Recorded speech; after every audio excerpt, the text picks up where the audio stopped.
Can you all hear me? Oh.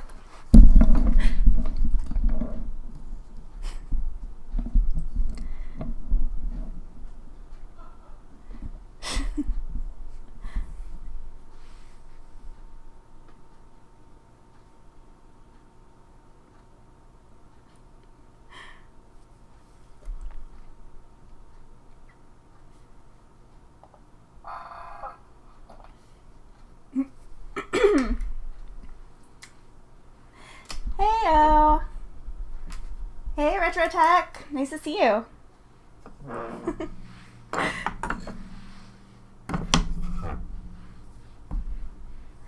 Alright.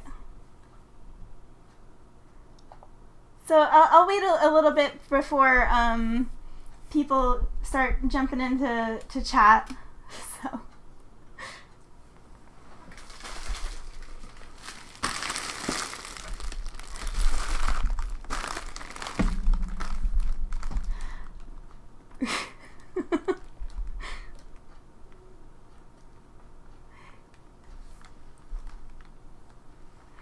Alright. Hey! Thanks for coming!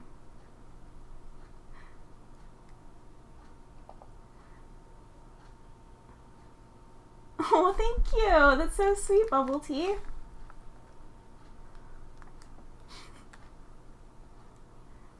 Oh, thank you, Mitten Friends YT.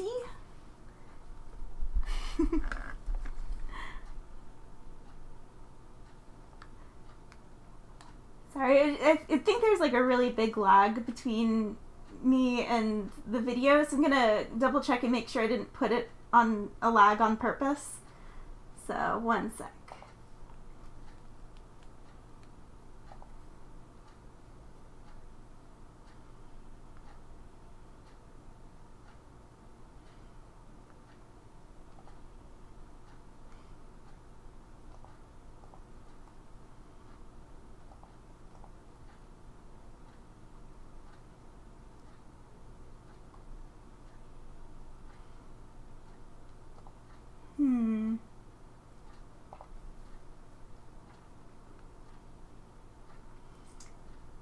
Oh, thank you so much for the kind words, Miki.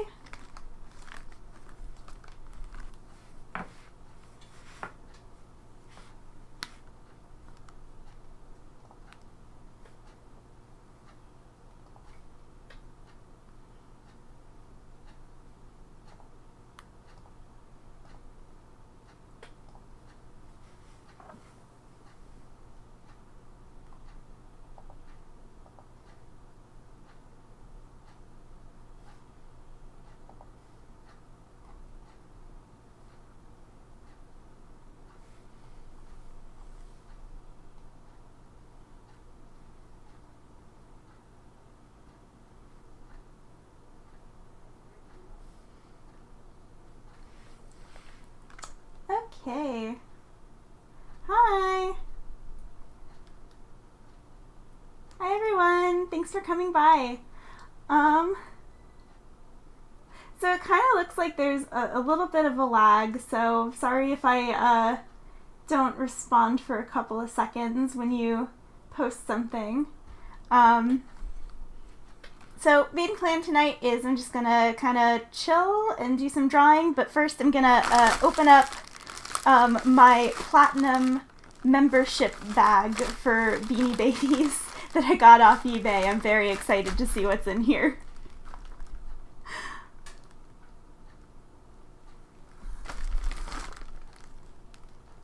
Oh, thank you for all the kind words, everyone. Alright. So, let's see here.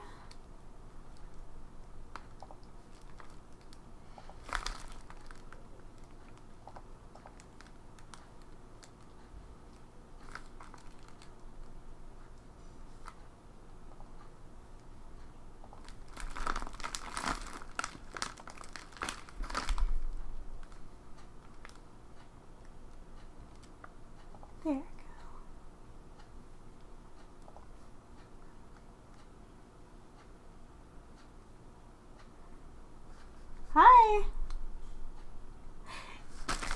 thank you for all the sweet words, everyone. I'm glad my videos are helpful. So yeah, I'm gonna get right to it. I'm gonna open up this lovely eBay package and see what's inside. Whoops. While dropping a pen on everything. There we go.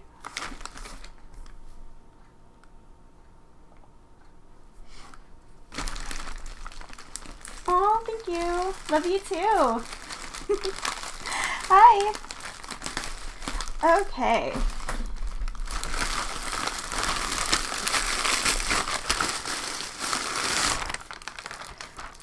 Ooh.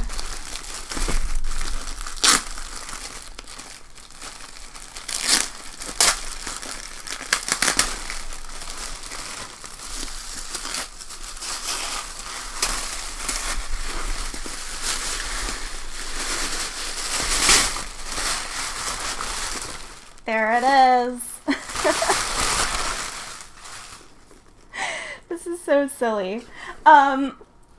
So yeah, if you guys hadn't seen my latest video, it wasn't an art-related video. It was about Beanie Babies, and I mentioned in the video that I ordered the Platinum membership kit off of eBay, but it wasn't going to be in time for the video, so I'm unboxing it here during the stream. So let's see all of the wonders it holds.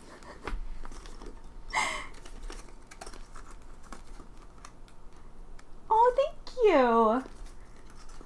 I'd like to think I'm a nice person, but I feel like sometimes in my videos I sound a little dry, so...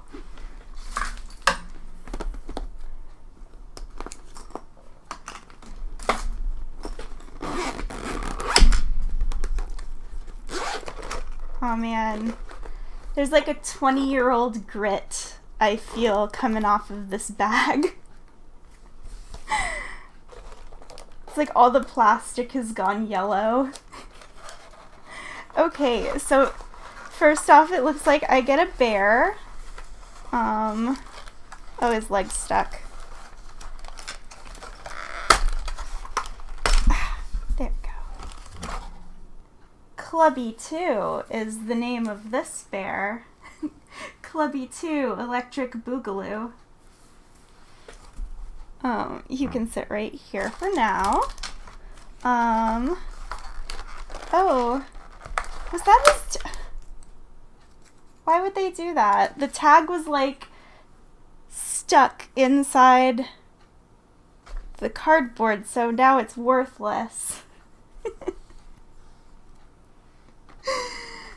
Oh man.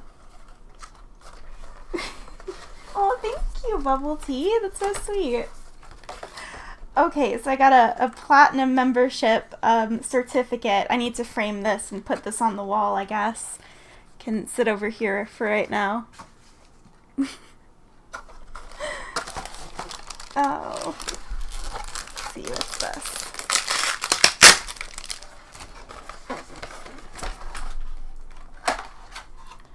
Oh, I got my membership card and a number. I should sign this so it's official.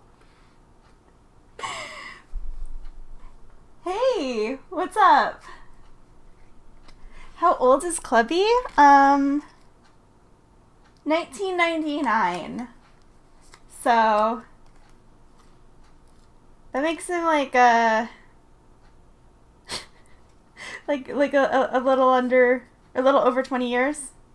So. Oh yeah, you can ask me a question. What's up?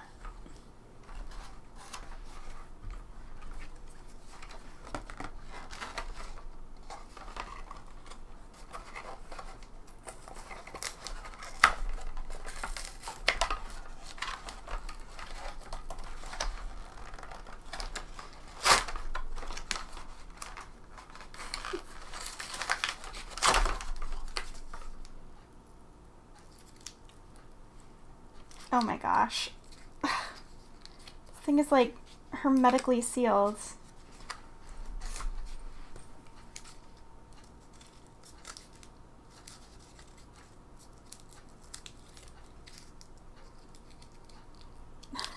Let me get the coin. There we go.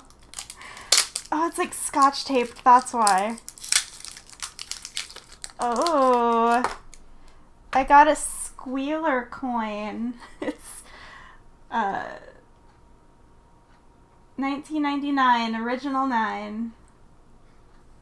I actually have my squealer pig, so I'll put it with him. Oh, thank you. What art program do I use? Typically I'll use Clip Studio, and then if I need to do something more painterly or with like more type stuff, I'll use Photoshop. Oh, the dog's barking. Okay, what's this? Pocket checklist. Oh, so I can keep track of all of the Beanie Babies I don't have. Oh, man. And a newsletter. 1998 recap. So topical.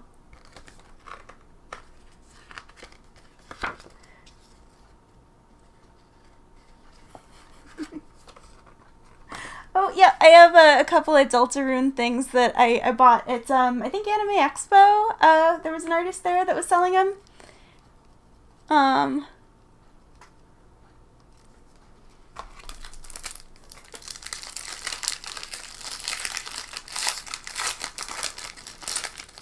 Okay, and then I got some platinum cards. Okay, so I got Clubby the Bear. But not Clubby too, so what good is it? And I got Goldie the Goldfish. It looks like there's not any interesting backgrounds on these. And then Legs the Frog. Oh, wow. Oh, yeah, thank you. Well, if you are ever in the Anime Expo Artist Alley next year, I'll be there, so maybe I'll meet you there, Planet 17.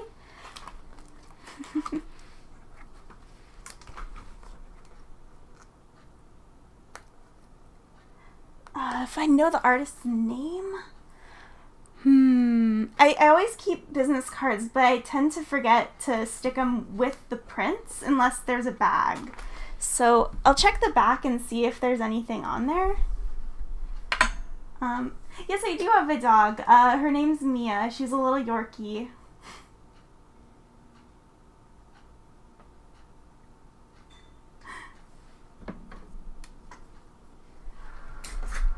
I don't know the exact table number they're going to put me in, but I'm just going to be in the Kentia Hall Artist Alley for Anime Expo next year. So, it's supposed to be this year, but they canceled. So.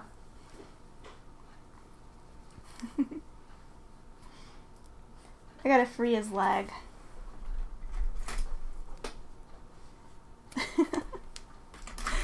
Okay, and then the bag. So nice. I guess I'll use that to store my socks. I don't know. I'll have to do something with it. So yeah, that was the Beanie Baby Platinum membership kit. Just super cool. It's like covered in 20 years of dust.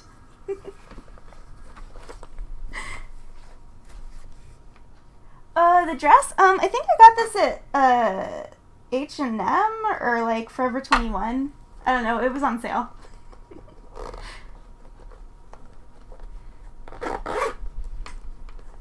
Oh, you're so lucky having an Anime Expo in Mexico right now. It's everyone's sick all the time here, so we can't go anywhere.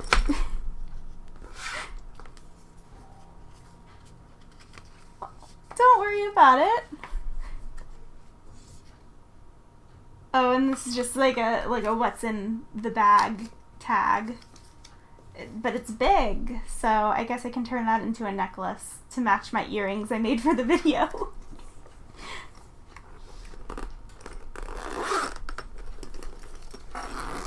Okay.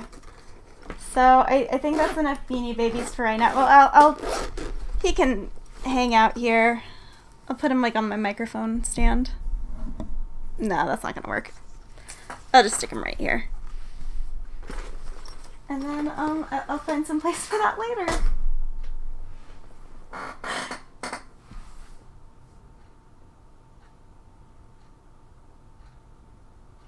Oh, Anime Expo is in LA, so it's in downtown LA. I think it's just the convention center is a Staples Center, so.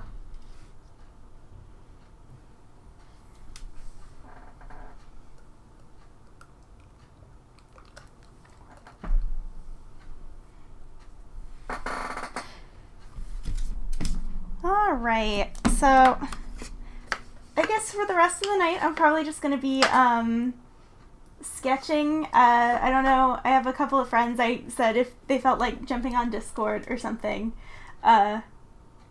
they can jump on voice chat. But I think most of the night I'm just going to be drawing. So, hi. Thanks for joining.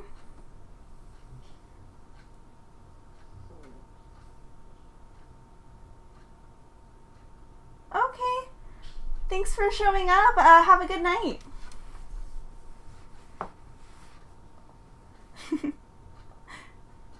Alright, let me go ahead and switch the screen.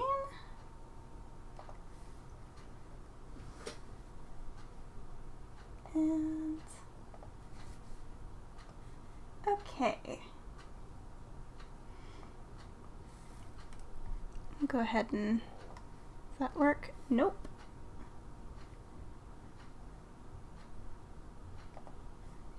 Not sure if there's a way I can get that on my other screen. I'll just keep it on my split screen.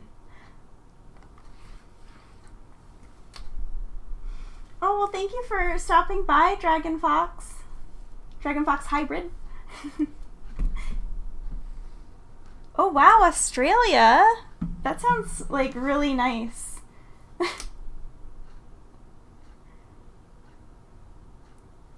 East Coast, yeah. I haven't done any shows on the East Coast. I typically stick to Arizona, and I'm doing Anime Expo is my first one out of state, so. Go ahead. There we go.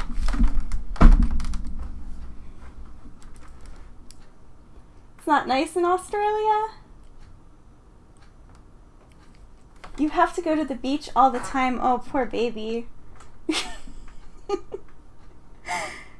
Last time I went to a beach was like 2 years ago. I live in a sandbox.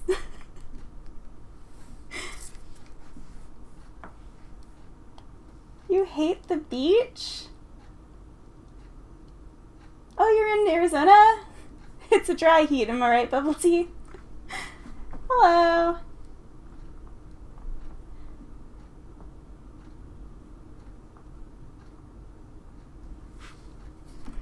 Yeah, it's a million degrees right now.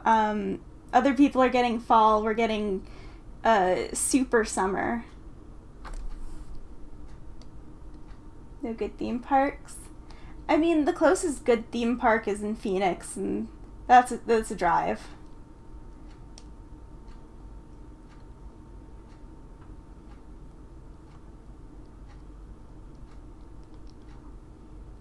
Yep, dry and hot. That's Arizona for you.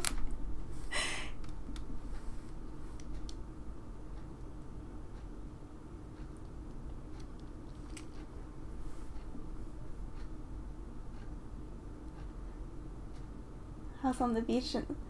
I've never been to New Jersey. I'd be interested in going one time. I'm gonna see if I can kind of put that over here. It's not gonna, I don't think that's gonna work.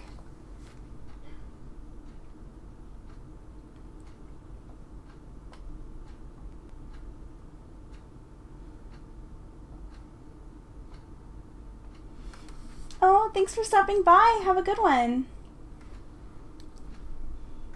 Yeah, Castles and Coasters. I've been to that one. I also like the water park in Phoenix is nice.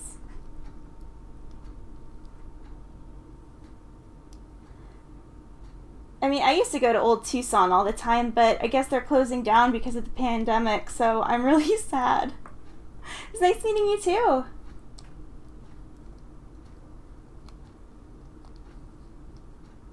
I have not been to Georgia. I have a couple of friends that work down there, though.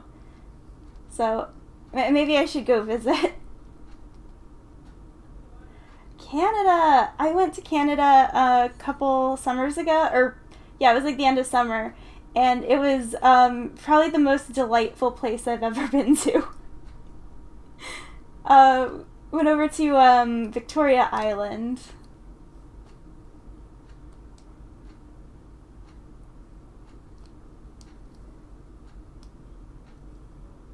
Yeah, same with all of the shows I went to. It got canceled.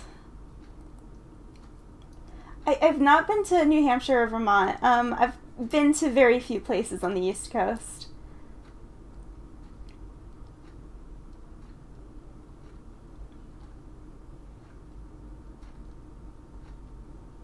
Or I shouldn't say East Coast, the east side of the United States.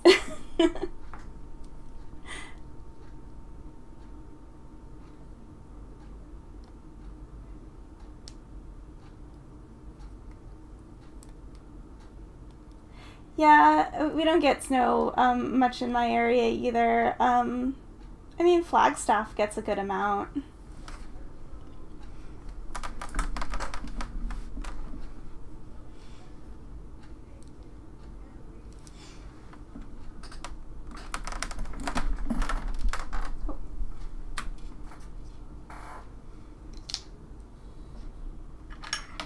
Hello. Yeah, I've been to basically like Chicago, Buffalo, New York, and Virginia, and that's it.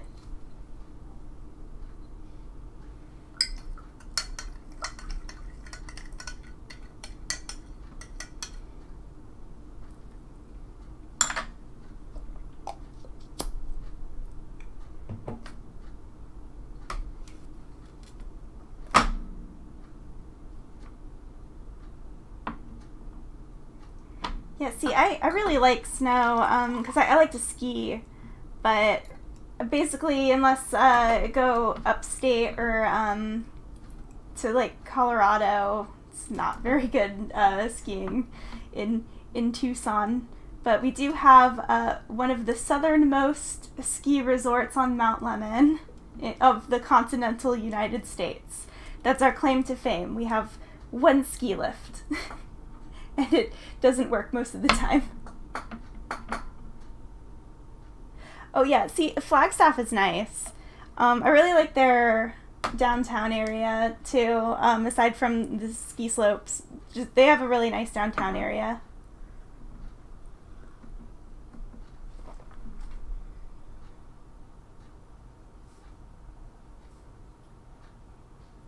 Yeah, see, I couldn't live in a place that has a lot of snow because I have weak arms. I could never shovel it, but visiting is nice.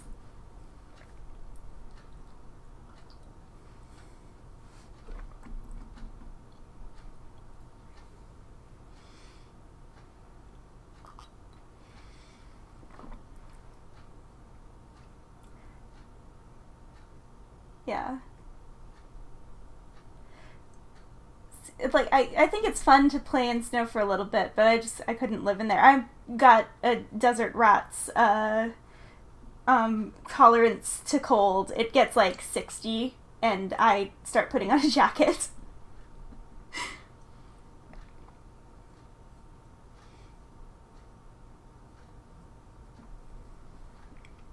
Is it already that late? Yeah, it's like 7:25.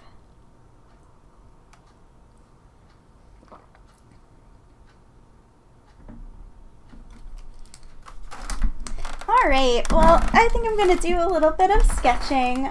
Sorry if I miss anything in the chat, because I apparently can't get my my pop-out chat to stay on top of my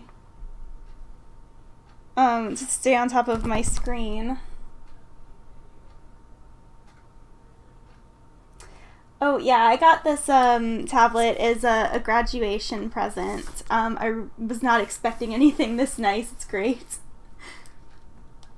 Oh, well, thank you for coming by.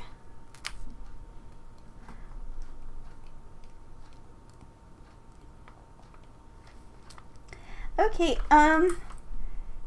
yeah, so let me see.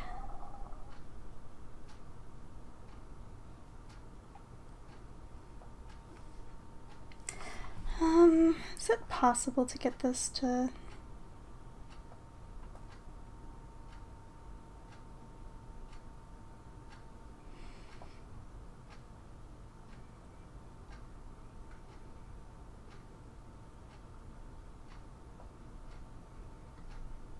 You live on Mars.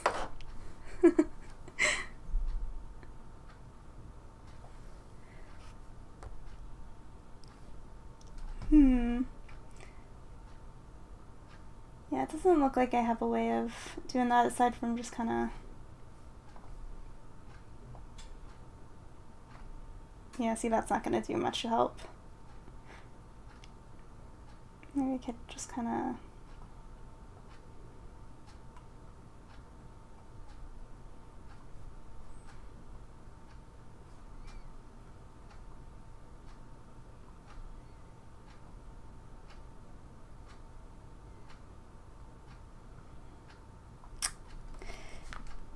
Yeah, looks like that's not gonna work.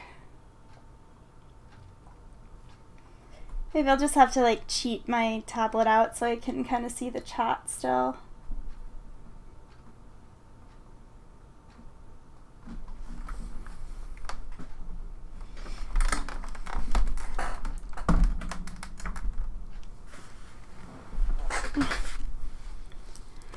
All right.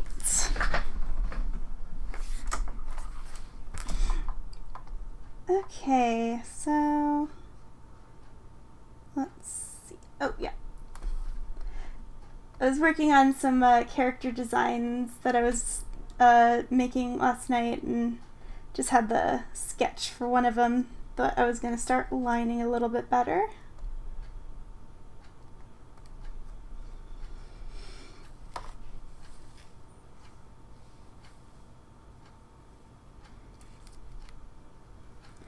Oh, I use Clip Studio mostly for my like kind of simpler drawings. If I wanted to go real painterly, I'll use Photoshop.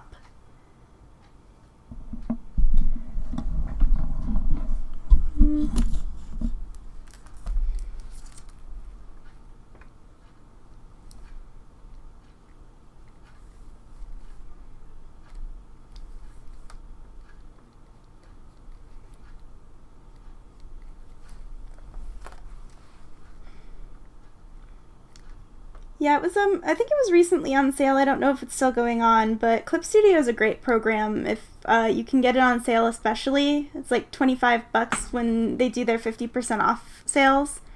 It's fantastic.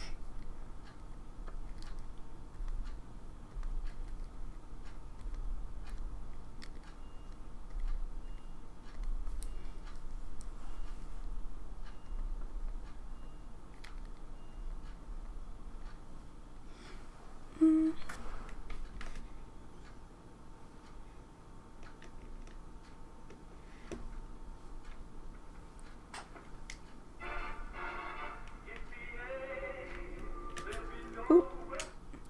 Oh, thank you. Ooh.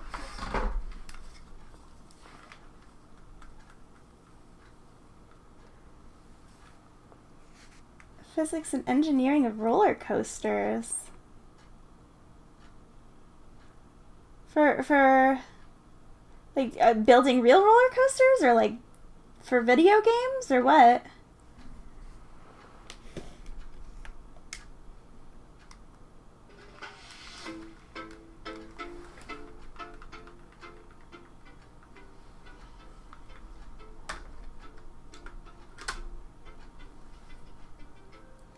Yeah, I tried doing my hand at coding a while ago, and it did not work out for me. I guess I probably need to go to an actual class. An engineer? That sounds so cool. I don't know math, so don't think I could have that job. Hey, welcome.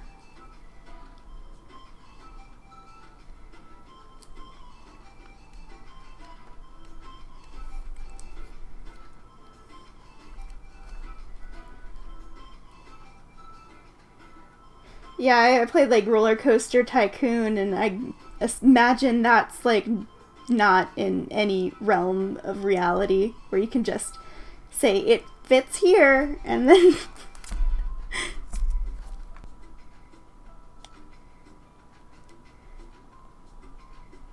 Oh, thank you.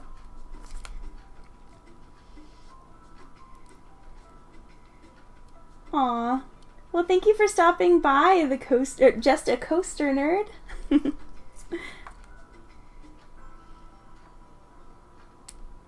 Yeah, I used to play theme park, or I think Roller Coaster Tycoon was like the first one at my friend's house. I never actually owned it.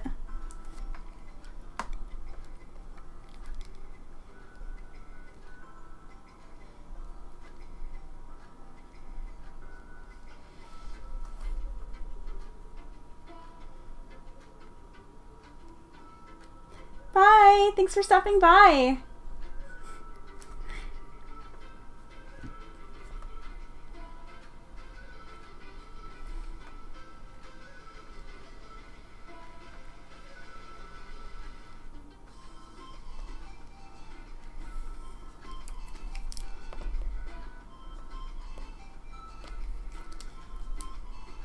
Oh, thank you!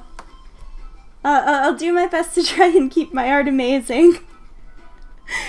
So much pressure.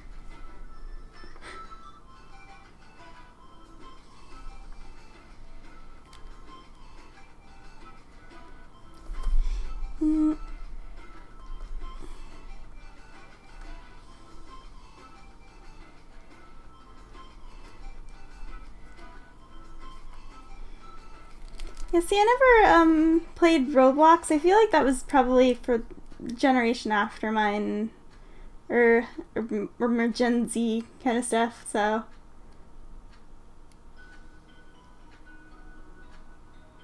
on hair, I don't have any that I did. The most I would say is just try and block out shapes of colors, or just like shapes in general instead of trying to focus on individual strands. That's just like my main tip when it comes to hair.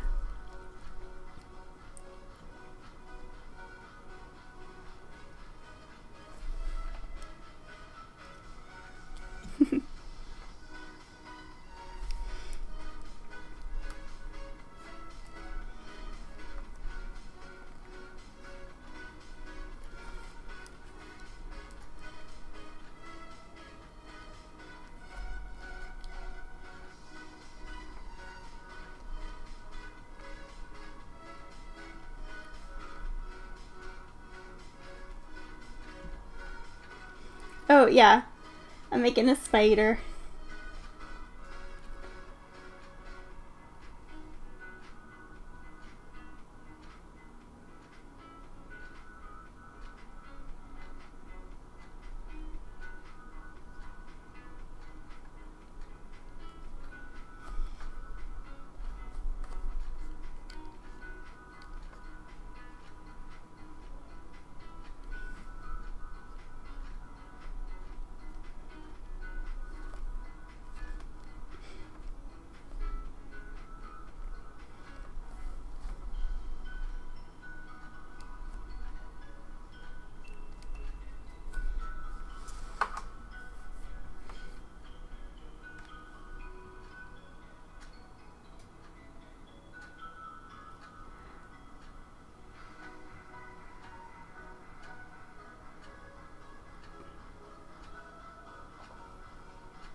you. Yeah, I tend to go for maximalism when it comes to my office. Oh, thank you, Eileen. Learning backgrounds? Ooh. See, I feel like with backgrounds, a lot of times it seems really daunting, because you're like, oh, it's so much detail everywhere. I'm by no means a background artist, but when I make backgrounds, typically I just kind of work from the, I basically make a basic area. Here, let me just do for like an example. So like if I'm going to be doing like a bedroom or something, I'll do like, okay, so if this is going to be the bedroom, you just kind of block out, that's where the walls are, big furniture, here's a bed, that kind of thing. And then here's like a little wardrobe kind of thing over here. So that's not very good, but I'm just trying to work fast. But okay, so that's like the biggest stuff in the room. Maybe they have like a ceiling fan. And then you just kind of think like, okay, so now I have like the main stuff in the room. What's other features? Like, okay, maybe there's like a window over here. So there's going to be a curtain. So that's the way over here. And maybe the person who lives here is kind of in like a slob. So maybe the other curtain over here is falling off and it's like in disrepair. Maybe it's like an abandoned room. So if it's an abandoned room, then you're gonna think about other things. Okay, there's trash on the floor. So draw things like, oh, here's a discarded can.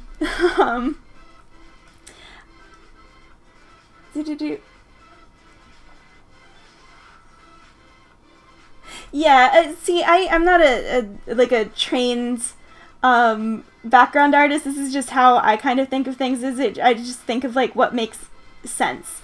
So like if I'm still going with like a derelict bedroom, maybe there's no sheets on the bed. It's just a mattress in the corner and there's like a stain on it. And it's just kind of, because I feel like a lot of times backgrounds are just like an extension of character design. So you kind of got to think about like who's the kind of person that who occupies the space. So like if it's kind of like a broken down room, nobody would be there, or the person who was there had things like, oh, maybe it had like a poster and the poster's kind of falling down, or that kind of thing.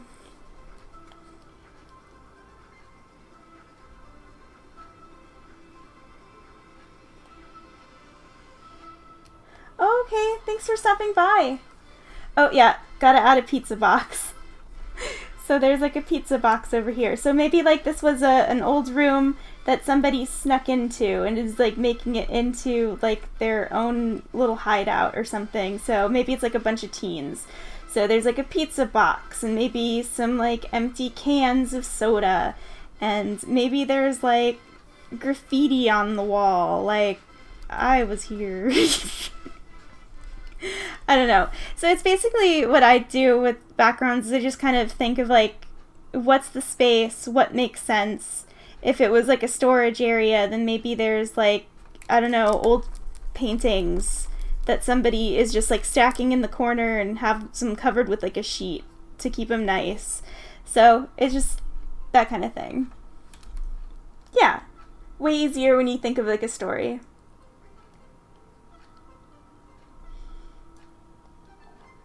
Yep, cobwebs in the corner. That's I don't know like how people who do backgrounds for a living, because like the way I do it is very meandering. If you're trying to get backgrounds done fast and efficiently, how I do it is probably not the best way. You probably would be like, okay, so this is what the background is going to be and this is what like the use for the space is. But and typically when I'm just going for something with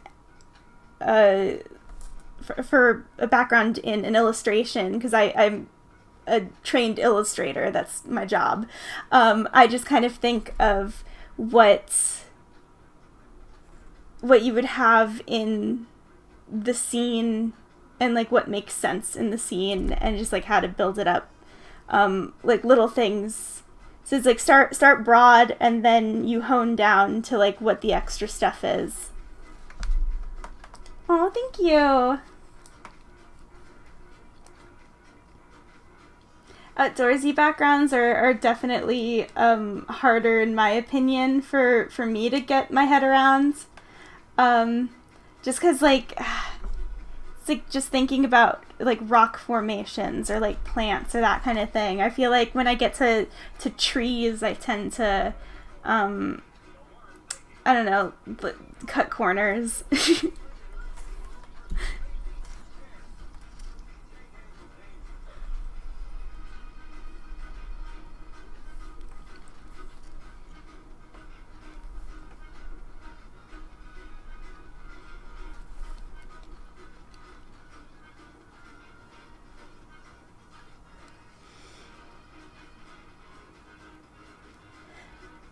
Anatomy and poses? Well, first off, I would suggest, if you have any access to it, try doing like a figure study class. That's pretty much where I learned how to draw anatomically correct, because I know that I'm the kind of person that unless you put assignments that I have to complete up, I'm gonna waste time. So okay, I'll see you when you get back. So when it comes to like anatomy, figure study courses are great. Or if you can't do that, just looking up photos of people just doing different poses. There's a couple of places online I know of that you can get access to photos of people that are just doing for artist purposes posing.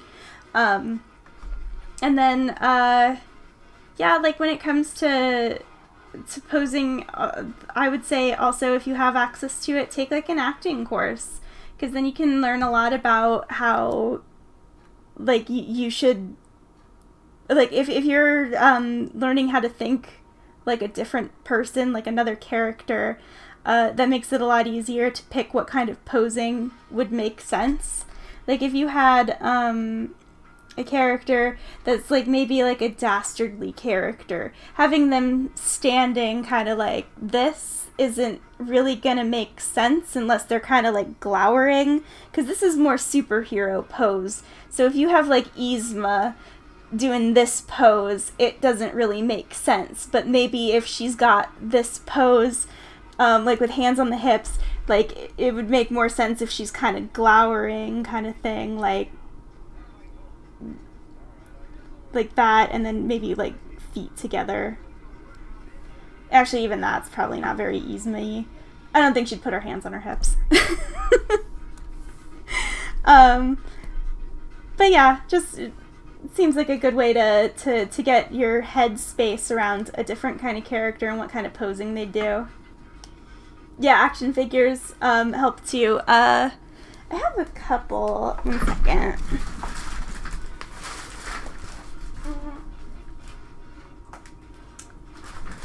Like, this guy right here is really helpful. I sometimes use him if I don't have like a photo reference that I can look at. They're nice posers. They got different hands that you can swap out, and they have like little props.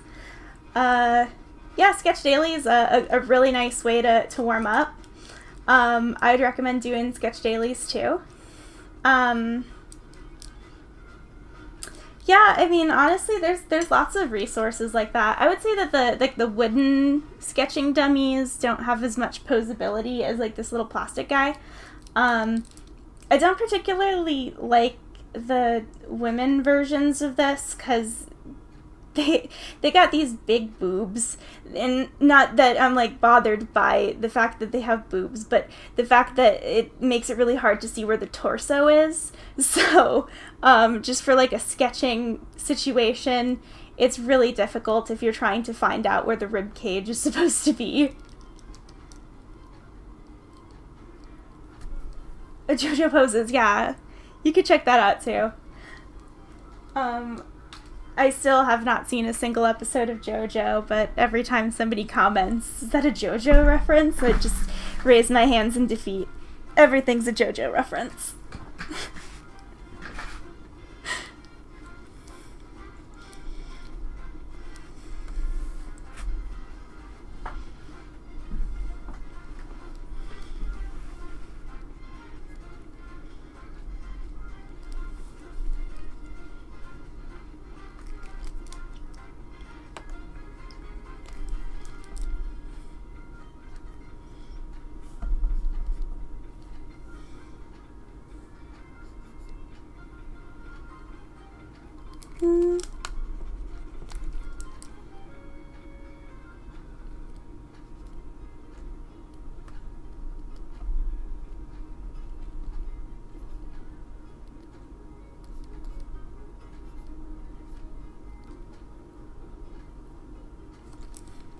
I don't know what shirt. The Anacles are Transformers? Yeah, I'm sure that they could probably work as well, too. Hi!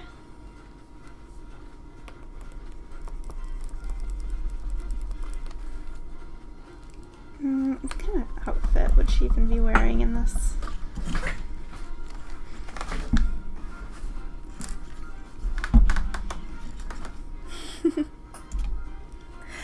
Well, thank you for coming by, Eileen. Bye. Heyo, the Flaming Gamer.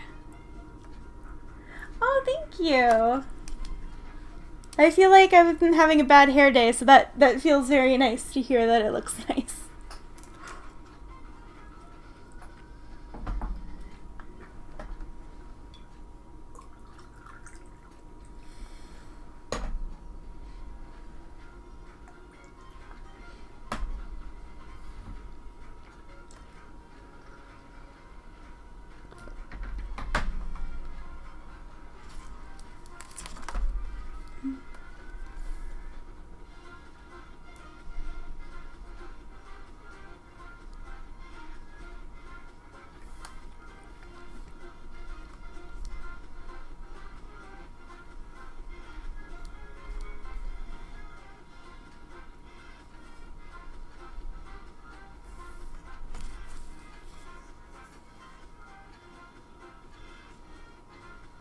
What silk dress? I don't know. Sorry, what about silk dresses?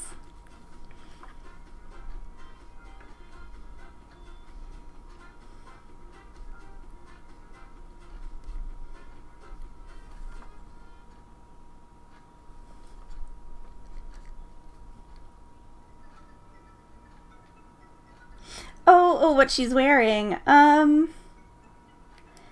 Yeah, I'm trying to think about, like, what would be good for the character.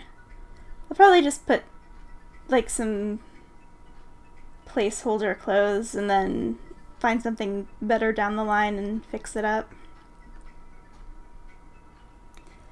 It's my favorite thing to draw. Probably just characters in general are my favorite things to draw. Like, more specifically, I don't know. I really like drawing like hands. I don't know. I know that's kind of like a weird thing to like hands and faces are my favorite. What am I gonna be for Halloween? I'm gonna be a witch, and then I'm gonna dress up like a witch, and I'm gonna sit in the corner of my office and not go outside. Stare out the window and watch other people have fun. I was kind of designing parts of her after, like, jumping spiders, because they're really cute. Do you know how to draw anime? Yeah, that's kind of what I first learned how to draw in middle school, was anime style stuff. And then I went into art college, and they told you nobody wants American anime. Stop doing that. And then I got out of doing that, and now I sort of know how to draw anime inspired stuff more than actual honest to goodness anime stuff. I don't know.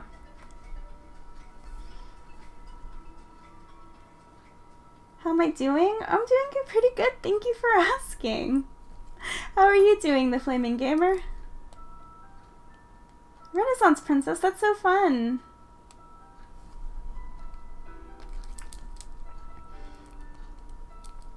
I used to always go to the Renaissance Festival every year, but I didn't go the last 2 years. So, whoop.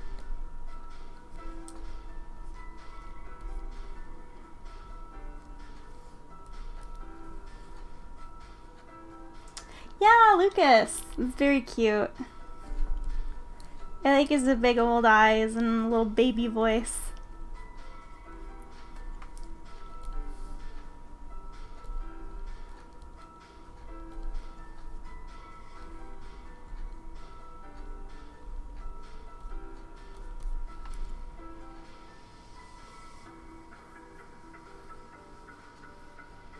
Three-hour trip? Sounds like a long journey. Do I have any art?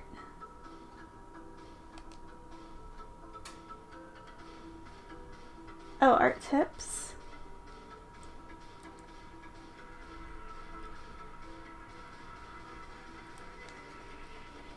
Yeah, I was supposed to go last year to the Ren Fest. Didn't work. So I ended up not being able to go down.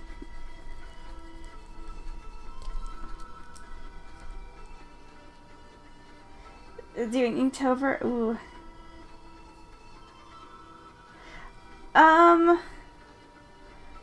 I feel like with Inktober, every time I've tried doing it, it hasn't worked out.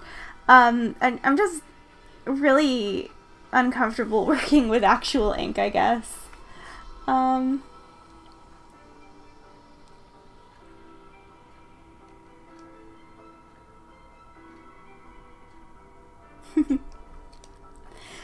Just like art tips about anything in particular, Betsy? Or stuff things. Oh, I'm glad. I feel like that video is pretty old. There's definitely some things I would reword a little, but I think I pretty much stand by most of the stuff I put in there still.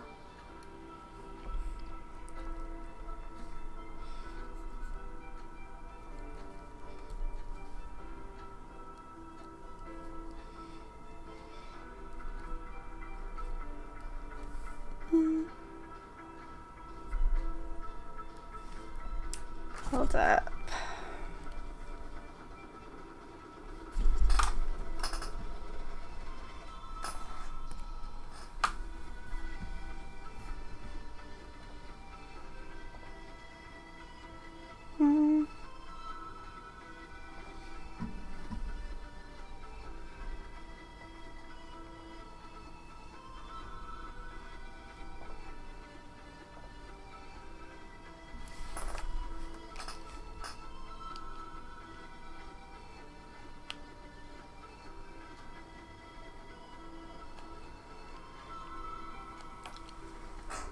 Oh, tips for drawing people. I would say to first, like before I got very good at drawing people, is my main issue was that I didn't know anything about anatomy.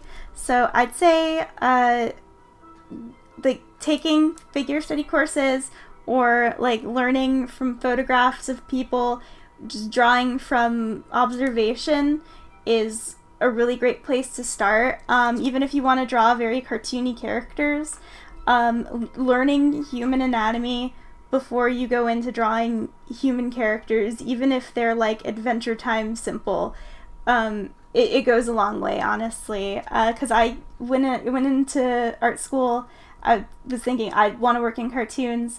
There's no need for me to learn anatomy because it's cartoons. I'm not drawing superheroes. I don't need to know muscles.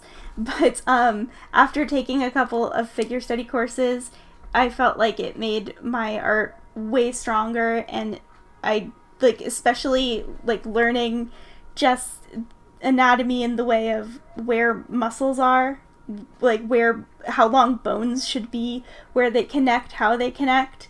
It is a fantastic resource, and it just helps a lot, especially when you're just trying to figure out like what the human body, like what directions they're capable of moving. So yeah. Stiff drawing. Oh, bye, thank you for coming.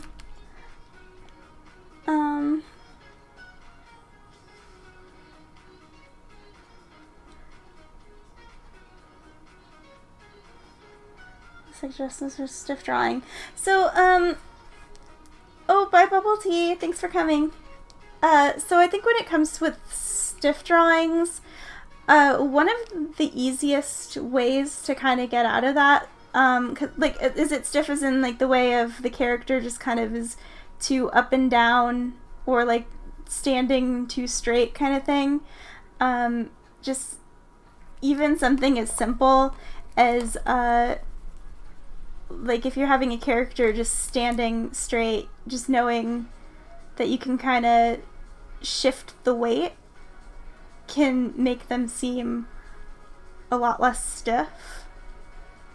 And even if it's just like a little bit of exaggeration, if you're going for like super accurate anatomy, it might not work out. But if you're trying to go for like, oh, I have a character that's standing, you can kind of shift the weight, and then you can also add like a little bit of exaggeration with just adding like arches to stuff. It's like not necessarily like rubber hose limbs, but even just like the slightest bit of curve to the body can definitely make things seem a lot less stiff and more fluid. I don't know what that pose is. It's not good, but also don't be afraid to throw away stuff if it doesn't look good.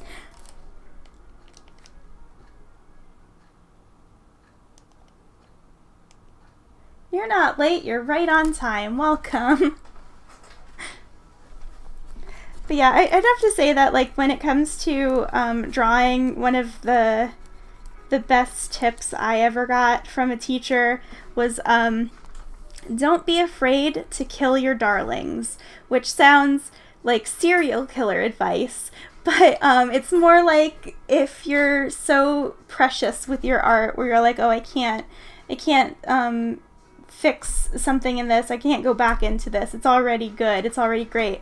If you're worried about like ruining what you already have, then it's gonna be harder for you to progress. So it's like if I'm drawing that, like I'm spending hours or something on a painting and it's just not coming out good, I'll just restart. I'll like throw stuff out. I'll just be like, okay, this one's not working. I'll like save it to my backup files, and then I'll start over again.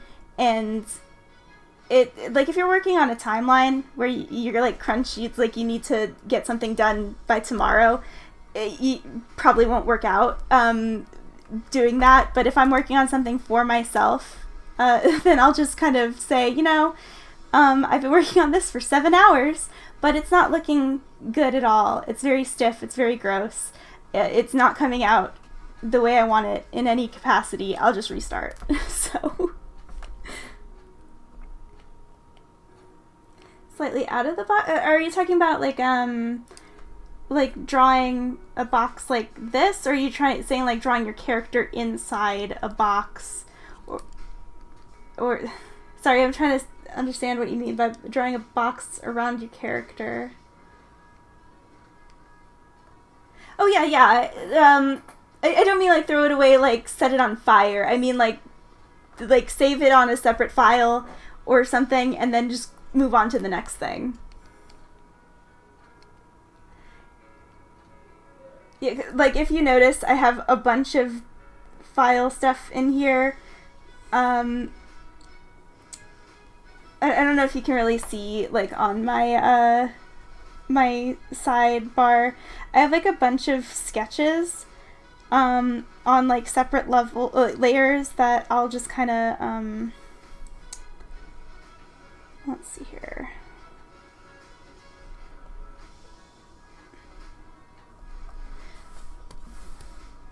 yeah, like I have like these layers where it's like this is what my initial sketching was and stuff, and then there's just some things that I wasn't really pleased with. I'm like, okay, maybe I'm going somewhere with here, but it wasn't feeling right, so I just kind of saved that on a separate layer and then kept working on a different one. It's inside the, like working inside the box, do you mean like in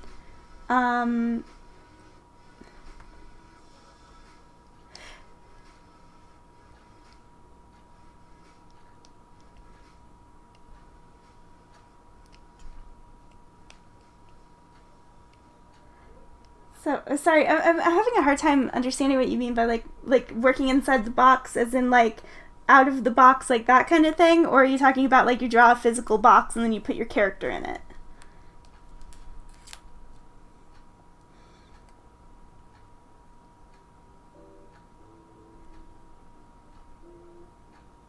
Hi Nisa Unicorns, or Nisa? Hi, welcome.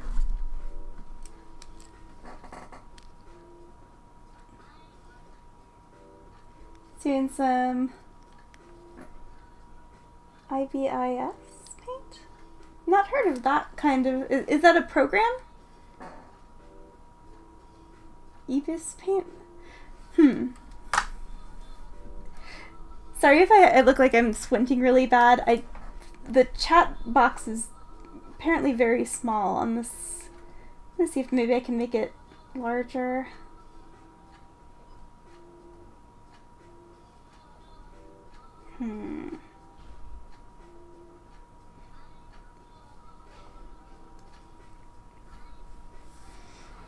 It's an app on your iPad. Oh, okay. Yeah, I don't have an iPad. I hear that Procreate's really awesome. I have a Wacom mobile studio that I use because I could put full programs on it. But I've been hearing that Procreate's awesome, so maybe I should have gotten with an iPad. It was like about a couple $100 cheaper. Yeah, don't make my mistakes and sell your soul to Wacom. I'm still waiting for them to sponsor me. That'll be the day.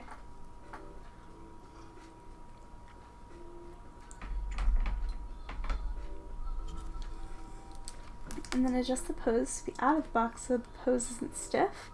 Oh, I haven't tried that. That sounds like it might be an interesting way of going about making your characters not seem stiff.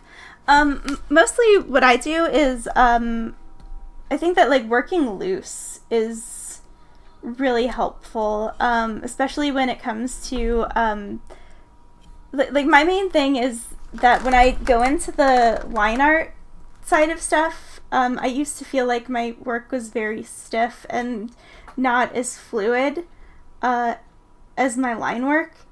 And so that just basically is like a lot of practice, but, I would say like work with trying to shift the weights on the poses a lot.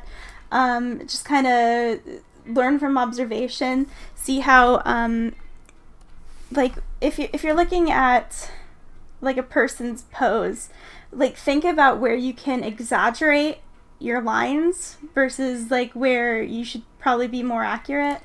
It's just a matter of trying out a bunch of stuff and seeing what works better.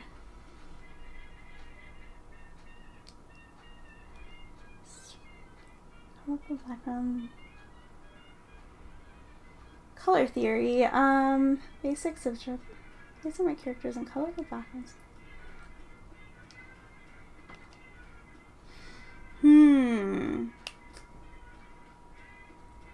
Bye, Betsy. Thank you for coming. Let's see. Tips on color theory for.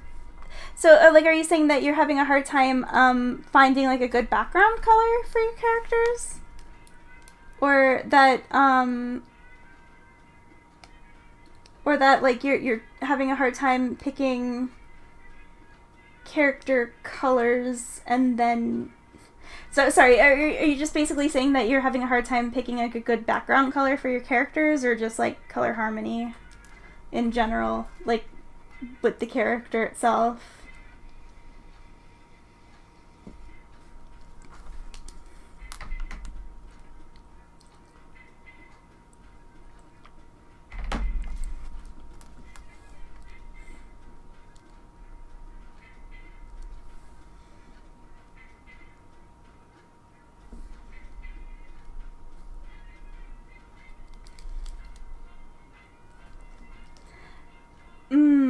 Okay, well, let's see here. Oh,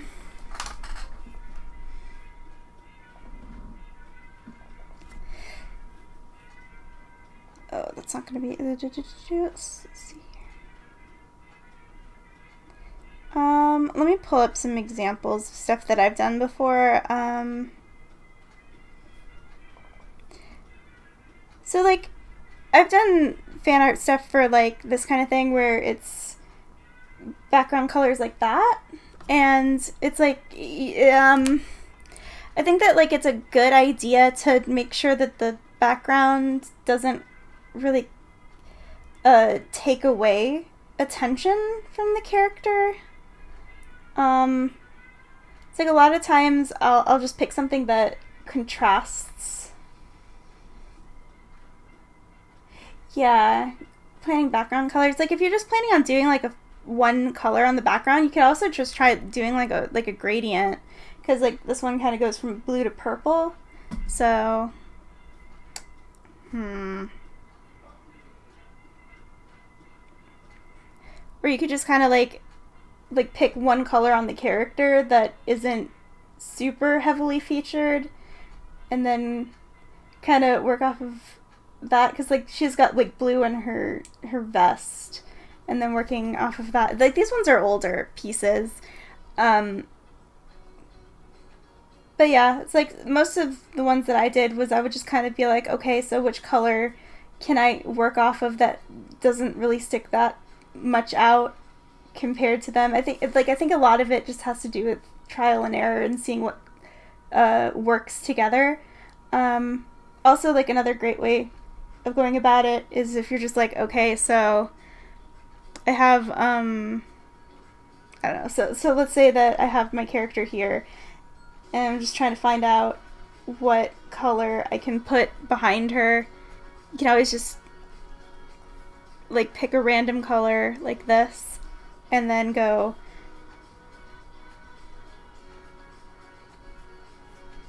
play with like hues and saturation and see what works the best. That's kind of how I do it.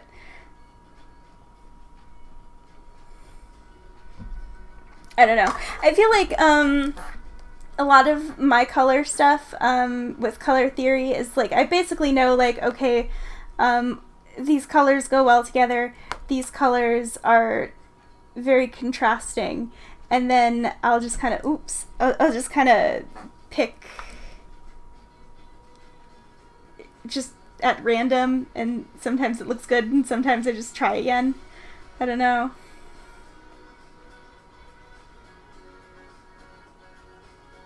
Have you gotten into fandoms and do fan art? I mean, I don't really get into like fandoms as far as like official fandoms too often. I think probably the closest I've ever been into a fandom is the Cells at Work fandom, but typically I'll just be a fan of something and then draw some fan art and call it a day. Catching people's attention. Ooh, I mean, there's lots of ways you could do that. That's a pretty broad one. Oh, so I hope that kind of helped, Angeli. I know that was pretty vague. So the thing about catching attention with art is that, I mean, like, that's such a broad topic. The way that I tend to do it is I try my best to make something look really clean and like have like a good oh, bye. Thanks for coming by.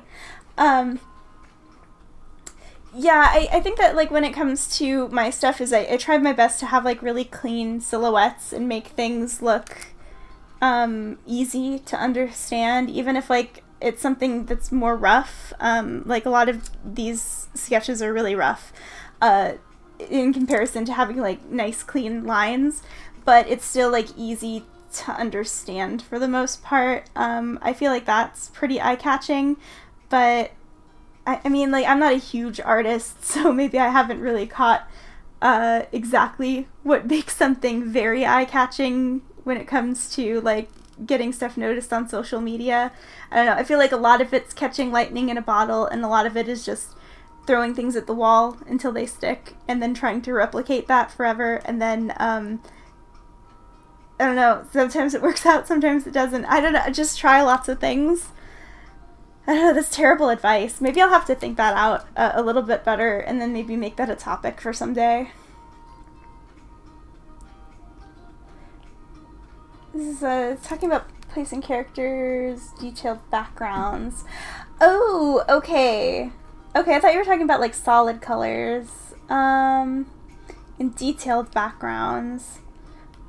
I mean, you can also push saturation, or not saturation, push opacity on like the background, or even just like adding a slight blur effect. Yeah, I'm trying to think if I've done anything that...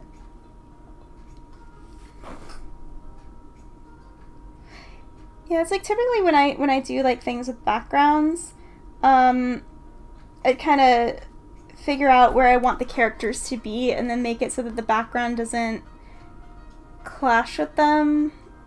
Like as far as like color theory with backgrounds is like you don't want your background to be too similar to the characters. Like if your characters are mostly warm colors, try using cool colors for your background, and vice versa.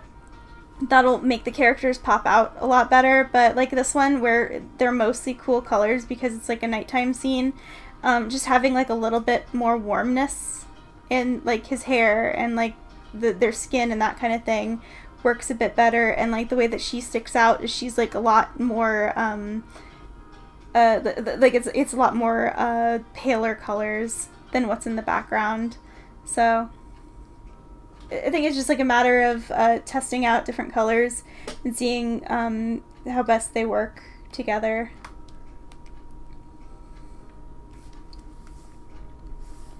Let's quick some more attention than a piece. Proud of nowadays. Oh, I definitely know. I think the most popular thing I've ever done in my entire like website stuff of just like art things, aside from like videos, just like posting on social media, is like on Tumblr. I did these really garbage sketches of fairy tale characters, and they blew up, got like a couple thousand likes on them, and then some people stole it and put it on Instagram and didn't credit me, so I had to go track them down. So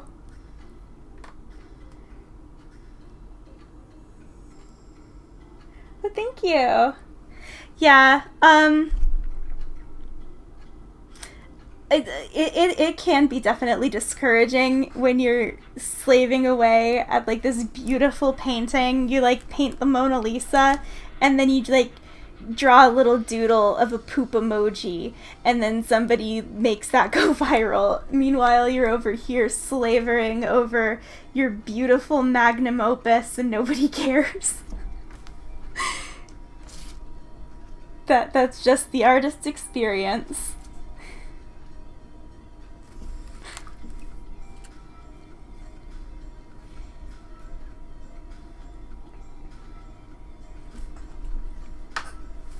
Oh, where did my reference photo go?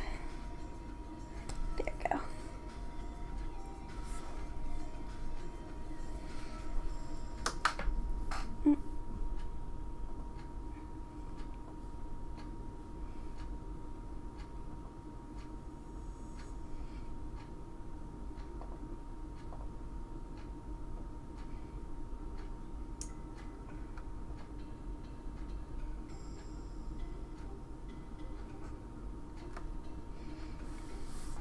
Hi, a flying bird. Nice to see ya. Welcome to the chat.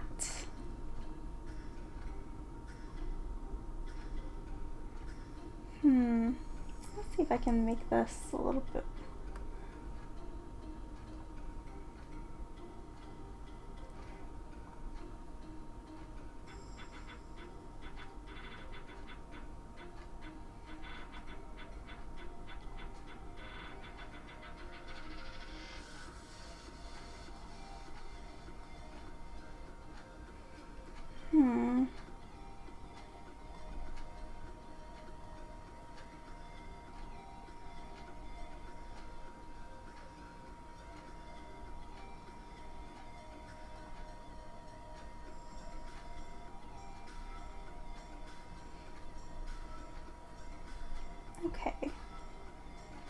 that helps a little. Sorry, I had to make my web page a little bit more zoomed in so that I could read the chat a little easier. Oh. I'm on the wrong layer. That's also the artist experience for digital, is constantly being on the wrong layer.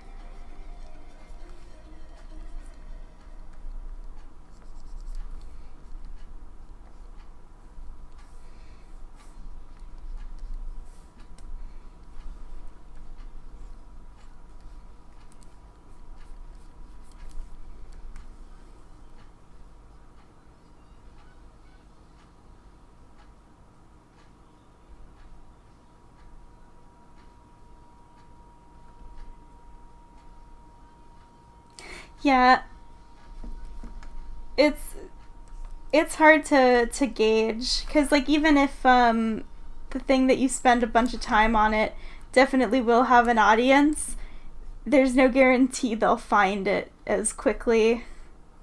So I don't know. I guess the moral of the story is keep trying, because you never know when you'll finally catch lightning in a bottle.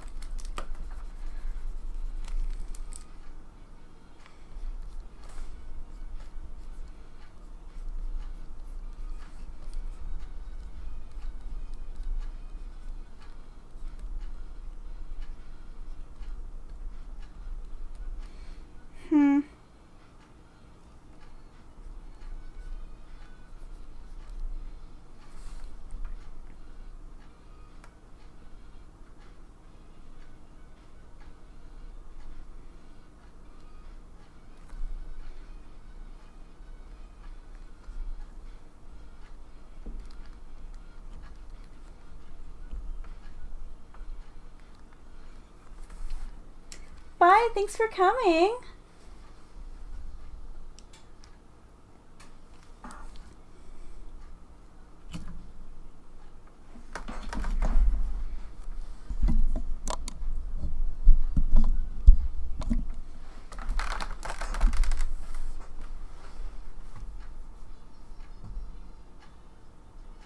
Oh yes, happy Leif Erikson Day.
I think I'll come back to that.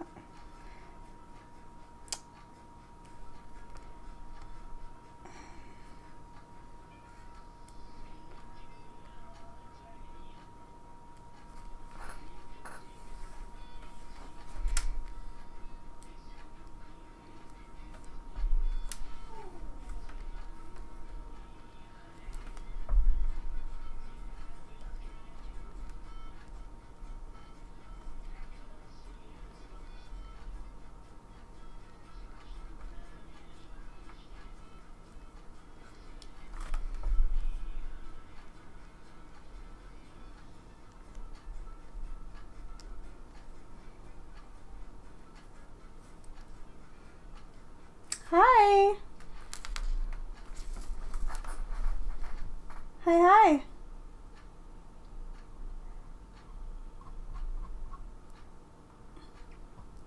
Oh yeah, I'm working on a bunch of different characters for my story concept I'm working on. I got my main cast, most of them anyways. And I'm just working on side characters right now.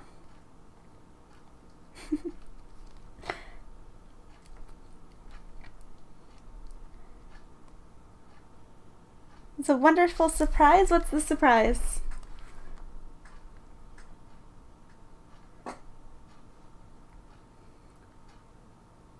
Oh, thank you. I'm glad that I'm making a cool experience. I feel like I'm very, like,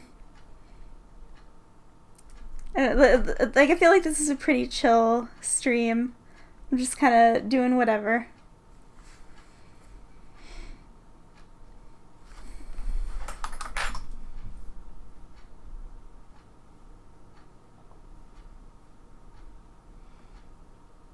Oh, thank you.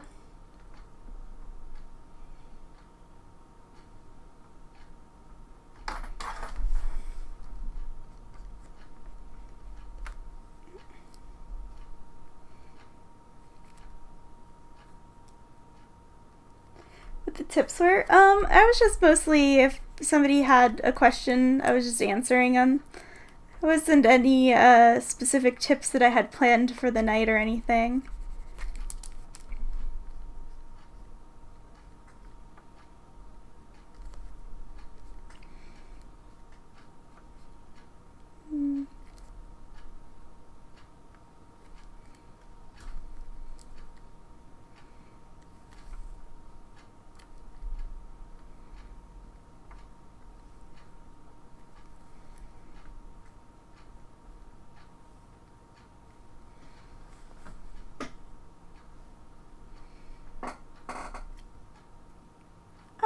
Probably.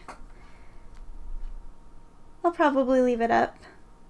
Do you have a favorite color? I do. My favorite color is pink. It's been my favorite color since I was, like, I don't know, 4.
I don't know what this... I don't like that.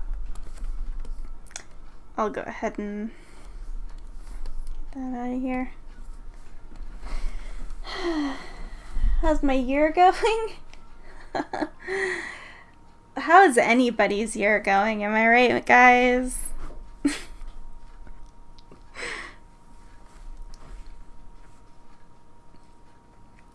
I'd have to say that, of the years I've been alive, probably not my favorite one.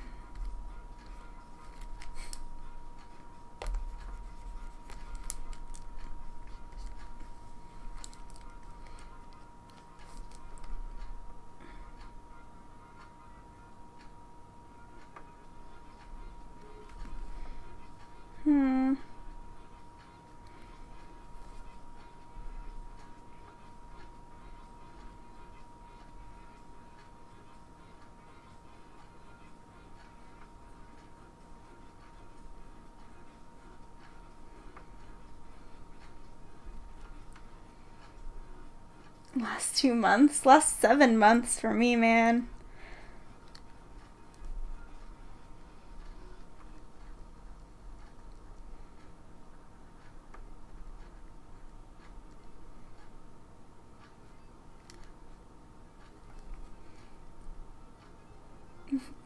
Behind us 2021. Don't jinx it.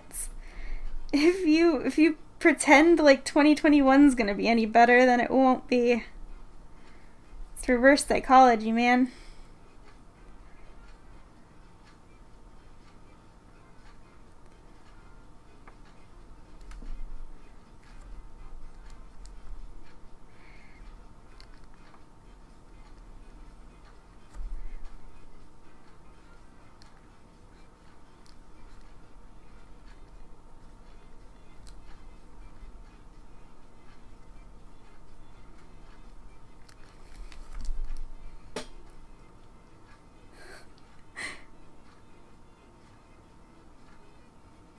That's a good way of looking at it, that it's just more time to improve. What's going on here? Oh.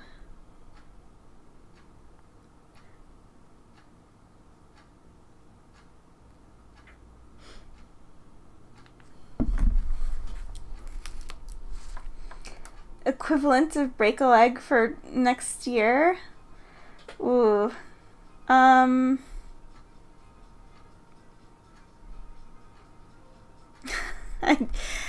Yeah, I don't know what the calendar version of that would be. But I definitely agree. It's gotta be bad luck is good luck. And a crappy new year to you.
Say year on New Year's. Yeah, that's a good way of looking at it. Instead of Happy New Year, it's just New Year. Indeed. And then you go about your day, and somebody plays Old Lang Syne in the background.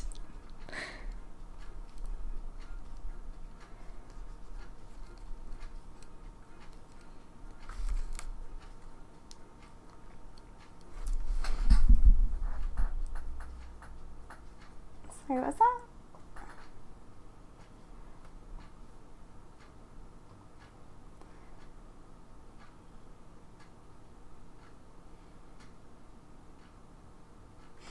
Oh no.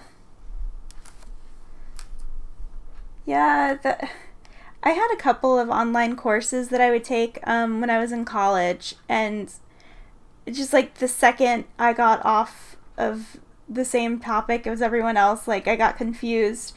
It was really hard to catch up again. So I definitely know that feeling.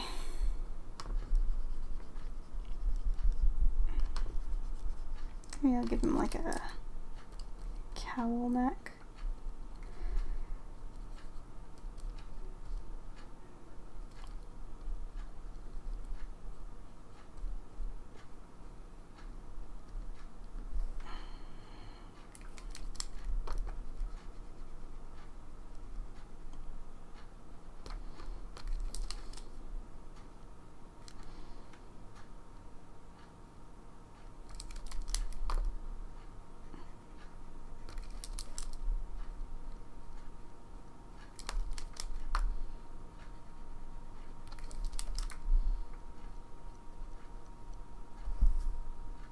Yeah. That works. I don't know who this grumpy fawn guy is gonna be. It'll just be like an incidental background character.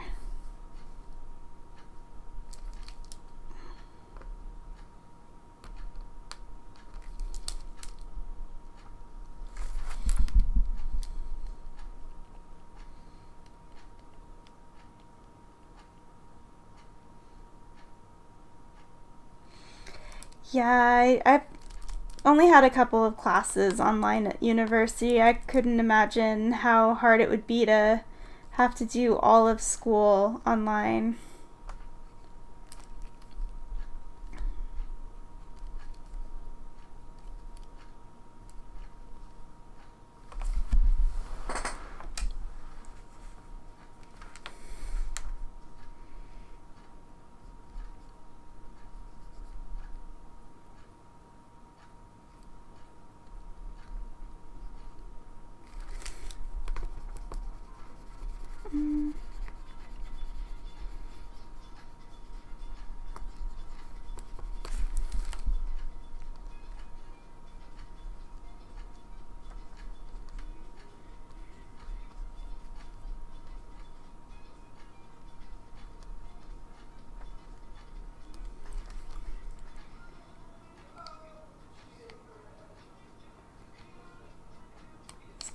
Call the fawn birch.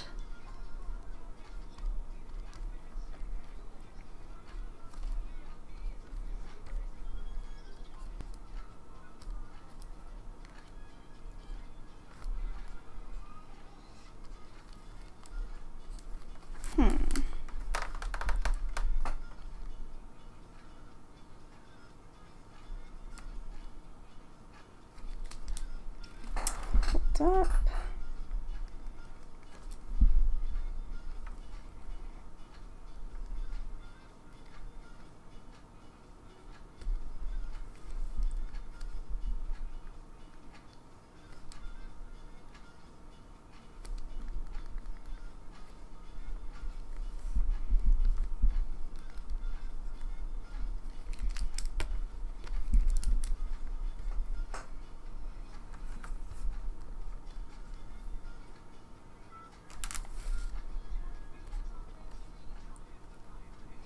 That's a good name.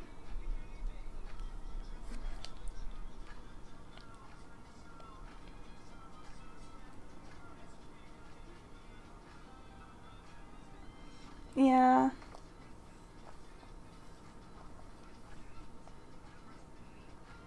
Dude, I mean, like, if I hadn't already been working from home for a while beforehand, I would definitely have not been able to adjust to working from home. It's like working from home is way different than having to actively get up and drive someplace. So I was listening to people being like, oh man, it's so hard to know when to stop working and when to work, and like not having to commute, and it's like being alone. I'm like, oh man, been there, done that for years now. So I mean, it still sucks, but at least other people are suffering along with me.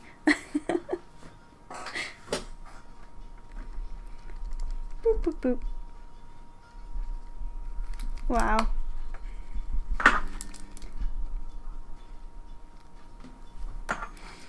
I'll keep that in mind. I think that's a good name for him. Thank you, Robotech.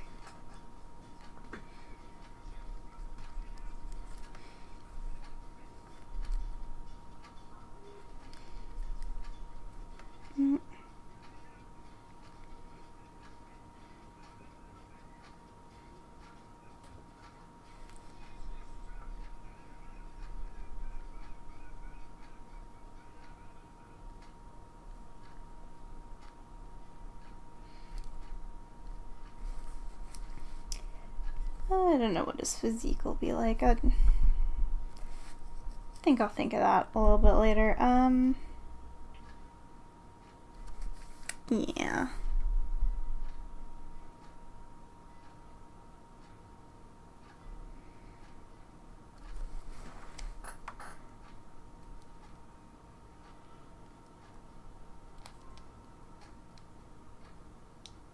Yeah. I mean, I'm like 100% like an introverted kind of person most of the time. So like even I'm getting cabin fever. It's pretty rough. Hi. Welcome.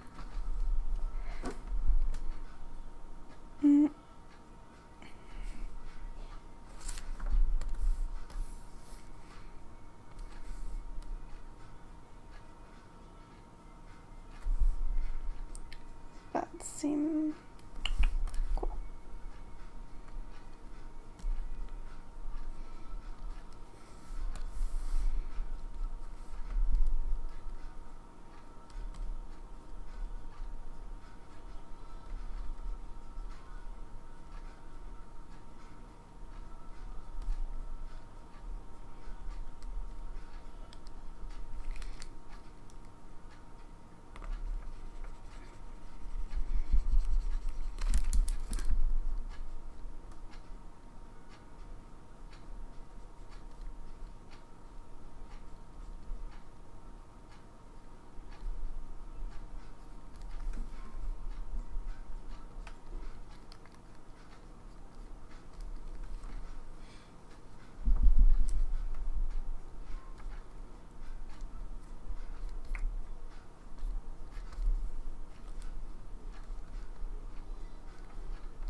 Wait a second.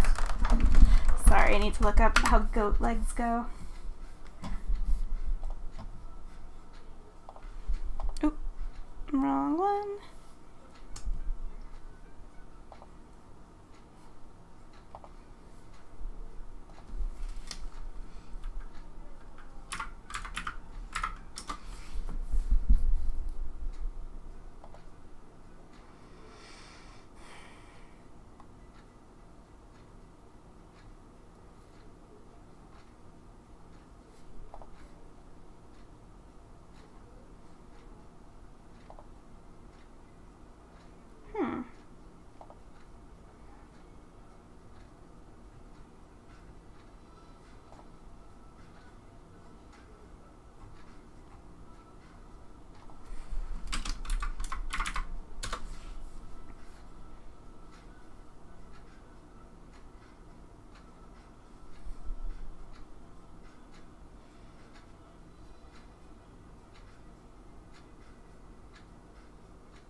No entertainment for art? That sucks.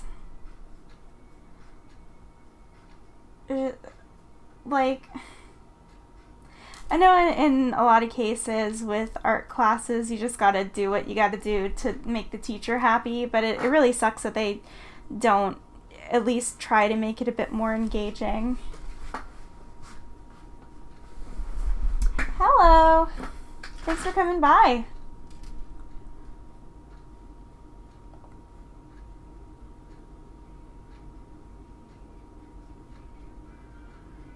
Okay, so that's kind of fluffy.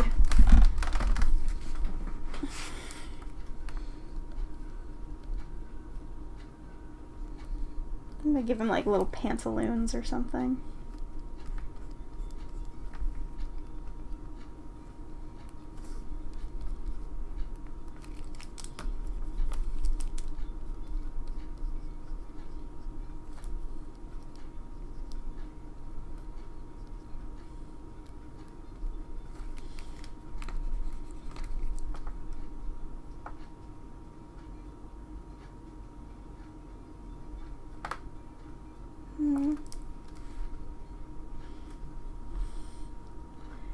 Just read about art, like art history, or just like reading about the act of doing art?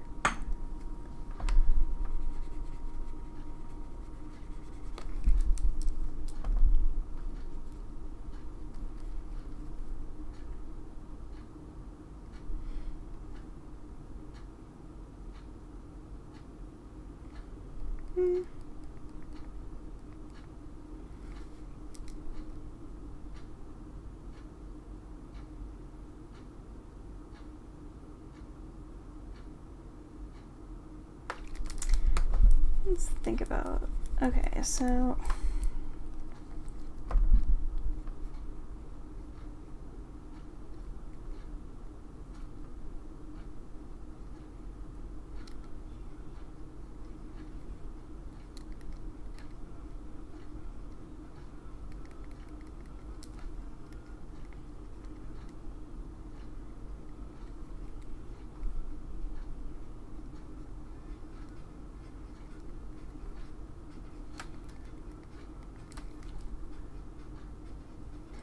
oh, okay. Yeah.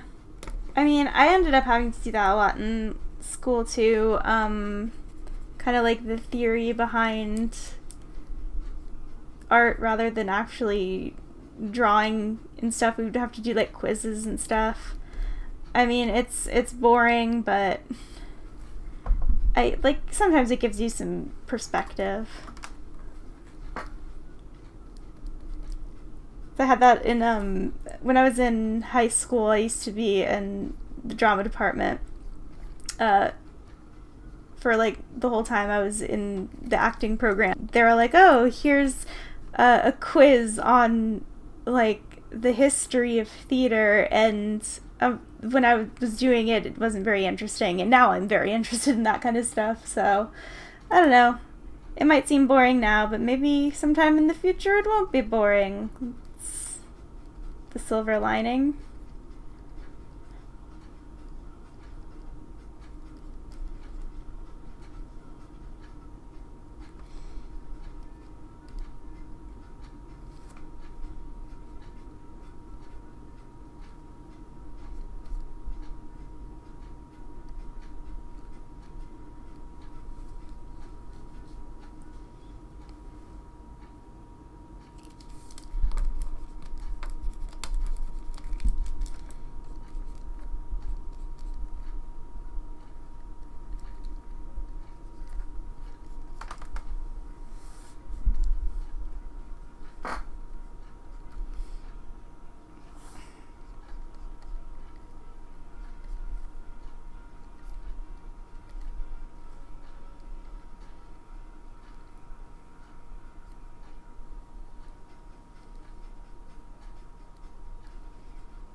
Oh, that's why.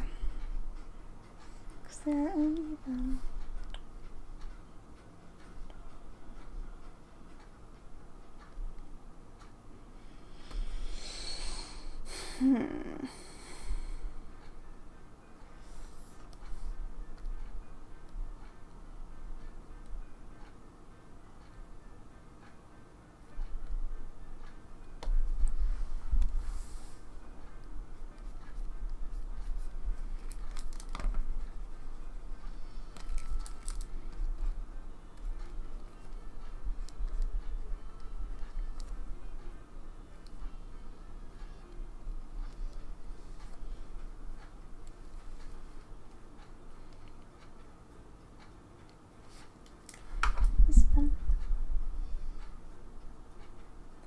Yeah, it can definitely be rough when like a teacher doesn't like make a topic very engaging or keep your attention or explain stuff badly.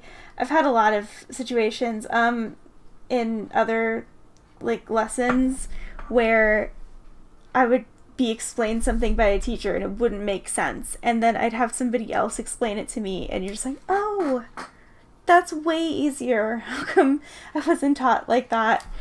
Then I would have gotten it like 2 weeks ago.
Yeah, I mean, when it comes to art teachers, it can be a real toss-up. Sometimes you get teachers that are really good and enthusiastic and helpful, and other times you can get teachers that are enthusiastic about stuff that isn't what you want to do, and that's tough because you got to just like appease them.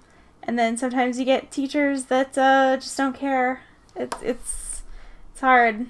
Some of the best teachers I had in art school were like I feel like I was really lucky because I had more good art teachers than bad. But every once in a while, I would get a teacher who would just be like, "Oh, well, like what you want to do doesn't concern me," and like you need to go abstract or whatever, or that's like what we do in this class. And if you want to draw an actual picture, or if you want to do something that doesn't fall within my set expectations, then you get marked down, and that sucks. But yeah, hit or miss, absolutely.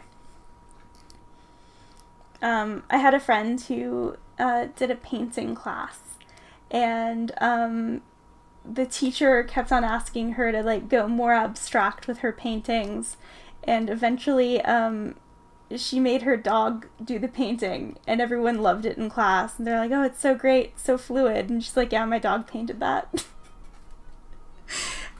She told me that story and I almost died laughing. It was so funny.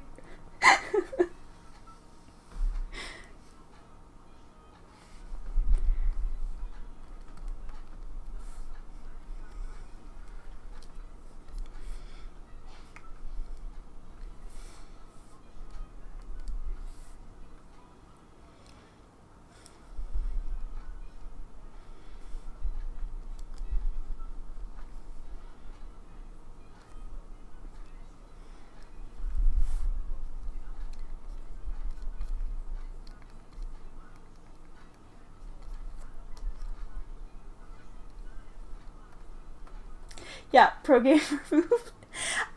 It was I think it was like a painting of a horse or something, and she kept on like they made her redo the painting like multiple times because they weren't happy with it because it looked too much like a horse.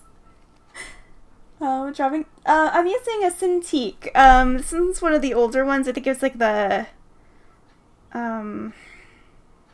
32. I think. Shoot. Let me see. Does it say on the back?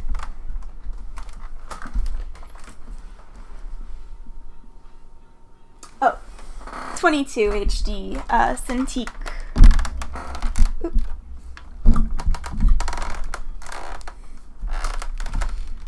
Soak muffins in paint, throw at canvas. Okay, so I don't know how old all y'all in the chat are, but growing up, I used to watch Doug a lot. That was one of the cartoons that were on all the time. And there was like one episode where he became an abstract artist because his dog was chasing like a squirrel and it knocked his canvas over and ran across it with paint. And like some art critic saw it and was like, "This is the most amazing painting," and he became like a famous painter until at the end where he had to come clean that the dog actually did it. And I had never seen like an episode of anything that related to my life so much in my adulthood as that episode. This is a focus.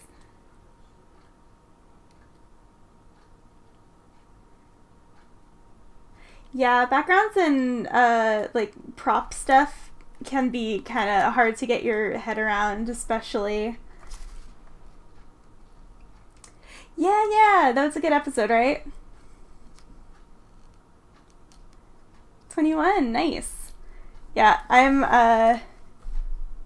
getting so I just turned 28 last month, so I'm getting closer to I don't know, the crypt.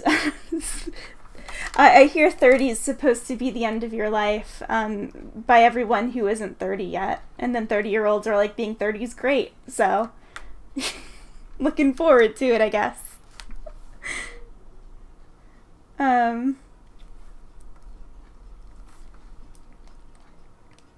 yeah, I was gonna say, like with props and backgrounds, I think mostly it's just like trying to look at it from a different, like instead of being like, oh man, now I have to like draw a vase or something in this background, kind of tackle it the same way that you would with the character, where you just kind of, instead of worrying so much about like, now I need to make like a Ming vase, just break it down. Like with a character, you'd be like, okay, here's a head, here's a body, and then here's like the pelvis, and then you can like block out where the limbs are, that kind of thing. Same thing with like a prop. You're like, okay, so I need to make a vase, so here, lid, basic shape, base, and then you just kind of like work generally, and then you can start narrowing down specific, work towards specificity. 22, nice. Man, those were the days. Being fresh out of college, expecting a job, not getting a job, then trying to make your own job. Yeah, definitely. It's like if it's got to make sense to in the same way like how it wouldn't make sense to put like a big beefy guy in like a tutu, unless that's some sort of like joke where he's like a ballerina. But if it's like supposed to be played straight, that it's like a big old tough biker man, you wouldn't put him in a tutu and then have nobody like mention it and like make it seem like, oh no, it makes sense for him to be wearing that, because in reality, if a big burly man were wearing a tutu, it's probably for some comedy bit, or he's just weird and people would look at him weird. So it's like, if you're going to do the same thing with a room, like if you're making a child's room, you probably wouldn't have like a stripper pole in the corner. That would be weird. That's something worth commenting on. So like if you're trying to bring attention to that and being like, whoa, something funky's going on here, if you're just trying to have it like as a normal location, you just got to make sure that everything in it makes sense. Or just like even coming up with like little stories with like a location. If you're like, oh, like maybe they had a hole in the wall, so like somebody broke a hole in the wall, so you'd have like a discolored spot, that kind of thing. It's just coming up with stories. It's mostly storytelling when it comes to backgrounds. I was talking about it earlier. Whenever I do backgrounds, I tend to kind of like work broadly, just kind of block out the space, and then work towards specific things, like adding stuff like that. But I think when it comes to coming up with sorry, I lost my train of thought. So it's like when it comes to making like backgrounds and stuff, you just gotta keep focus on like what is going on in the. It's like if it's a bedroom, make it make sense. Make it make sense for the character that's going to be occupying it, or make it make sense as to like if it's like a space age thing, like if you're making like a future bedroom, maybe you don't have like an old wooden rocking chair unless it's something specific to the character, like this character lives in the future but they want to be like an old-timey rocking chair maker. So yeah, it's basically the same thing with character design, where you just gotta come up with something that like it's like, don't bring attention to things unless you want to for a specific reason, because other than that it's just going to be a distraction. Yeah.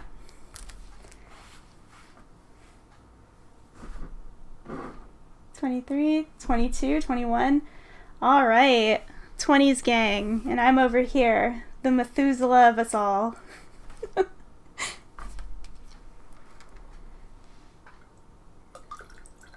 True story.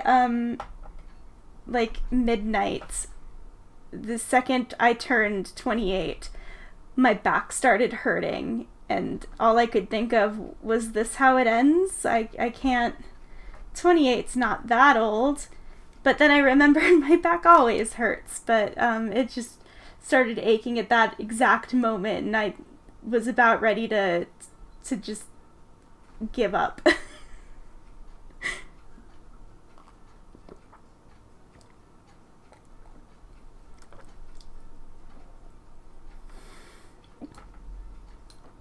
All right.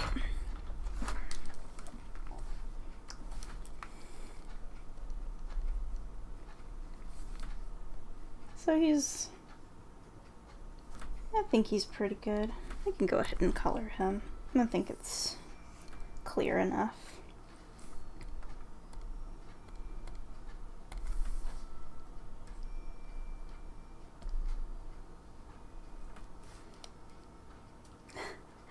Dude, my back, like when I was around like fresh graduate, my back started hurting because I was sitting poorly, and I had this tablet on like the original base, but like ever since I got the mounting arm for this thing, it's been so much nicer on my back. So honestly, my back doesn't hurt as much as to when I was like around like 2022. That area, my back was just in so much pain. So if you can get a mounting arm for your tablet, like, do it. They're kind of expensive, but it's way cheaper than back surgery. So weight of existence is giving you back pain? Man, same. It mostly only gets bad when I lean too far forward, so I gotta keep reminding myself to sit up straight. And then I also have, like, sometimes I'll put a back brace on if I've been leaning too far forward too much. So, it's kind of, I don't know. Just stretch a lot. Yeah. Hey, I'm gonna go turn the fan on. I'll be right back.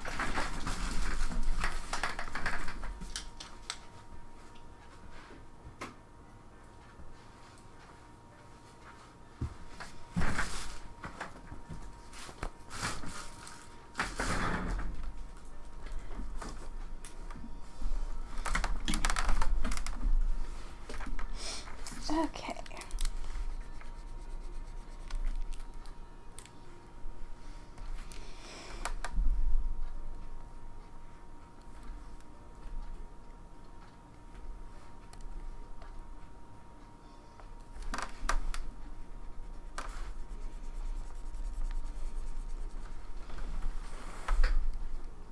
Proper posture, yep.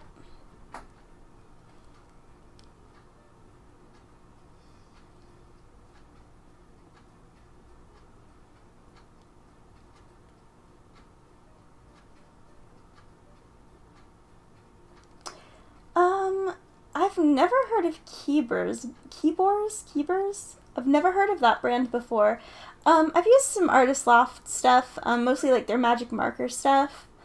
As far as like brush tip stuff, I have a couple of Copics that I got like on sale. They can be pretty pricey. I actually ended up buying some like, I'm trying to remember the exact name. I think it's like Crayola Select, which have brush tips on them. I was going to use that for a video probably in a couple months, like November-ish, I think, and that one's going to be comparing them, so I'll let you know how they are. Maybe they're good, maybe they're not.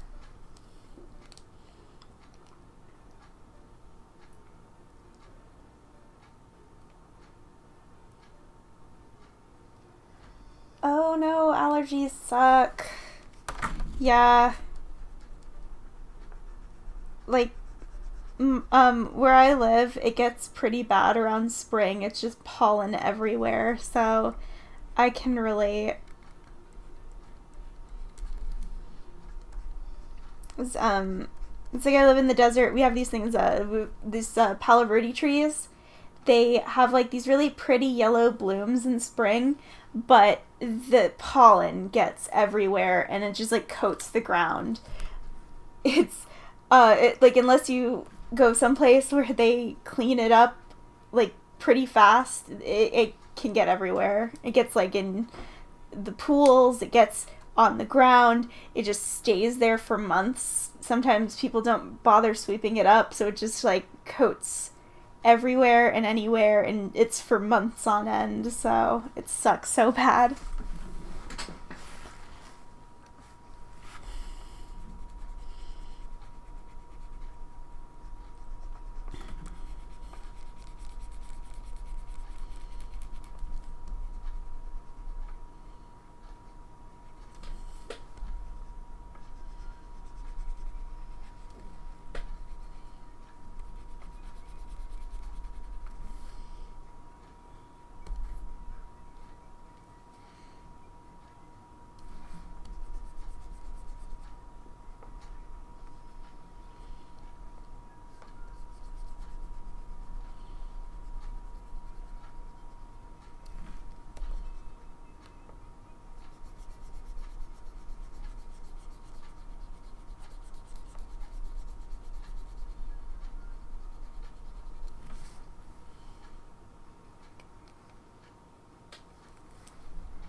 Dog's barking again.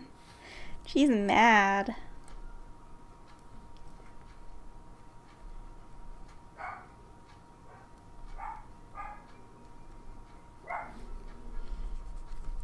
Man, what's her deal?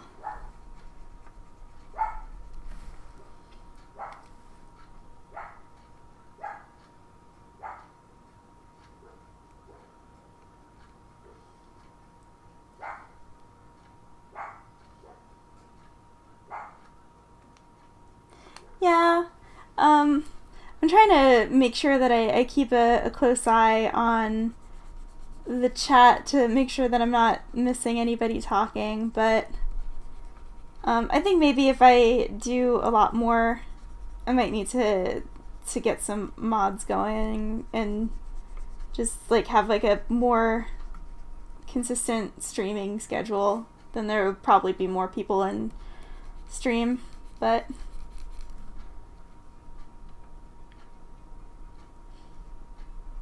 there's days that I'm just gonna be drawing mostly and not paying attention to chat, I'll probably end up doing that on my Twitch channel.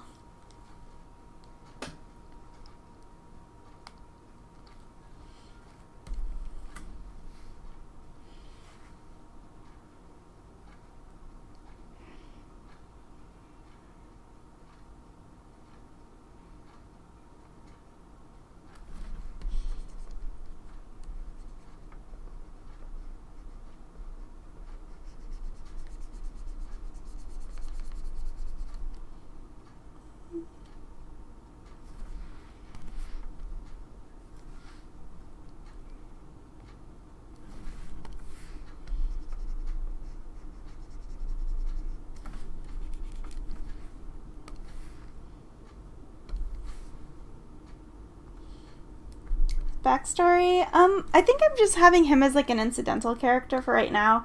I just needed to make some side characters for this. He probably like works in the office and he's just grumpy. Oh yeah, I didn't really explain what the characters are for. I'm working on a story about a theme park for monsters, so 12:10. Yeah, it's only 9 right now. But I'll probably keep the stream going for a couple hours still. I tend to go to sleep pretty late.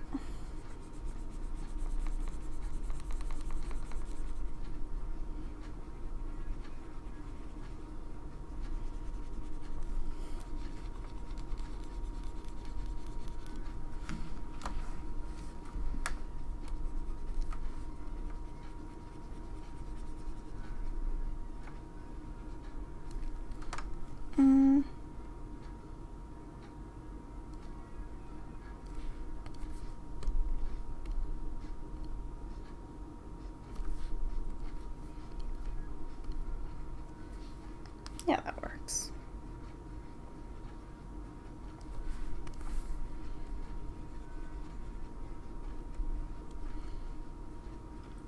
Yeah, what's up?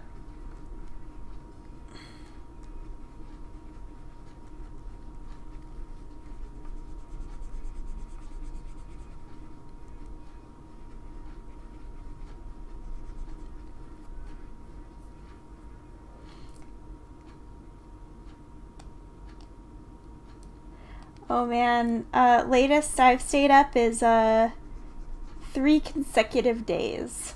So all-nighters, I used to be able to do them a lot better when I was in college. Last time I did an all-nighter was probably like April-ish, and I felt like my heart was gonna explode. Hi! Aw, thank you for the nice words. Arisha? I probably butchered that. Sorry if I mispronounced your name. 4 and 3s are very consistent for me.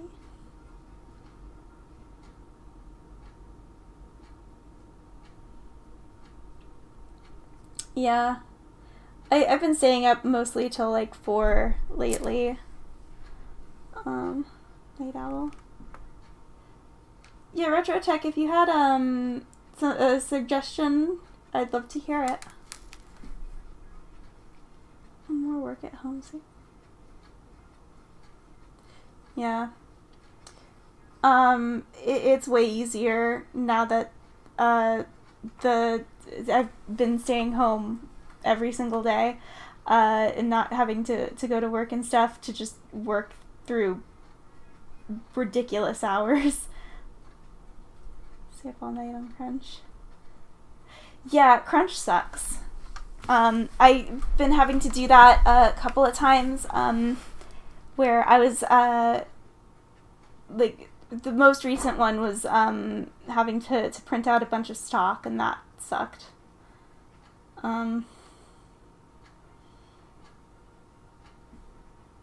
Yeah.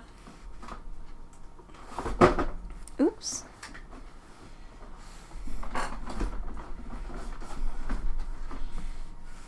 Sorry, I just kicked a box under my desk.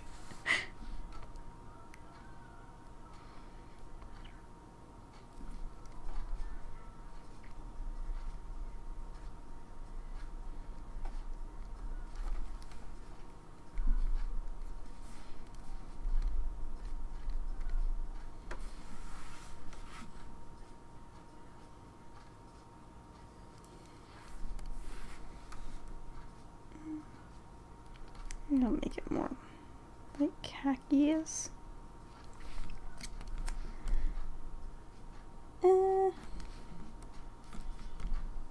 No, that's too close. Just fur color.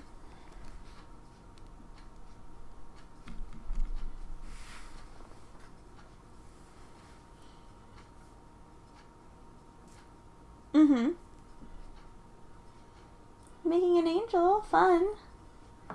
Regards to persona both for color and outfits. Like, are you talking about for the character's persona, like how they should fit together? If like you have a character that I mean, like I'd say that like color theory is kind of it's a multifaceted topic. But like when it comes to picking colors for characters, sometimes just like psychology behind certain colors, something to look into. Like red sometimes signifies anger, or like the different shades of red. Like if it's more of a burgundy, that could be more like regal, so that kind of thing. And when it comes to outfits, like if you got like a character who's more proper, they're probably not going to be wearing like ripped jeans and a t-shirt. So just kind of what makes sense for a person like that to dress. Oh, thank you for the very nice compliment, Blood Moon.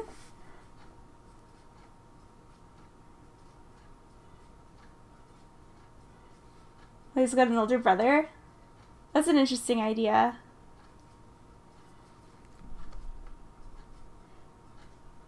Yeah, I feel like he'd probably be pretty grumpy, and like if he has like the main characters, he's probably like damn kids, get out of here, or stop messing up my office. I actually had another office character that I was mainly thinking of. I haven't drawn him. I'm still kind of thinking about what he'd look like, but I was thinking that a werewolf office worker that looks just constantly like haggard when he's in his human form, and then he just looks like a werewolf normally. But I was thinking that like maybe like an angry werewolf, but now I have an angry fawn, so maybe I won't put him in the office. Maybe I'll find some other place for him. My favorite Pokemon? I mean, my favorite Pokemon is probably Bulbasaur. He's my favorite. It's like Eevees are really cute. I know that there's like lots of Eevee fans out there, but I'd say that Bulbasaur is probably my top.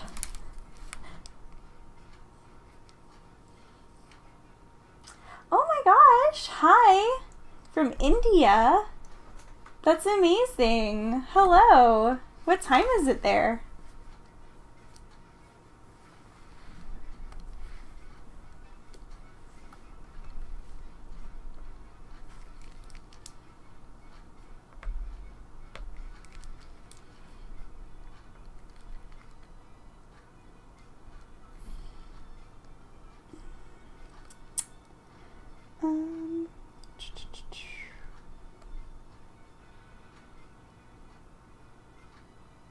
It's kind of varied.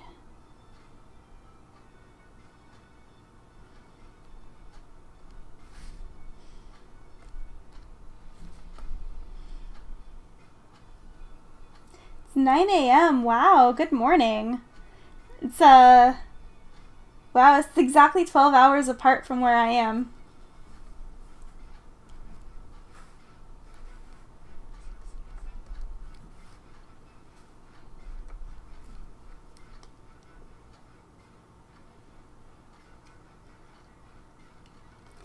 glad it's fun.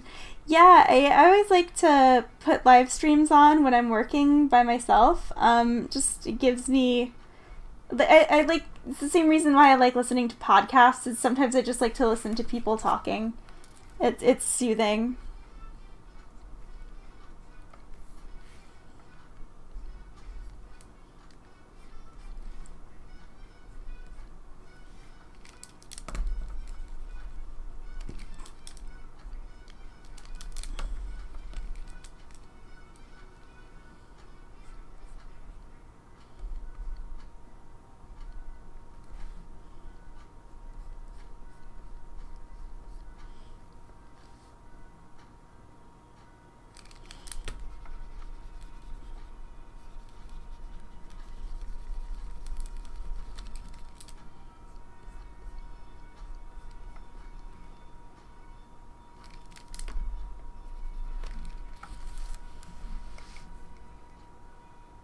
Yeah, exactly. It's I enjoy especially watching drawing streams, because it's nice inspiration to just watch how other people work too. It's like that's another thing about working at home instead of like in a studio, is you don't really get to see how other people work. So um, it's interesting to see how everyone's process is.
Yeah, I bet you it's also nice to be able to not have to get out of your pajama pants too when it comes to going to online school.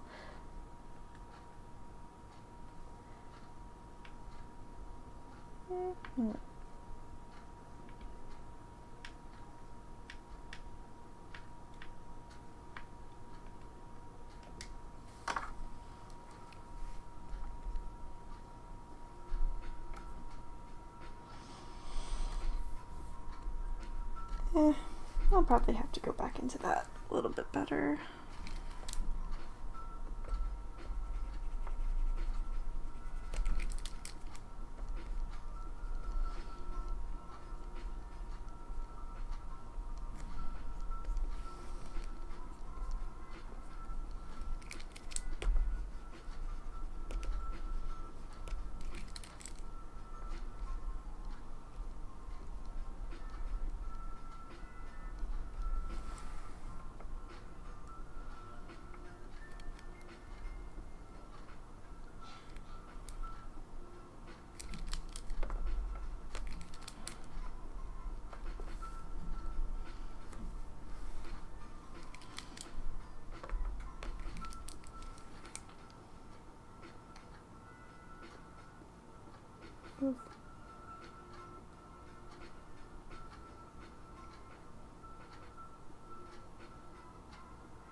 Yeah, I mean, I was like pajama day when it came to school because it felt extra not like school, but I could definitely see how it would mess with your head when it comes to being productive because you're still in like your sleeping clothes. So when I first started working from home, I would not change out of my pajamas a lot, and I felt like I wouldn't get as much stuff done. So I started making sure that I got changed every morning before I started working, and then I would feel a lot more focused. Oh, she already has a name, but thank you, Retrotech. It's actually, it's the same character, but she can turn into a spider, so that's her thing.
That doesn't bode well.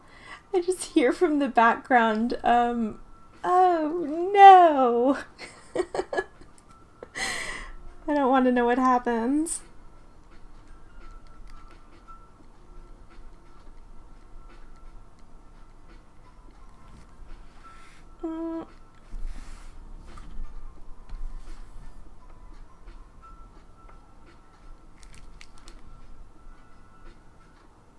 Oh, thank you.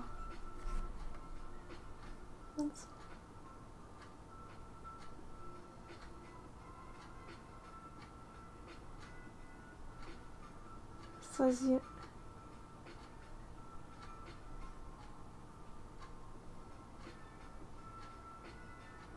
Are you saying like for October's like Inktober kind of thing?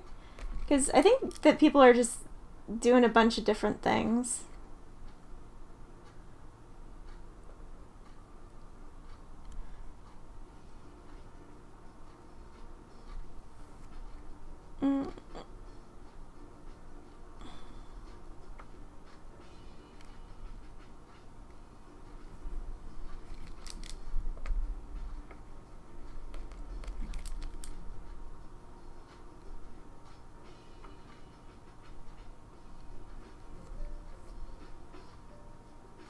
Oh, thank you for coming by, Doodle your noodles. Thanks for coming by. Have a good one.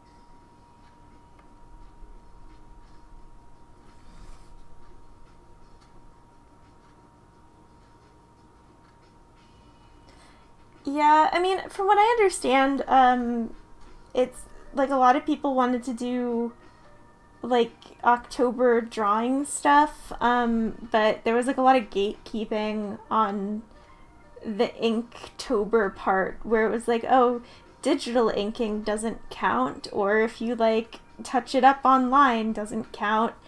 I don't know if there was any other controversy. That's the one I'm aware of, but I haven't been keeping track of the art discourse on Twitter this year. Roddy Tops? I don't know what Roddy Tops is.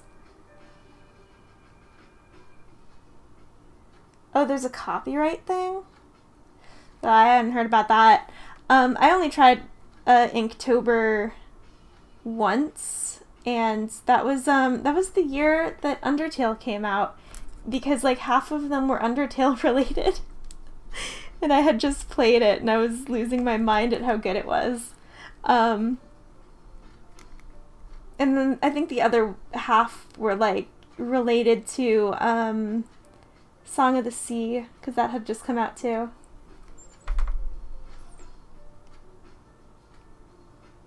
Oh, I haven't heard of that before. That sounds fun.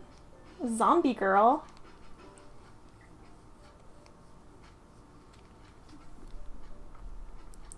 It's like I'm still deciding if I should put like a zombie or something in my story. I'm trying to stay away from monsters that are like really heavily overdone.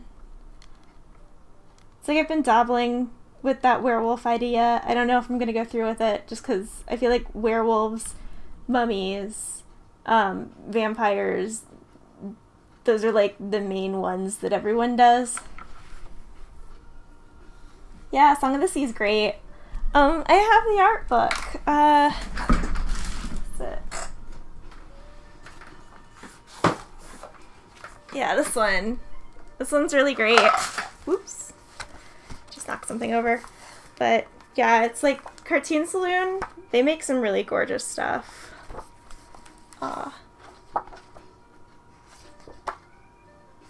It's like, I love the way that they use their backgrounds and illustrations and stuff to kind of frame the characters really nice. Yeah, I definitely recommend getting a copy of this book if you were able to find one. I think it's like Stuart NG Books. I don't know if it's pronounced different than how I'm saying it, but that's where I got this one. Good. Very good. What inspired my art style?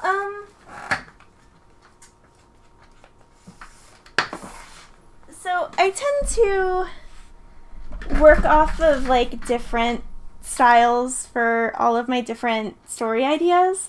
The one that I'm working on right now, I was inspired mostly by like graphic novel, kind of like really heavy darks and stuff. So I'm trying to keep it stylistically consistent that way. But I mean, basically I'll just kind of play around with stuff. But typically I just kind of take inspiration from stuff that I enjoy looking at. Like graphic novel-y kind of styles are always pretty big in my inspiration. I really like anime, so there's a little bit of that in there. Yeah. Basically, like, I'll see something that I really like in another piece, and I'll be like, wow, I want to see if I can try that, but, like, my style, and see if I can make something new. So, crochet more. Oh, yay, crocheting. I've never been able to crochet. I knit, though.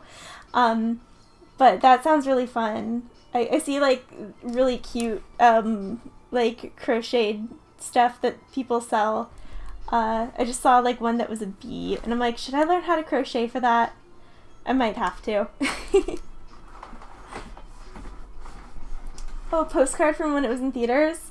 Yeah, I went to there's like the artsy fartsy theater in town, where it's like a three theater movie theater. They always do like the foreign films, and that came there for like a couple of weekends, so I made sure to get my butt down there and see it. It was really good. And that was also the last movie theater I went to before lockdown. And I saw Cats 2019 was the last movie I'll ever see in theaters, probably, because theaters are most likely not going to happen for a couple years. I'm over exaggerating. It's probably not going to be till next year that I can go into a theater again, but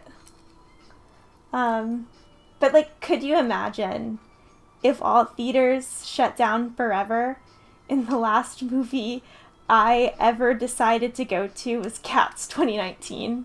That's hilarious. Is it an art gallery? Nice.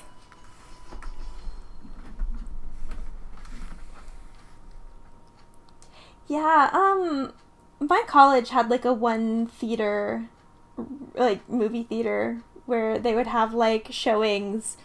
I don't know if it was like daily or like every other day, but I only went to that one a couple of times. It's like, it was very specific when you were allowed to go, because they also had classes in there too.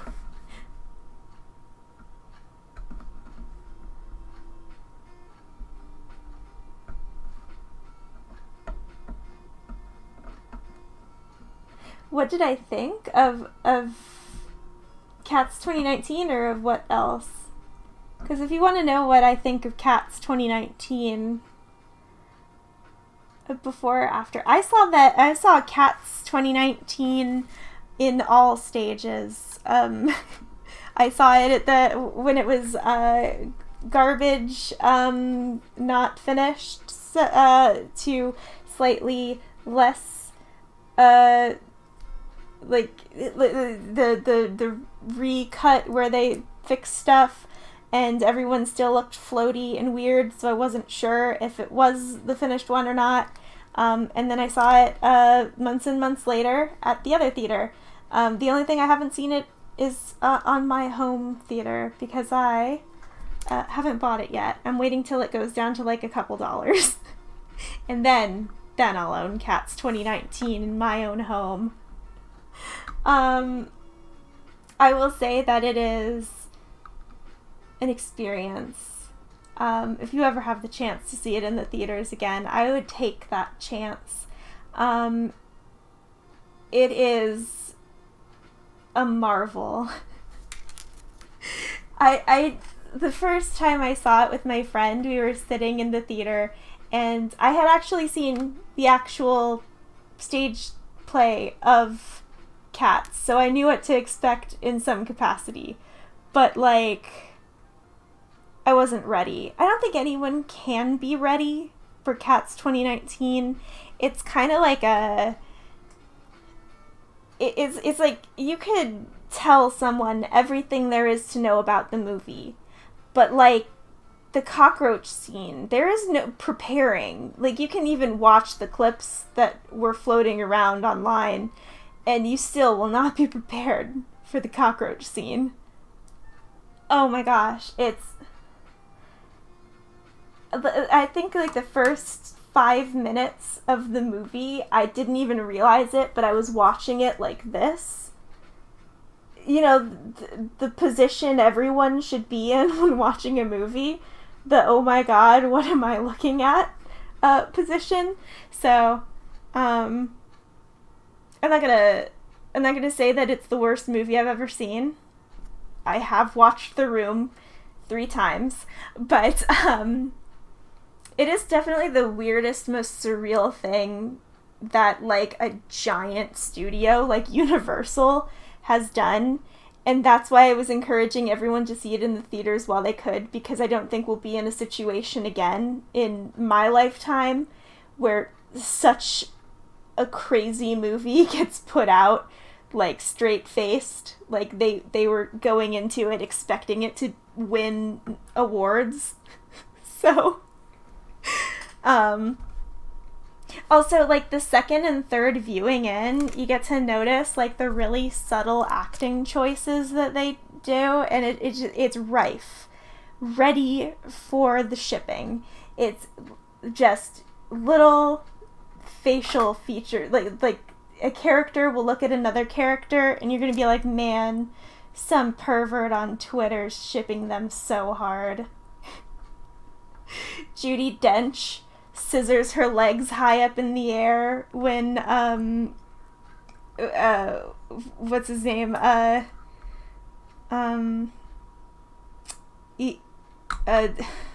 Ian McGregor, Gandalf, when his cat finishes his song number, she just like sticks her leg straight up in the air, and you're just like, oh man, Twilight age romance of cats.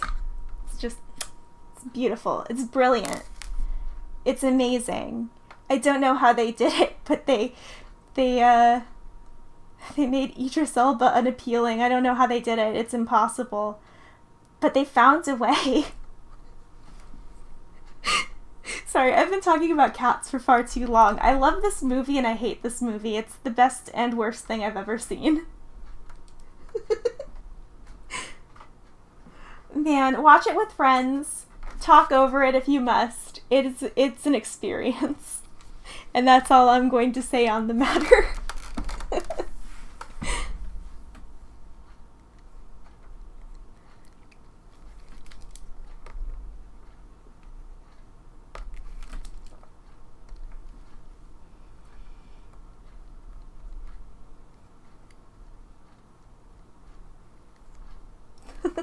I'm glad I'm inspiring people to watch this terrible movie.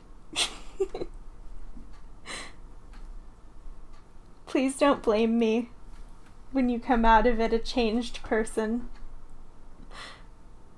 It's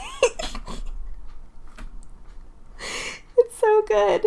You're watching the movie, and then at the end, Judi Dench turns her face to the camera and addresses you in song for 5 minutes. You, the person sitting in the theater. They haven't done it for the entire movie of talking to you. They shatter the fourth wall, and then they just tell you all about how to address a cat in song. Everyone looks like they're 2 seconds from making out with each other. It's, oh god, the choices.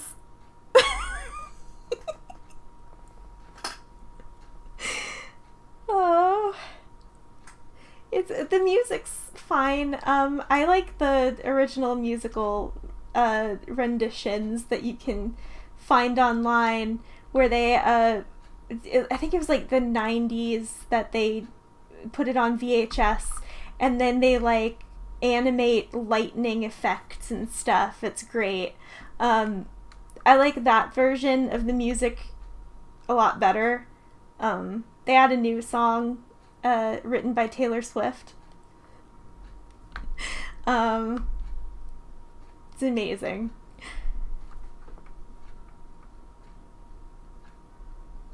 Yeah, I would recommend also watching Lindsay Ellis did a video on cats. It's very good. I would recommend watching that after you see the movie. Or if you don't plan on seeing the movie, just watch it. It's fine. It's great.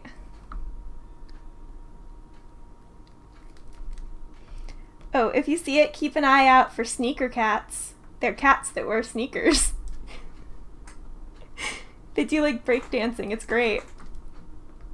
Everyone's feet are really floaty.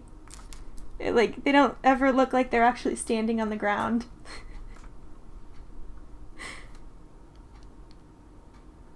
Yeah, it's a good video. I always like watching her stuff, because I feel like when it comes to writing stories, there's still a lot I need to learn, and so I always like watching like that and like folding ideas. Just like when H Bomber Guy just did one that's really good about Ruby, where it's just like looking at how other things improperly tell a story can help me not get into those same pitfalls, hopefully. So I like watching those kinds of analytical videos. A tuxedo cat named Socks? Oh, that sounds so cute. Was it all CGI? I think it was mostly like CGI and motion capture stuff. I'm not sure exactly how they did it. I know that they like the stuff that they put on Andy Serkis when he was like doing Gollum. I hear that they didn't want to use those kinds of suits for the technology, so like what they ended up using was a lot more expensive. That's what I remember hearing in Lindsay's video anyways. So check that out. I think they talk about it way better than I could off of the top of my head of not truly remembering. Oh my gosh, you have a Shiba? Aww. Yeah, I have a Yorkie, and she's kind of cat-like in certain circumstances.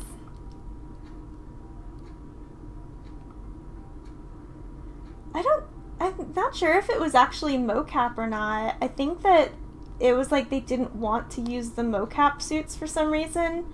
And so it's like they're all wearing like gray pajamas, but it's not like with the little dots on it. I think that's what the mocap part is. I don't know that much about motion capture CG. So don't take anything that I'm saying, like don't quote me on anything. And you can quote me on that. Don't quote me.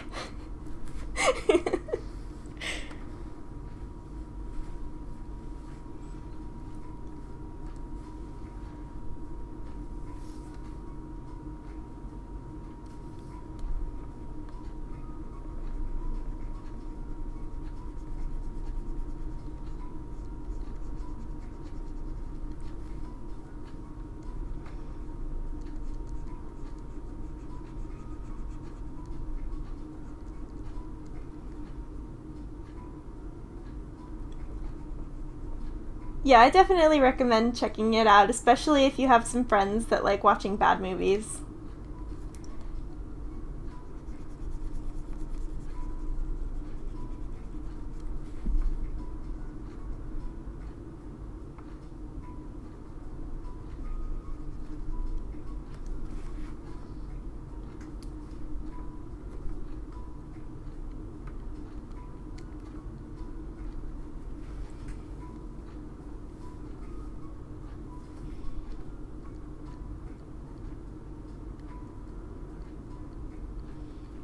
What were the last movies you guys saw in theaters before the end times came about?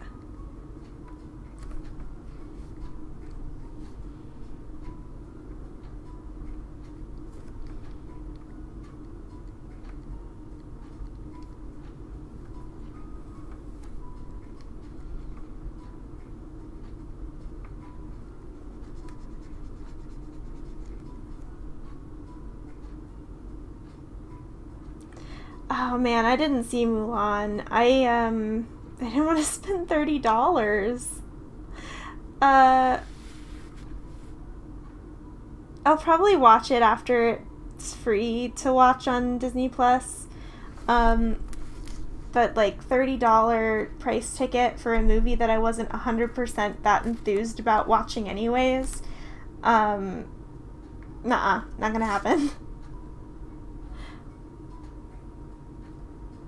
You actually saw Mulan 2020 in theaters?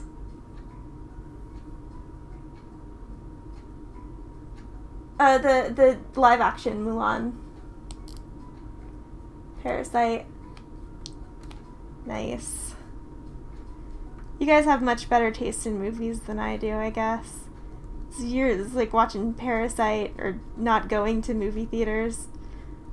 I'm over here like, oh yeah, I'm gonna watch Cats 2019 3 times in theaters, and I'm gonna watch the Sonic movie and Detective Pikachu, and I'm so sad that those two movies, the last two I mentioned, weren't the train wrecks I was expecting them to be. They were decent movies. Endgame? Yeah, I haven't been keeping up with the Marvel things, so I didn't see Endgame, but I heard it was really good. Hayopka? That sounds familiar. Is that the one with the cats? Or is that a different one?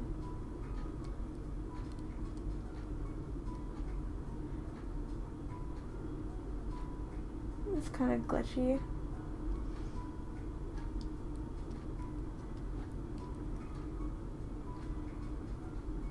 Yeah, I watch a lot of animated stuff mostly at this point. Filipino movies. Okay. So that's a different one than I'm thinking of. The one I'm thinking of was from China.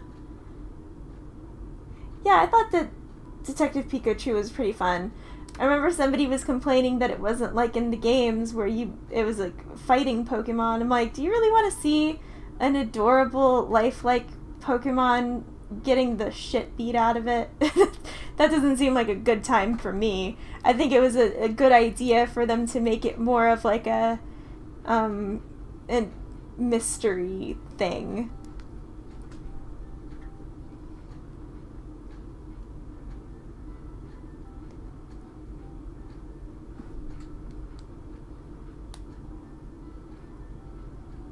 In the anime. I used to like watch streaming stuff like that when I was younger. Honestly now it's pretty easy to get access. Like I have an income stream, so I can afford to get streaming services of stuff I want to watch, so I'm not gonna condemn someone for watching pirated movies, but like if you can afford it, definitely don't do it's not safe for one. They can definitely pirated movies, if you're downloading stuff, it's not safe.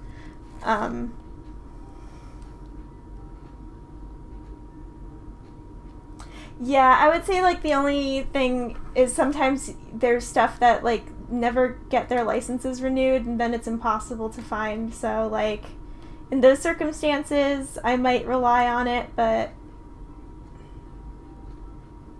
Ryan Reynolds Pikachu in it, yeah. Ryan Reynolds was a good Pikachu, gotta say. And the twist at the end, halfway through I'm like, oh man, is this where they're going? I hope it's not, and it was, and I'm like, okay, I'll live with it.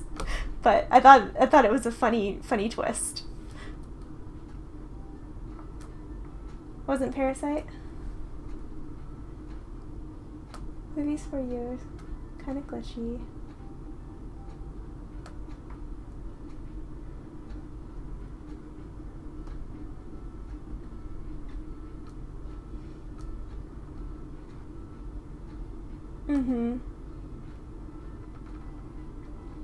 Yeah, I mean, I got Netflix, Hulu, Disney Plus, and so I was doing like Verve for a while, so it's like I don't know. It's easier to just pay for like a safer streaming service at this point too. It's just like the only downside is like sometimes you do get those shows that never get renewed. It's like I had to go online and like find old DVDs like off of eBay.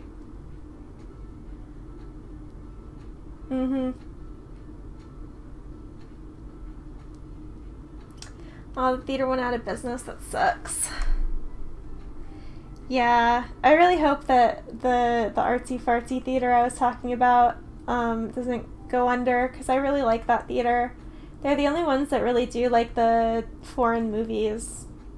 Also, I won a free movie ticket, and that was like in March, so I'll probably never get to use it at this point.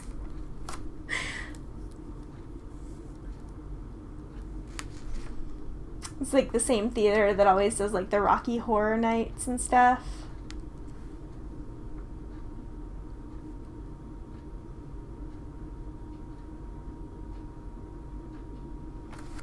Yeah, I haven't checked out Voodoo. I've heard about it, though. Apple TV. Yeah, it's getting to the point where there's, like, a lot of, streaming services. It's hard to keep up. Y'all keeping up on Quibi?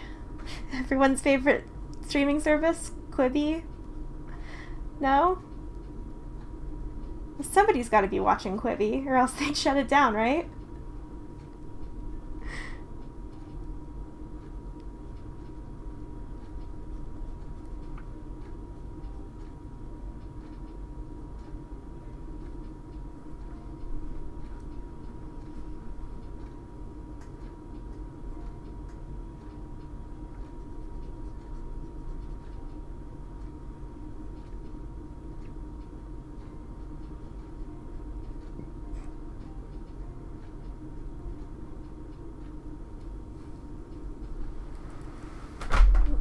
Excuse me.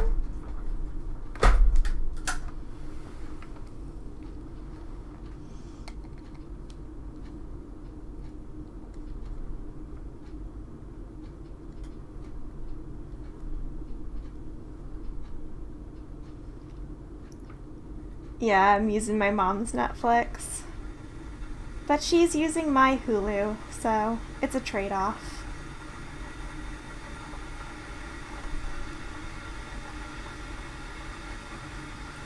Oh yeah. They're also using my Prime too, so...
Games of Kitchens.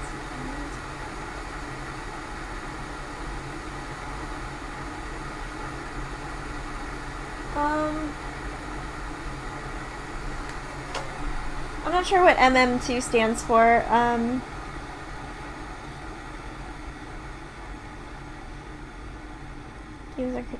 As far as like cartoons and stuff that came out recently that I've been enjoying, I've been really enjoying Owl House and Amphibia. Those are like the two main ones that I've been keeping up with. Mario Maker. I never really played Mario Maker. Honestly, I haven't had a chance to play too many video games lately.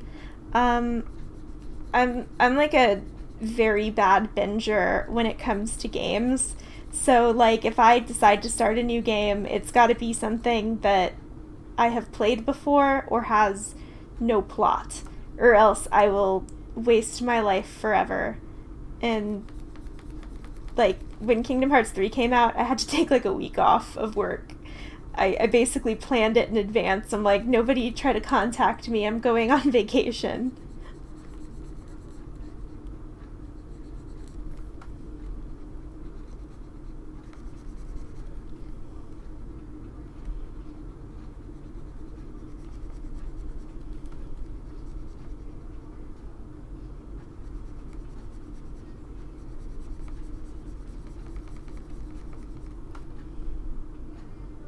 Yeah, still streaming. I'm probably gonna be up for a couple hours. Hey, welcome back.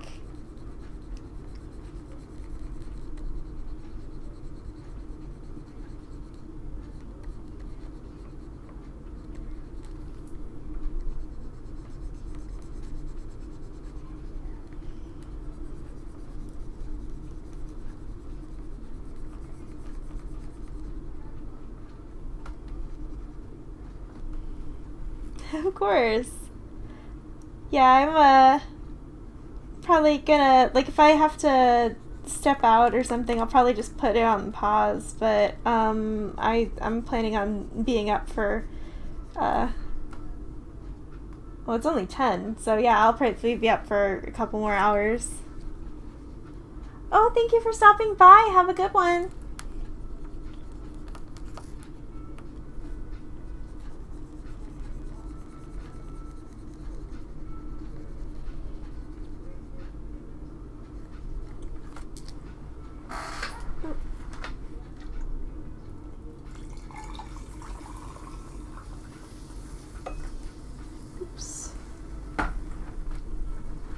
Sorry, I'm trying to refill my teapot and I just spilled water.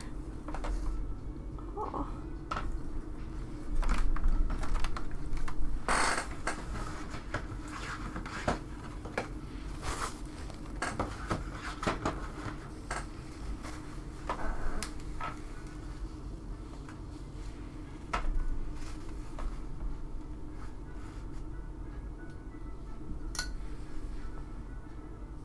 Oh yeah, I've been behind on DuckTales, but I really like the new episodes so far. I think I haven't finished all of season 1 yet. I think I was like a couple episodes towards the end. I just haven't finished it yet, and I hadn't finished the new Tangled series. I need to finish that too. Just talking about whatever, like what's like recent TV shows and games that you've been playing. So I keep on kicking this box.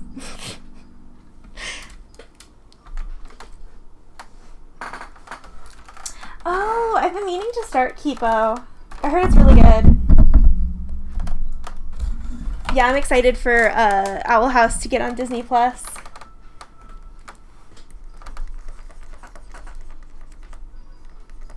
This Grom Day was the best episode.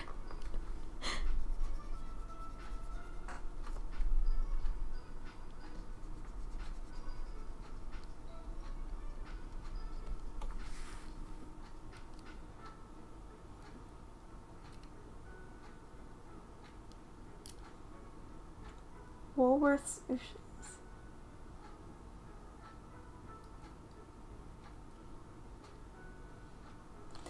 Yeah, Ooshies?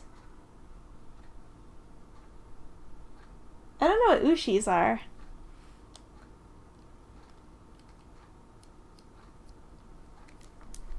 Yeah, Kipo looks good. I just haven't started it yet.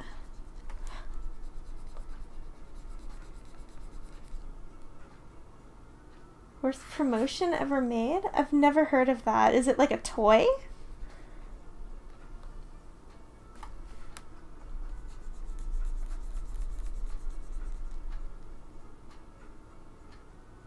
Okay, I'll have to look that up then. Cause like the name just makes me think of Orbeez, but that's probably not the same thing.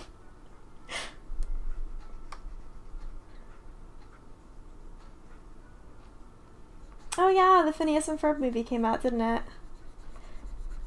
That was a little after my time at when I was watching like Disney Channel age.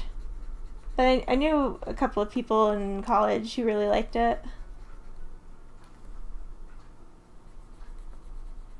I used to babysit, and they always loved watching Phineas and Ferb, but I didn't really pay attention. I was at that point where I'm like, ah, now I'm too old for cartoons. And then after that, like a couple of years later, I decided to go to art school, and now I just watch cartoons. So...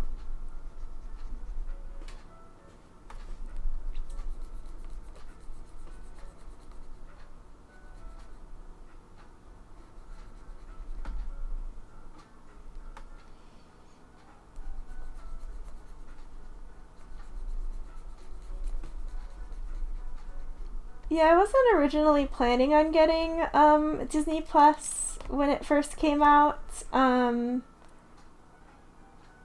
but I'm trying to remember exactly what it was. There was like something I wanted to watch, and I'm like, oh, I guess it's on Disney Plus, and I ended up getting it.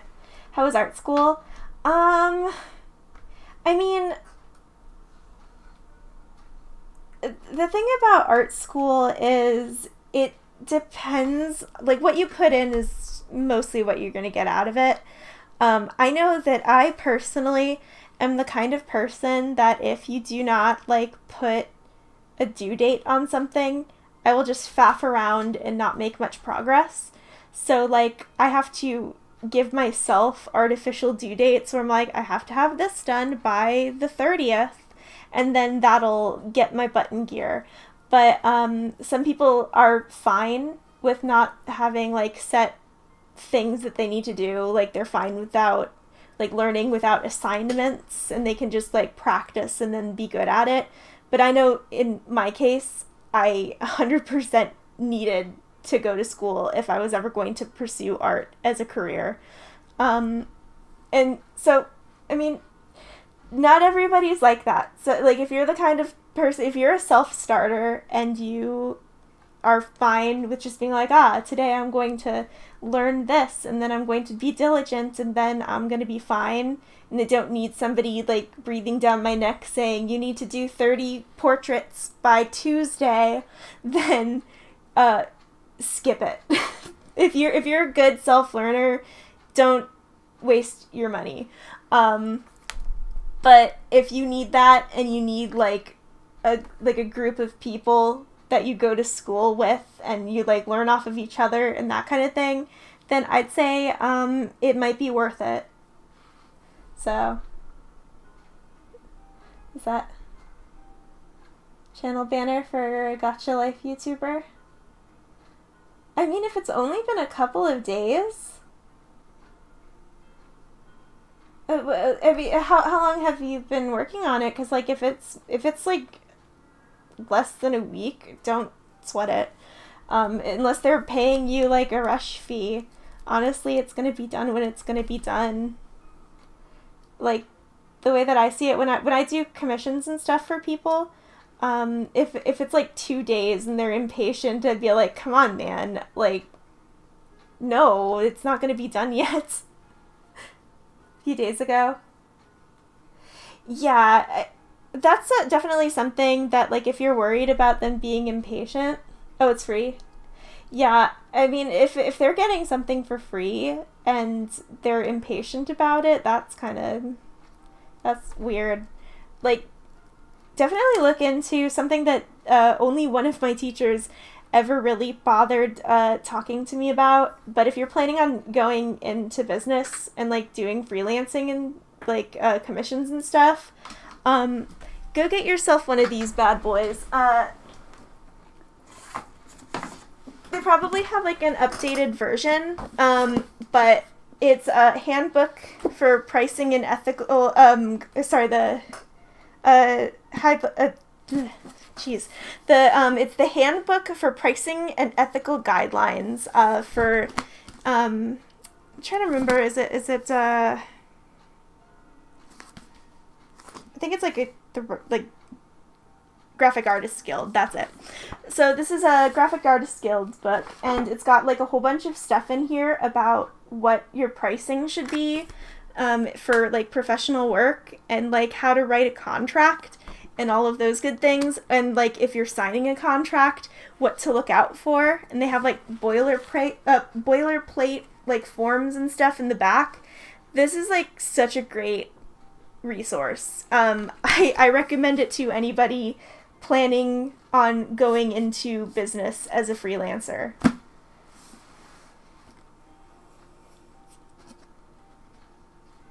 Yes, is that...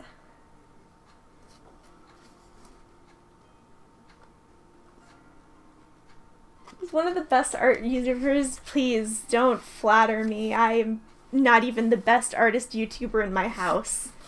That's a lie, I'm the only one, but...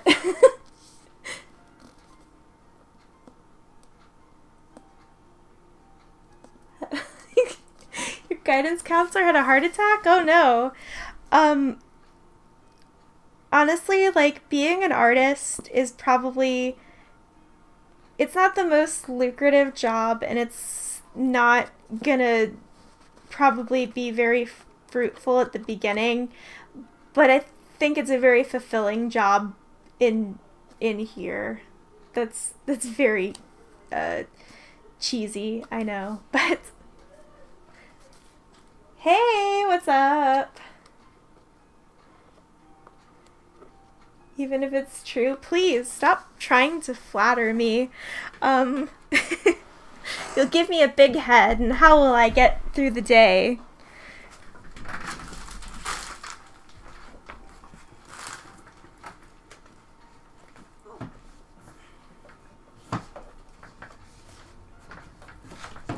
Okay, that doesn't want to go back in the bookshelf. I'll deal with that later. Cut themselves more slack. But if we cut ourselves too much slack, what happens when we become divas?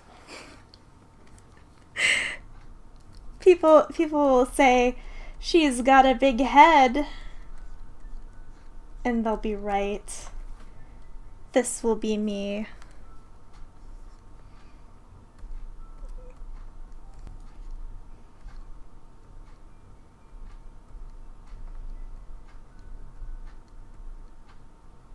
And then I have a little tiny body. I look like an alien. This is, it's wholesome. Aw, thank you. Talk about now. Hi, hello. I don't know. What do you guys want to talk about? I can give you guys some nice free advice. Even if you're not arachnophobic, don't just look up spiders online. That'll get you a bunch of photos that are creepy. Like, know what spider you're looking for, and then look that up. It's like, I'm not an arachnophobic person by any means, but even I get a little squeamed out by a lot of the photos of just giant spiders on someone's hand.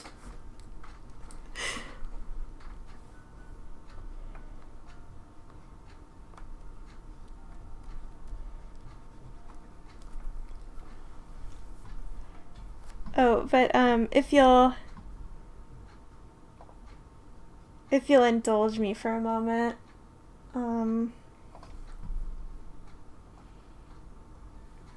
is this not the most adorable, fabulous spider you've ever seen? Like, look at those lashes. Sweet baby. That's like mascara spider. I love it.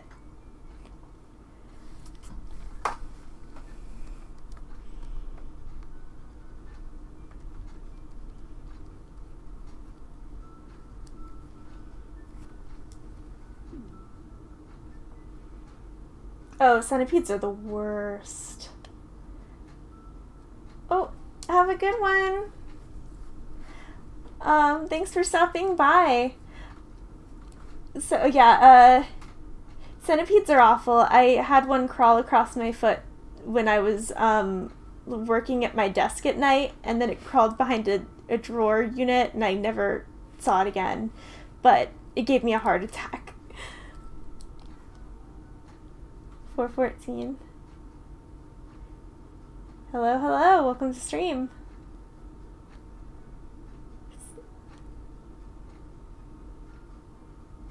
Fashion Spidey, yep. See, jumping spiders are adorable. Those are the big old eyeball ones.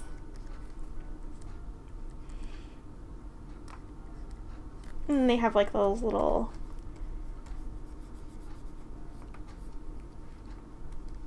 whatever these things that I'm coloring are called. I'm not 100% sure. I need to brush up on my spider anatomy.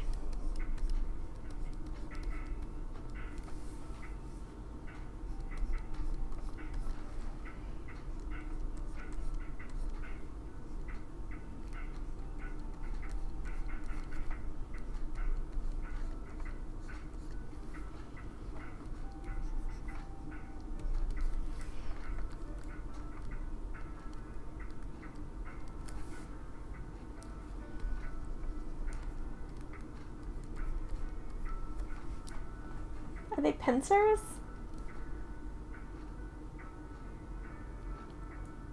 Any more than that? Yeah. Oh no, I'm sorry if you have arachnophobia. I don't mean to freak you out. I don't know if they're not pincers. They're just kind of like little hands that kind of do this. Oh, you saw a jumping spider today? Fun.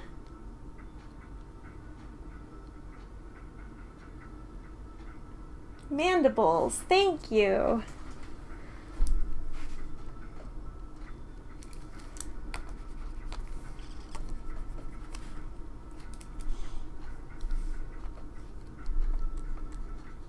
Mm-hmm.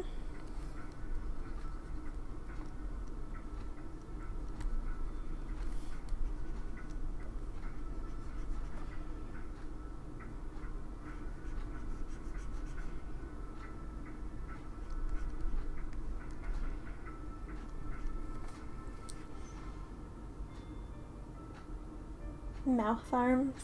Yeah. For gobbling up the food. Yeah. I don't know. I might redesign her later. Maybe make her a little bit less centaur-y. But for now, it's just something to reference. Okay.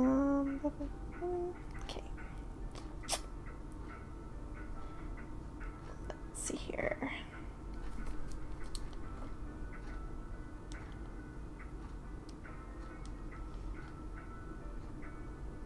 Mm-hmm.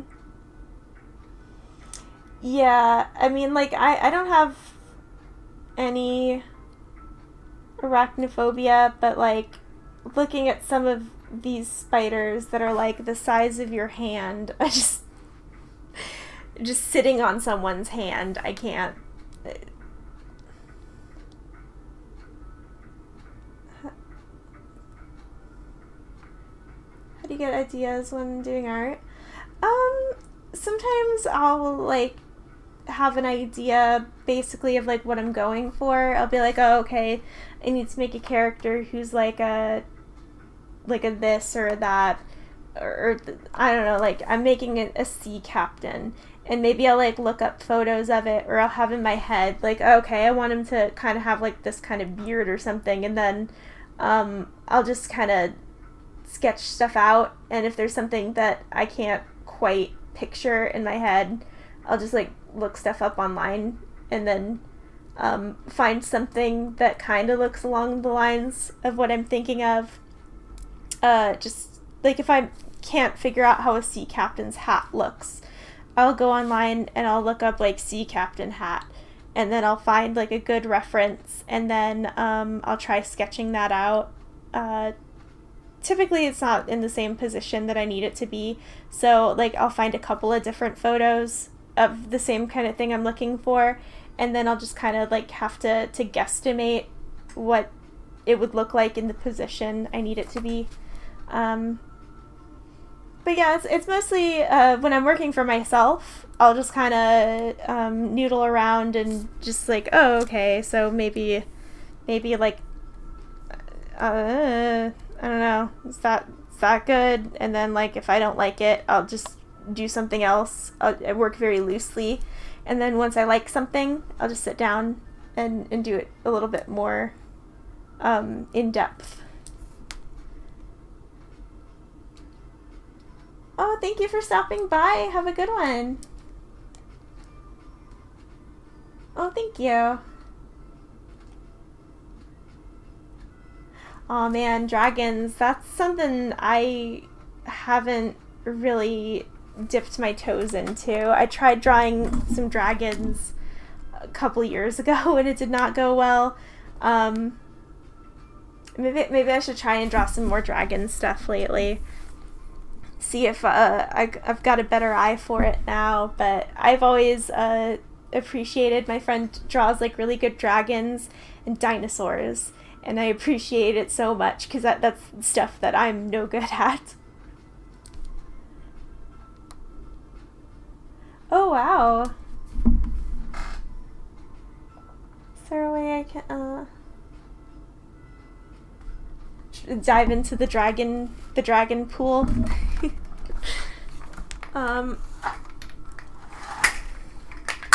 Sorry, I needed to close my blinds. Yeah, when it comes to stuff like that, and like mech is also something I haven't really tried. I should definitely try pushing myself and see what I can do with it.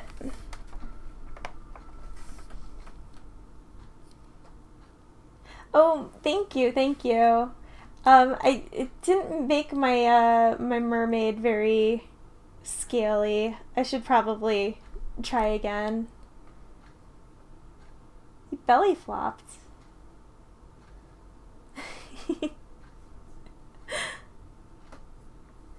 Yeah. I mean, this is pretty much like everything you're not gonna be perfect at the first try. I mean, you can argue that you never get perfect at anything. It's just you get more successful at trying. So, monsters, those are fun. Yeah. No, I definitely get that feeling. Especially like when I was first starting school, like art school. Some of my teachers were just like very vague in assignments. They'd be like, draw eternity. And you'd just be like, great, what does that mean? And you'd have to just sit there and stare at a blank canvas. But like the best way to get something is to just start drawing whatever.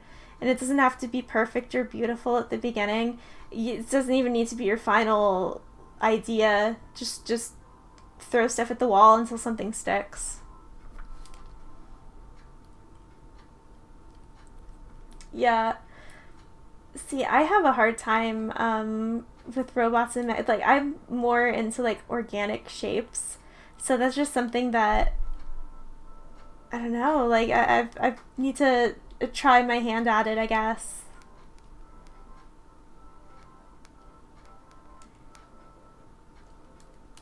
Oh, drawn humans. Mhm. Yeah. It's definitely something that like if one thing that I noticed about my art kind of early in art school was that the things I tended to draw were pretty samey. So it was just like dip your toe into what makes you uncomfortable. Like you're not good at hands, draw a bunch of hands. You're not good at drawing animals. Try drawing some animals. It doesn't have to be all the animals in the world, but like take some time to like study giraffes or like I don't know, cats, something like that. And it's just like I feel like art is it's a big exercise in making yourself slightly uncomfortable with what you're willing to move into. And I'm not necessarily talking about like uncomfortable as in like content, like if you don't want to draw like tickle art or whatever, I'm not saying to do that. I'm saying like if you're intimidated by like making characters that have big noses or like characters that have pronounced eyebrows or characters that are like 55 when you normally draw like teenagers, that kind of thing. It's just like pushing yourself even just like a little bit. Like I tend to draw a lot of younger characters, and so I'm like, you know what, maybe this character is like in his 80s, so I'll draw an old man. I didn't have a lot of practice drawing old people before I went to art school, because I'm like, oh, I want to draw cartoons for kids, so all characters in kids' cartoons are kids, right? Wrong. So I'm sure there's some, like Kids Next Door. I don't think there were too many. Well, actually, yeah, no, a lot of the villains in Kids Next Door were adults, so even in that one. But it's like in most cases, like Peanuts, that's what I was thinking of. Peanuts, you barely see any adults, you just see like legs and stuff. But it's always gonna be just like trying your best to work in something you're not familiar with and see where it goes. So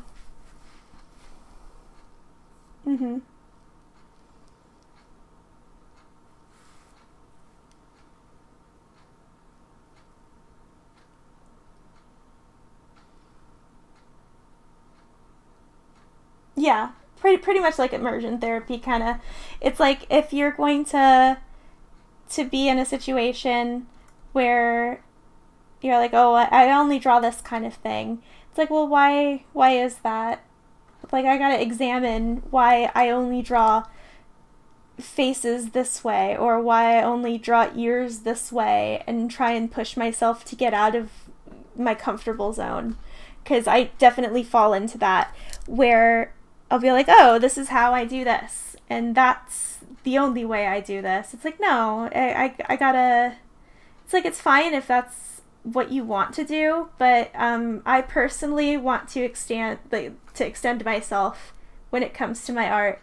I don't want to be like a one-trick pony when it comes to my stuff. Like, some people are happy with that. It's like you get people who are like, I draw hot girls for a living, and that's all I do. I draw the best hot girls, and they have the, like, it's just like, that's the pinup stuff. That's all they do. And they're happy with that, and they're good at that, and that's great, and they're known for it, and that's perfect. But in my art, I want to be known for being diverse in the things I can draw. So I just need to push myself to try drawing everything. So it just depends on like what kind of an artist you want to be. So I mean, like, if you want to be a pinup artist, be the best damn pinup artist there is. If you want to be a diverse, like, jack of all trades artist, there's no shame in that. It's 100% something that anyone who strives for, like, all the better for you. So this is procreate for a few hours.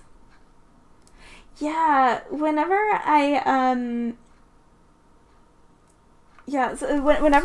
draw stuff, that's why I have 3 things open at all times, is like, if I get bored of drawing something, I'll switch over to like another, be like, oh, okay, what was I doing over here? Oh, I was trying to line this, so like maybe I'll work on this one for a while, and that's just a good way. Oh, thank you. Oh man, I keep on kicking stuff. Hot Girls, Mike Mega's art in a nutshell. Yeah, dude, I have a friend, Isaac, who he draws pinups, and he's really good at it, and I love seeing him do it. He's like very passionate about drawing pinups, and we've done shows together. Look up Scarf Curve if you're interested in pinups. So, but yeah, it's like that. Like, he picked something that he enjoys doing, and he's doing good at it. So like, that's amazing. In my artistic journey, I decided that I want to draw just like everything and anything, and just be somebody who's very easy to slot into wherever you need me. And I feel like I still have a long way to go. I'm not quite at the point where somebody's like, cool, you can jump right in. We need somebody to design this, that, and whatever. I haven't quite gotten to that point in my journey yet. I feel like there's a lot of things that I end up falling back on. Like, I tend to stick to only specific, like, body types, I feel. Like, I feel like there could be more diversity there, or, like, more diversity in face shapes and that kind of thing. But, I mean, it's all a journey. Yeah, go ahead and start drawing something. That's gonna be fun. Hey, welcome, Flo, sir. See you. Thanks for stopping by, Just a Coaster Nerd. But yeah, I didn't mean to get, like, very preachy. It's just I like going into sort of philosophical stuff. My friend Key is like that too. Plan on being everything, but mainly pinup girls. Yeah, go for it. Like, find something you enjoy. If you it's like, if you find something that you enjoy drawing and you just want to be the best at it, go for it. Like, draw what you want to draw. Like, nobody's making you draw something. Hopefully you don't have a gun to your head, people saying, no, you need to draw animals if you don't want to draw animals. And so I feel like a lot of people, they're like, no, you have to be this way in art, or you have to do this in your career. And I don't buy into that. I don't know.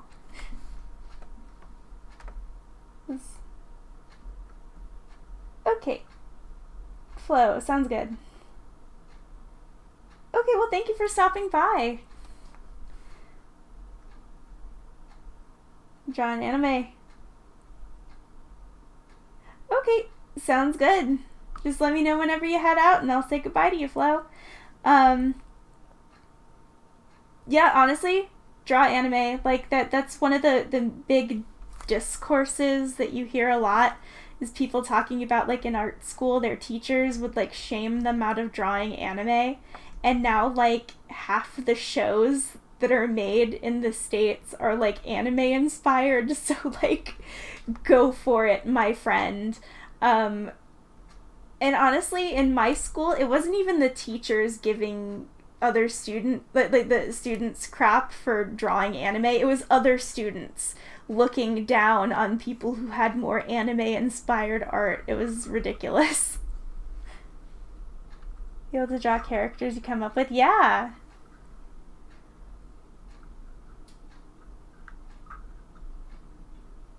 Yeah, dude, if it's something that you want to draw, go for it.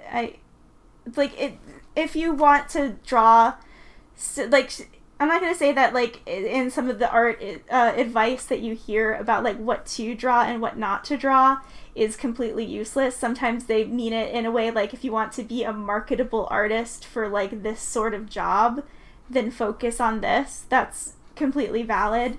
But if you just get somebody who just sits there and says, don't draw anime, and they don't know what you want to do with your career, or that you want to, like, make if you want to, like, make your own manga or something, them giving you that advice is less than worthless. But if they're saying, like, oh, if you want to be, like a classically trained painter for, like, oil paints, like a portrait maker, then maybe don't make it anime if that's, like, unless that's going to be a gimmick that you do. But, like, if they're trying to say, like, oh, if you want if you want to, like, spend your days making replicas of the Mona Lisa, maybe don't make your style too anime if you want it to be, like, picture perfect. But, I mean, like, even in that case, you could just make something unique. Like, make anime Mona Lisa. I'm sure that'll sell like hotcakes. That's pretty good. Maybe I should draw some anime Mona Lisas to sell at my next convention. Ideas. Hey, Nick Nitro! Oh my gosh, thank you! Thank you so much for, I can't believe you put on my whiteboard. Oh, thank you! Is art teachers hating anime and... Yeah, I feel like a lot of it's just bias where they see like anime and cartoons, they're like, oh, that's low art. And they stick their nose up at it, but honestly, that's just... That's very close-minded to like look at something and say, oh, well, that's for kids. It doesn't matter, because you can still make really poignant art even if it is for kids. If you draw yourself in anime style, what would it be and why? If I would draw myself in anime style, it would probably be Sailor Moon, because I am obsessed with Sailor Moon. Either that or like Cardcaptor Sakura, just like shoujo style.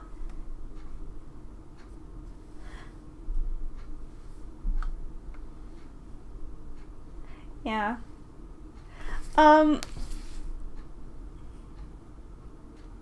A lot of fun. Yeah, I mean, anime is like a great jumping off point to learn how to draw. I unfortunately spent so much of my artist career trying to like rip my art away from its like original anime influences. It's like I'm kind of happy with where I am as an artist, but I feel like if I was less obsessed with like trying to hone a new art style at the beginning, I would have been a lot further along than I am now. Are these all Pringle characters? Sorry, Prigonal. Oh, original. Okay. Okay. I think you were thinking if these were Pringle characters. I was thinking of the little guy on the can. Yeah, these are all original characters. I'm making a story concept. I'm trying to make a pitch Bible for a TV show. It's just like a personal project. And yeah, it's a theme park for monsters. So I got my main cast, I got some incidental background characters, I got some villains, just trying to make a whole bunch.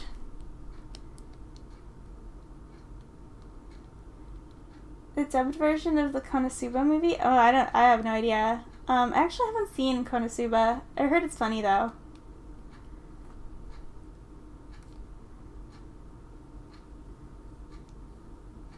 Newer anime style. 69 likes. Thank you. Nice. Yeah, I like how vibrant some of the newer animes are. But there's just something about like 90s, early 2000s anime that is just very aesthetic to me. To a cartoon anime hybrid. Thicker lines and more dynamic shots, very simulated on its graffiti style. Yeah. See, I really like the graffiti style stuff. Like, when it comes to, like, super thick lines is something that I tend to work in a lot. I really like it when I see people who do super thin lines, too. Just because I feel like at this point I am so acclimated to drawing with thicker line work that I can't even think of how I would go about adjusting my style for that. But like when you get those big chunky lines like what you get in The World Ends With You, just chef's kiss. It's great. Yeah, man. I was... What was it? In here?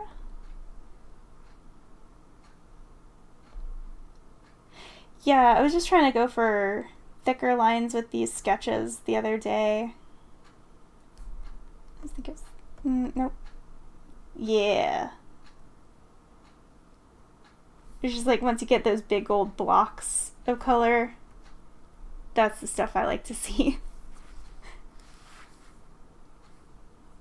80s Gundam series? I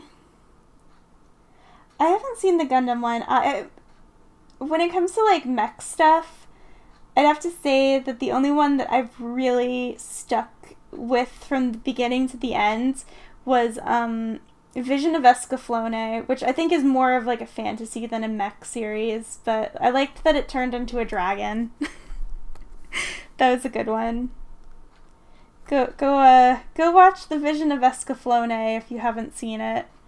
Their noses are a little off-putting at the beginning, but I think it's a good story.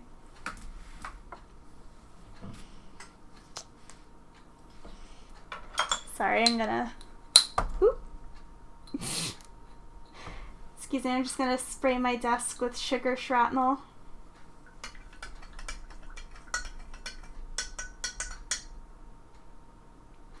Sucker for giant robots.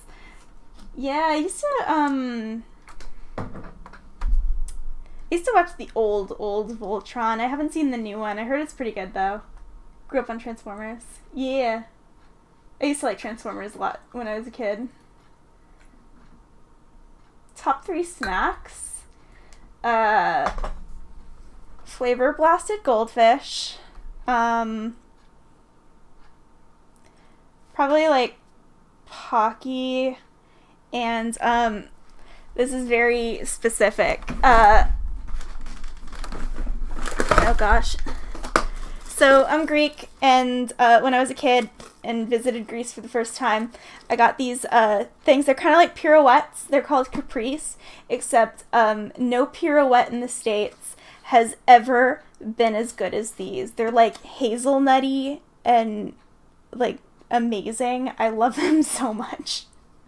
I found out that you can buy them on Amazon, and I just buy them a lot. So they're so good. Try them if you get the chance. This is Stream with Chris.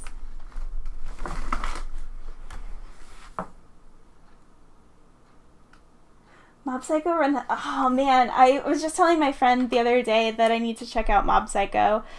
She was telling me that it's her favorite anime, and I need to go watch it.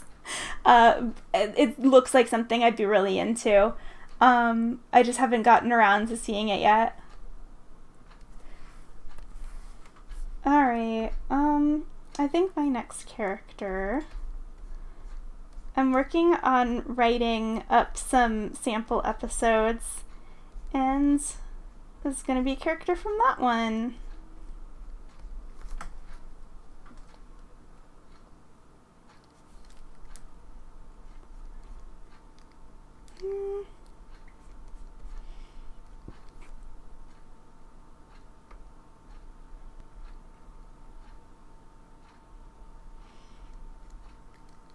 So what other snacks do everyone else like to eat?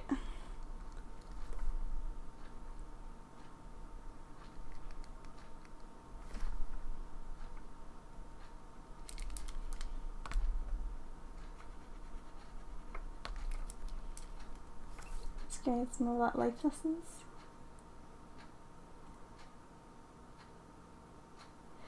Yeah, I see like a lot of meme stuff of Mob Psycho. So I have no idea what to expect with the story. All I know is something about psychic powers.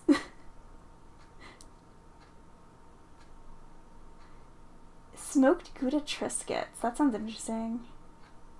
Dark chocolate's great. And pretzels are great too. Yeah, dude, the Dove Promises, dangerous in my house. Everyone snacks on them all the time. Truffles are great. And I'm talking about the expensive mushrooms. No, I'm not rich. But no, I would say like chocolate truffles with like chocolate cream. That's the stuff I like. Food is food. Nutella does count, of course. Just like a spoonful of Nutella. Heck yeah. Root beer's great. Man, I get pretzels a lot. Sunflower seeds is like my, that's like my road trip snack. Trying to eat healthier. Man, you're better than me. I gained like 10 pounds because of lockdown. Kettle popcorn. Oh, ah! Yikes. See, I purposely like bite on corn kernels because I'm crazy and I want to break my teeth, but if you're not expecting it, that would hurt. Eat whatever you can to survive. Amen. Nothing compares to your noodle fix. You gotta go get yourself some cup noodle. Soft pretzels, pretzel maker pretzels, or Wetzel's. But pretzel maker has always been my favorite soft pretzel selection.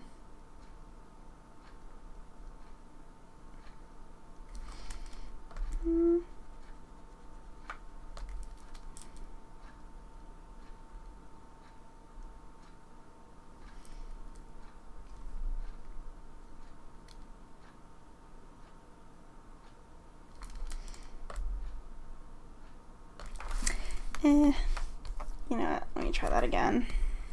I feel like I overworked the face shape.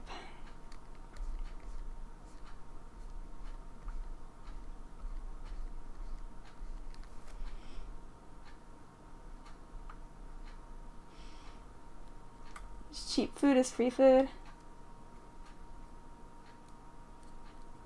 You got the stuff. Dude, I was at the grocery store earlier today, and a Tapatio brand ramen. Like, is that good? Has anyone tried that? It sounds interesting, but super pretzel brand. Annie's pretty good. They don't really have very many where I live, but I've had them at the airport.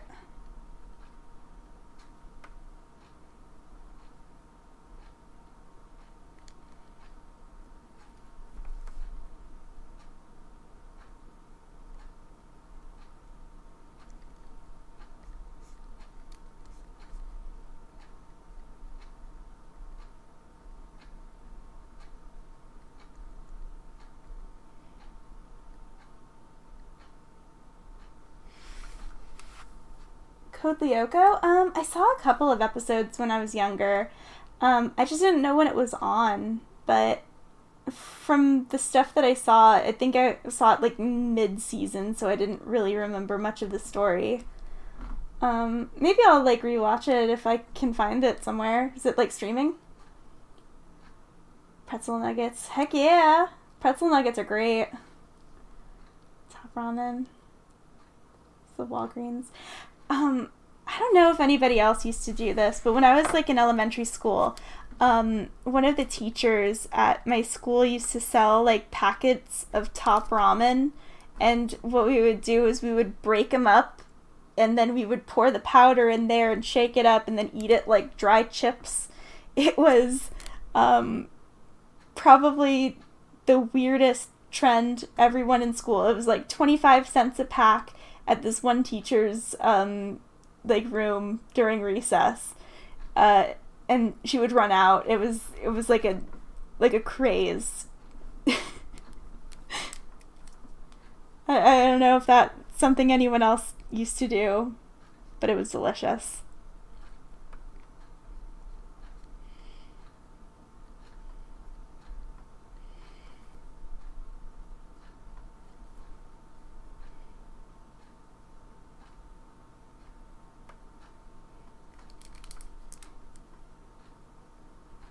Oh no, I got a lol. I guess nobody else used to do that. It's on Netflix? Yeah, no, I remember that they had giant foreheads in that show. Oh, cool. Somebody else is on the ramen train. Dry ramen. It's a thing. School just pickles and questionable candy bar. Oh man, like those big dill pickles, those are great. My mom used to be in charge of doing my elementary school's fall festival every year.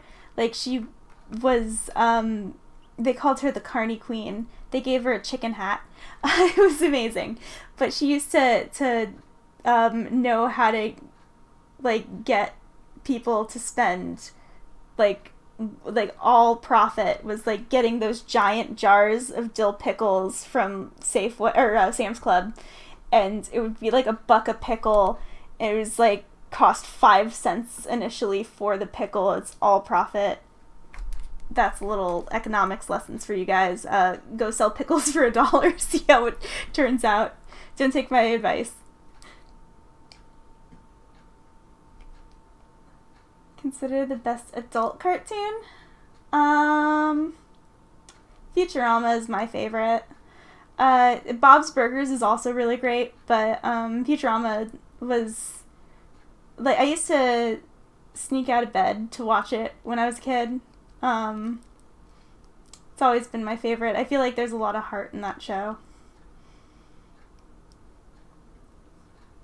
Giving out sparkling water. Diet Cokes. Oh man, I have my friend's cousin worked on Archer. I don't know if he still is in Georgia, but yeah, he used to work on Archer.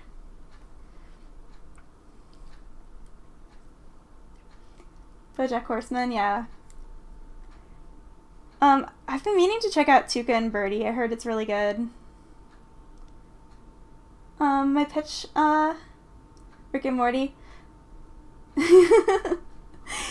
Dude, Rick and Morty has some really interesting, like, just when I'm watching it, like, their animation is so smooth in, I've only seen, like, the earlier seasons, but, like, the animation is just really smooth considering the fact that it doesn't have to be. Like, you look at how stilted a lot of movement is in stuff like Family Guy. The animation in Rick and Morty's earlier seasons that I've seen, it's really fluid. Venture Brothers, nice. So the age range for my pitch is supposed to be like about 10 to 12.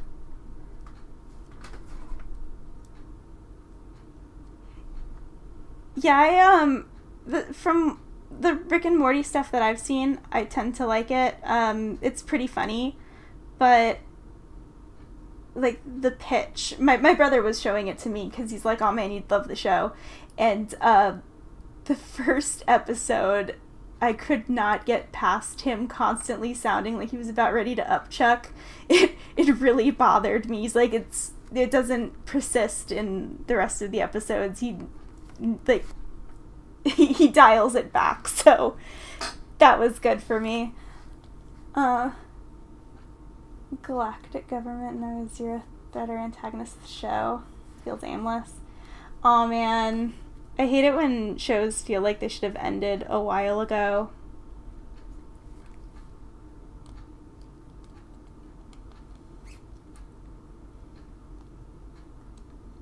Mm-hmm. I mean, honestly, I think that it's like, yeah, there's like a change in quality in Futurama, but I think that consistently it was always a show that made me laugh, and I felt like it was one of the few shows, like when it came out, it was one of the few adult animated shows where I felt like the characters genuinely didn't hate each other 100%. Like, I don't know, I feel like a lot of shows, like, the joke was, like, isn't it funny that everyone basically hates each other and they always make jokes at each other's expense. At least in like Futurama, you had a lot of episodes where there was like a lot of heart behind the character interactions. It's like Bender's a murderous robot and he's like a jackass, but like he cares for Fry genuinely, and it's like a good emotion. It's like a good character connection. Mm-hmm.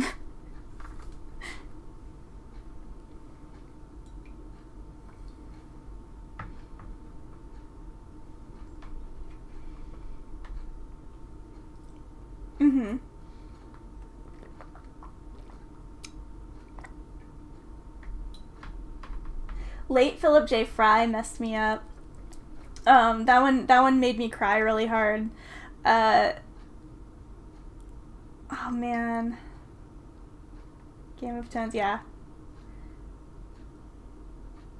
It was it's interesting because like you watch stuff like a lot of adult animated shows and you're like, oh man, this isn't gonna make me cry, and then Futurama would consistently make me tear up in a lot of episodes, especially in the last season. They had a couple of tearjerkers that made me lose my mind.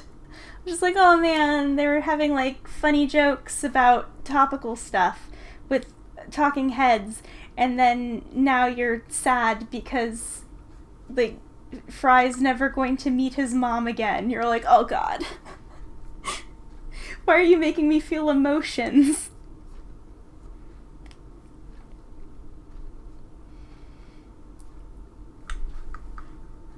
Misusing. Yeah. I feel like in a lot of cases with shows that they try to flip it around too much with like subverting expectations, that it just doesn't make sense,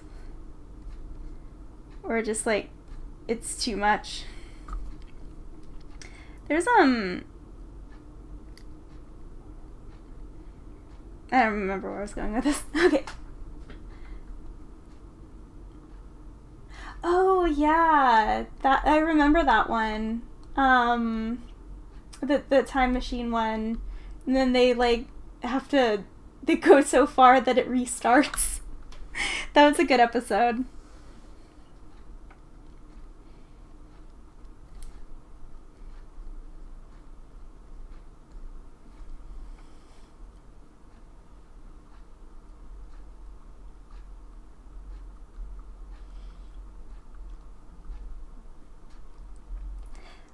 Oh, okay. I was thinking of the late Philip J. Fry one was the one about his nephew.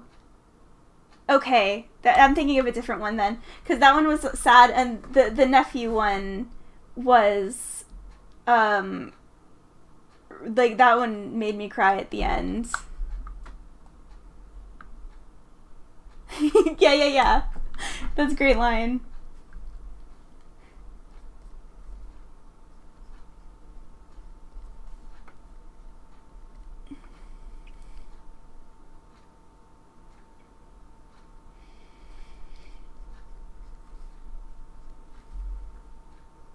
Thank you for stopping by, Flo. Have a good night. Luck of the Fryrish. Yes, that's the one. That one messed me up so bad. Just like anytime Fry's family comes up, I know it's gonna be like a sad episode.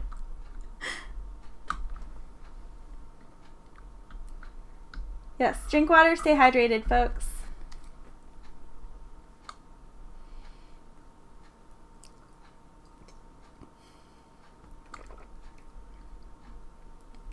Game of Tones. I'm trying to remember which one that one is. I recognize the name, I just need to know what happened in it.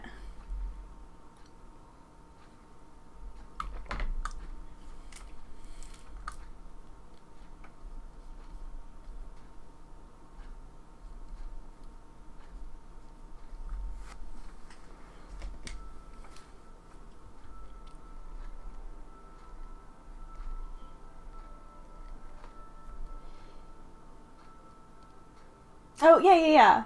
Dream World. Okay, yeah, I do remember that one.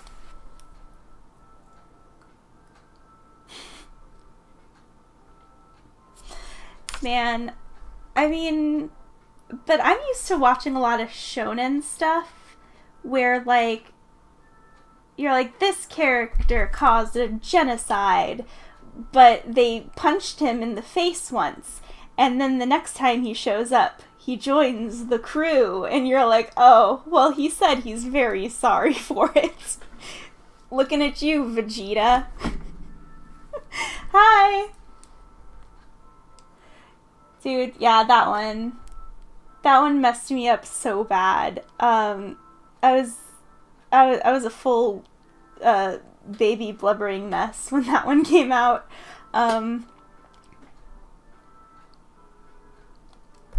That one, I can't remember the name of it, but also the one where Leela gets stabbed by the space bee and she, like, imagines that Fry died. Yeah. Dude, was it ProZD? Does a great one about, like, the character, like, the old villain that comes back. Oh, thank you so much. Yeah, check out the ProZD one where it was like the villain that switches sides to the good guys or something. Yeah, especially the last episode. I thought that was a very nice ending. I thought it was very nice and poignant and emotional. And I told you the last season messed me up so bad. I was just constantly in tears. And I honestly can't say that for a lot of things because I have a cold, shriveled heart. I'm lying. I cry at everything. I cry at the concept of thinking about crying.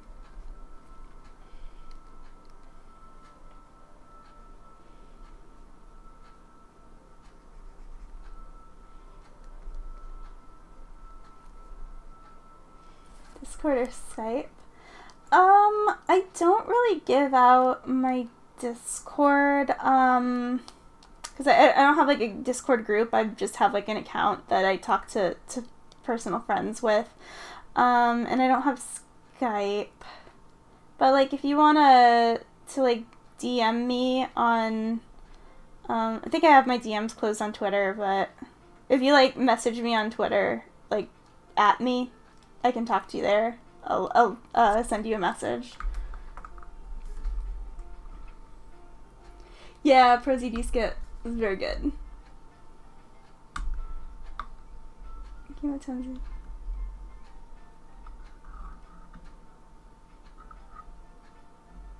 Yeah.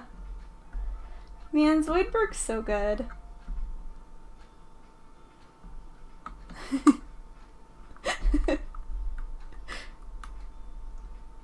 Okay, was there anything in particular that you needed to talk to me about, or? Because you can also, go to my website, and you can send me an email there.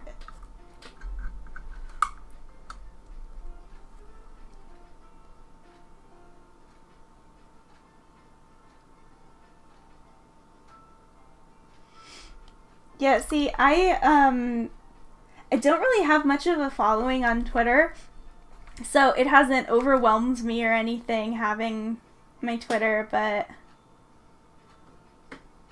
yeah, I try and put my art stuff on Twitter, and it's like they make the platform way harder for, like, on artists than they need to. It's like the new thing that they're doing where they're making it all quote retweets instead of regular retweets is, like, the default.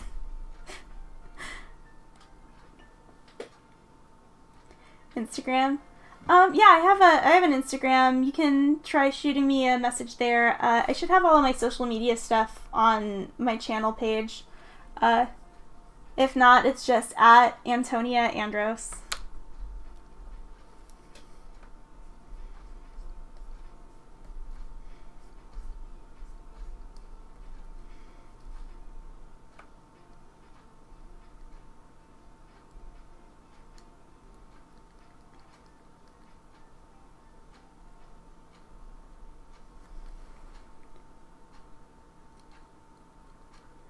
shut myself away from everyone. Oh, man.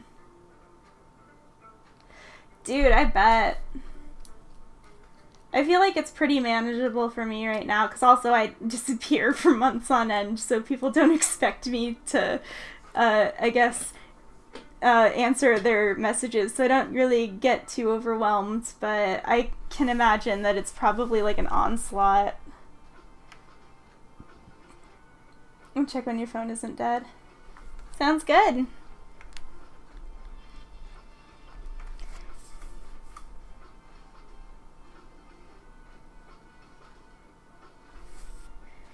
Dude, like, that's one thing that always worries me, is just like, at what point am I gonna have to, it's like I don't want to feel like I'm being standoffish to people. So I'm lucky that I haven't had to be that way. I like talking to people, but I keep thinking, I'm like, am I gonna get to a point where I can't respond to people's, like, messages?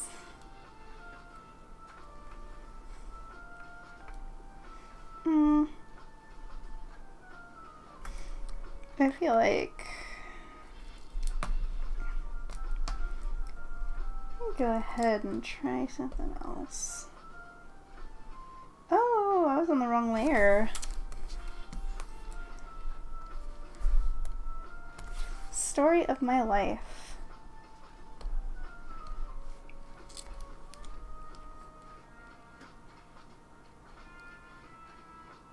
Mm-hmm.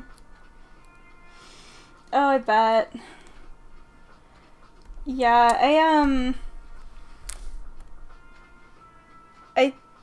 I'm lucky that I had like a good friend group coming out of college and like going into the convention scene. So I think that that's pretty nice for having just like a interaction online right now. But I can't imagine being in a place where I have to respond to like hundreds of stuff a day. That's really gotta wear you down.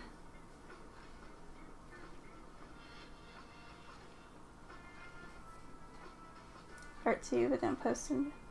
I mean, you don't need to have a tablet or like be a digital artist to be an artist. So, I mean, like, if you want to go into digital art, then there are plenty of like really cheap options out there comparatively to like the $1,000 tablets. But I mean, if you're just drawing on paper, that's a fantastic place to start. That's where I started, and like from there you can just try to save up if you want to move on to digital. But you don't need something like a computer or fancy drawing equipment if you want to be an artist. So don't feel bad about only having like pen and paper. It's how everyone starts. Oh, I just have like some lo-fi music on in the background. I haven't really been paying attention to what's playing.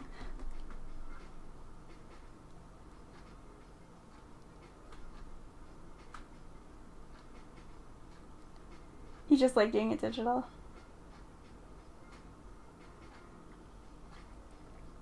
Using your phone? Yeah, when I was first starting out, if there was like some nice ways of doing digital art on my phone, that'd be cool. But when I had a phone, it didn't have a touch screen. My first one, it was a flip phone.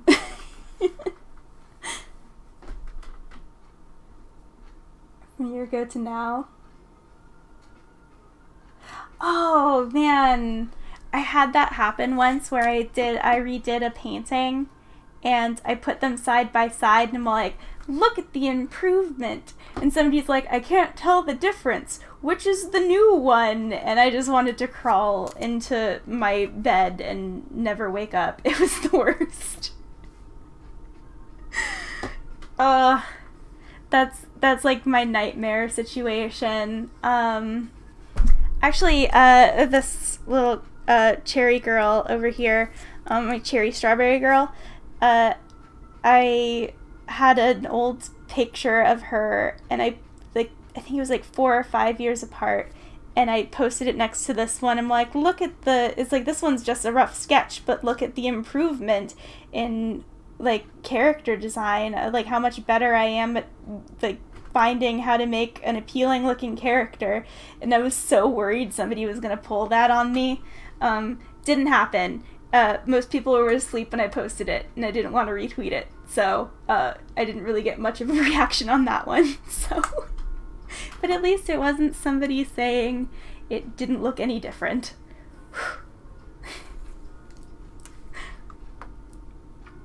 Flip phones. Well, you're in luck. Flip phones are coming back, apparently. Didn't they make like an announcement that Android's doing like flip phones now? I don't know how they're doing it, because it looks like it's like a full touch screen that somehow bends in the middle. Yeah, it's like my first cell phones was a flip phone, and then one of those slide out keyboard phones. That one was so fun. I had a blue one, and then that got crushed in a car door, and so then I got a red one.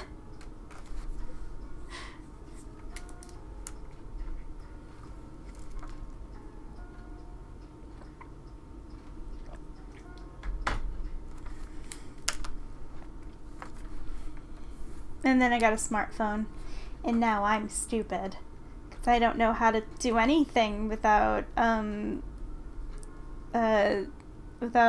Siri or Alexa. Okay, good, it didn't wake up. I have a dot over here, and I didn't want it to wake up with her name, so...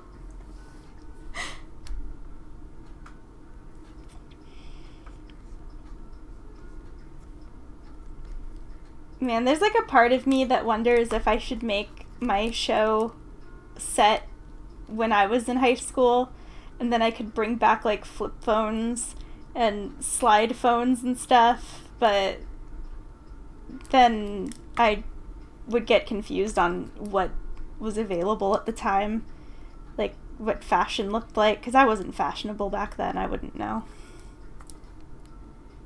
Wash your hands with soap. Yep. Thank you for the PSA. Wash your hands. Drink some water. Stand up and stretch.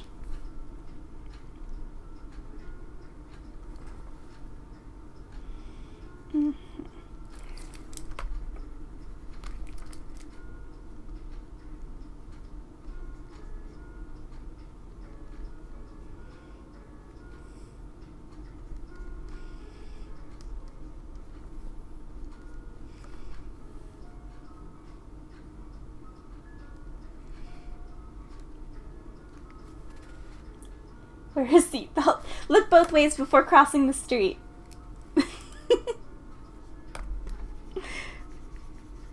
Well, thank you for the health advice. Here's some self-care advice.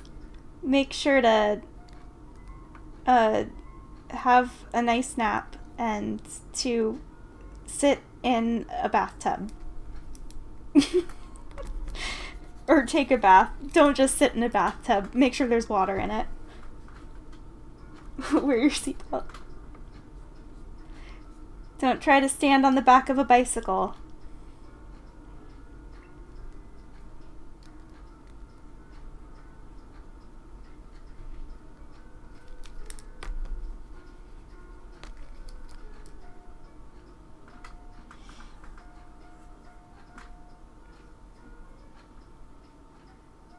Oh no, were you trying to record something?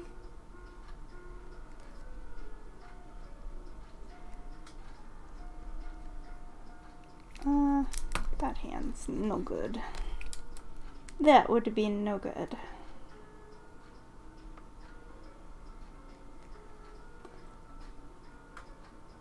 Stay in teeth, eat your school, brush your veggies. Yes. Sage advice, thank you.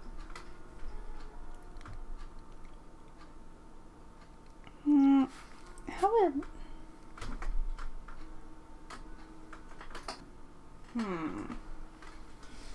To have something similar.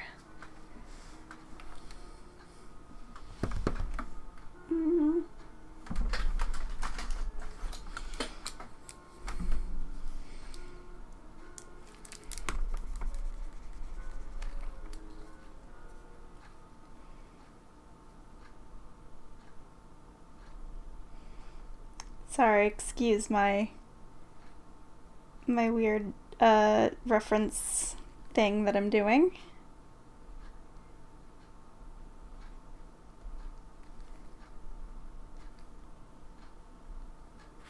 Well, I don't know how helpful.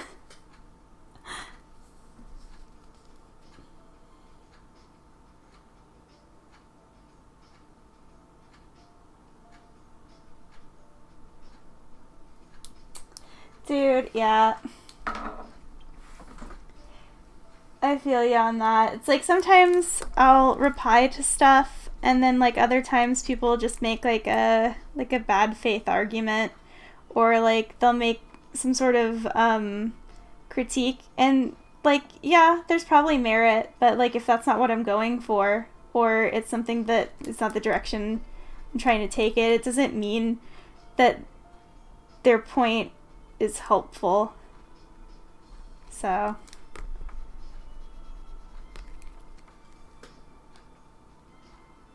haven't been following one of these. Oh no, do you have insomnia? Man.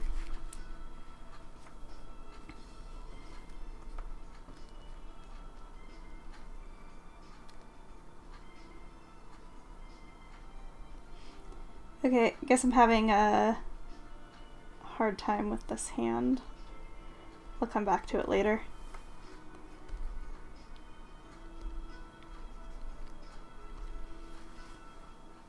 Probably,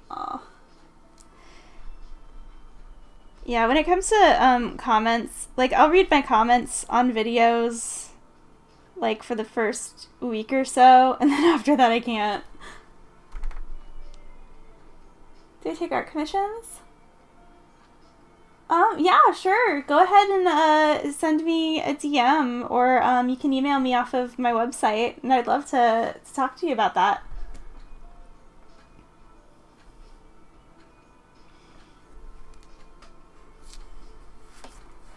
Some YouTuber reacting to each other's videos. That's awesome.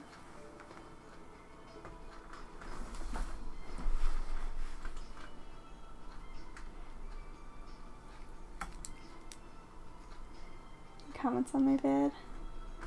Aw. Is it like, are you live streaming, or are you just like making a commentary video?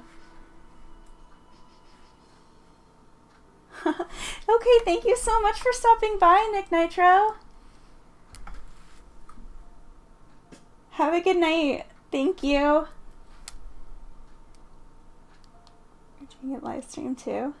Nice. Oh, that sounds fun.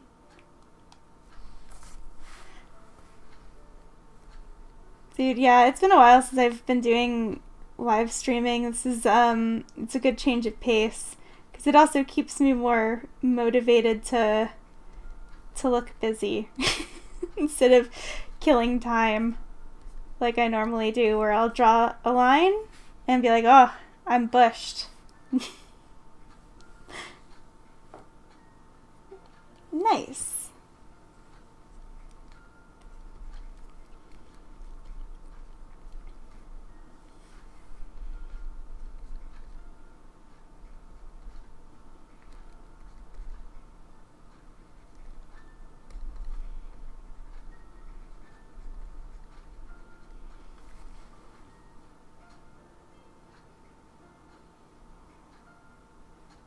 Oh, cool. Are you just doing like commentary, or are you just talking about whatever?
back to see what we think. Well, thank you for staying up with me. Have a good night, RetroTech. Oh, wait, oh, are you saying that you're going to sleep or you're staying up still? Because if you're leaving, then goodbye. If you're not, then welcome to the late night club. Makes it more fun. Oh, gotcha vids and Minecraft. Oh, cool.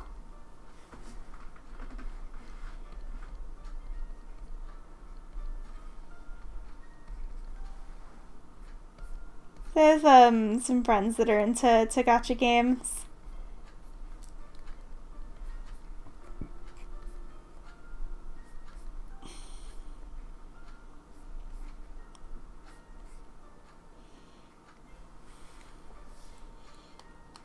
Can't decide. Follow your heart, RetroTech. Or you want to stay up? You want to go to bed? You want to be half awake? Do you want to sleep in your chair? Never heard of gacha.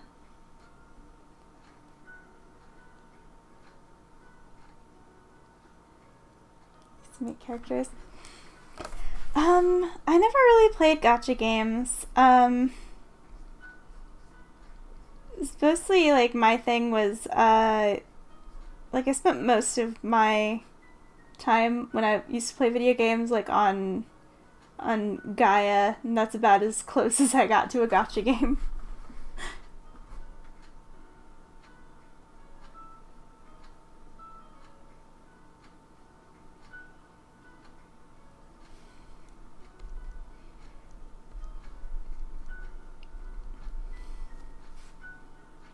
Alright. Ooh, 5 more hours. No, I'm kidding. Making your comic soon? Oh, fun! Animated version? Them reacting to someone. Oh, that's so cool.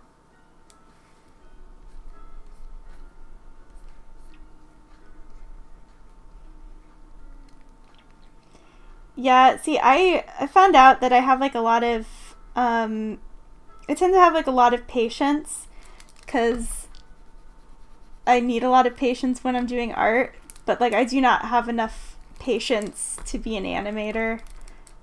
Like that's where my patience runs out, I guess. The most I do is like I can make like little animated GIFs, but when it comes to like a full sequence, I'm into storyboarding. That's fun. And doing like animatics is about as close as I'll get to doing like a full animated thing by myself. For now. I don't know what the future will hold. A few other YouTuber friends of mine. Oh, that's so cool.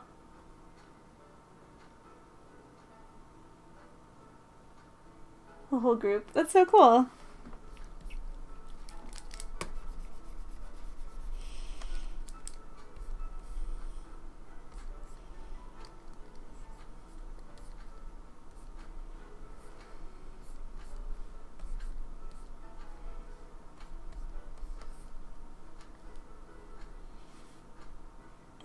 Oopsie. There we go.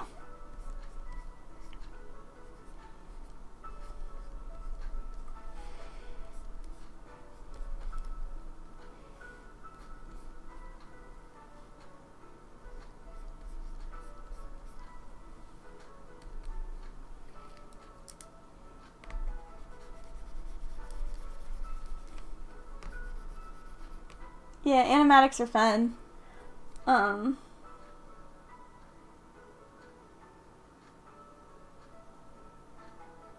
Hello. Heather's animatic? Nice.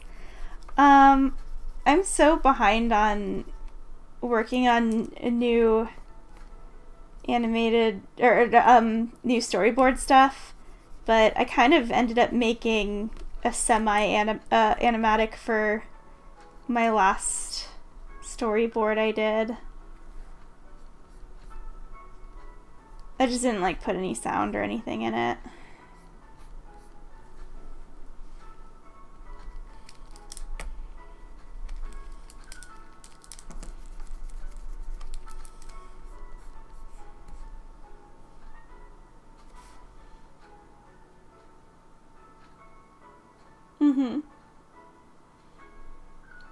Need something because the series just ended. Oh, nice. Just getting some new content ideas.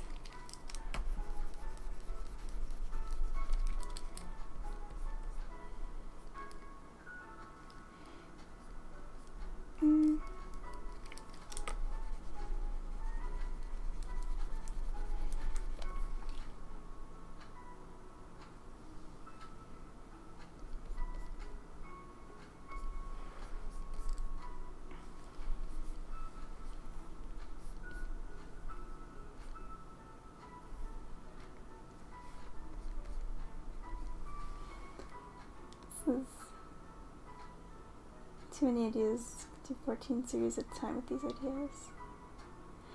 Yeah, no, I totally feel that. I tend to come up with like story ideas a lot, but when it comes to fleshing them out and making them like consumable for an audience, it's a lot of work. It's like I tried doing a webcomic after graduating college, and I did not end up doing anything with it, but it's like I'll come up with a lot of like concepts I want to try out, and I'll develop characters and that kind of thing, but it's mostly just for practice.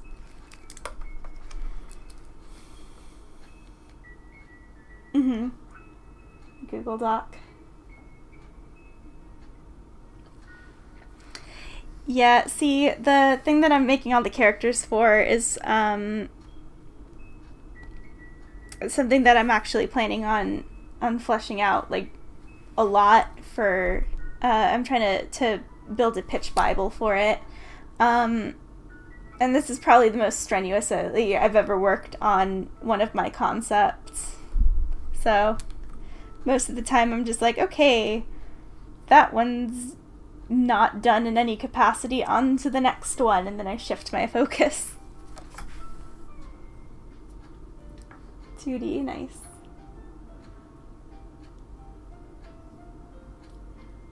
Well, that's so cool. I wish you luck in your animation stuff. It's a lot of work.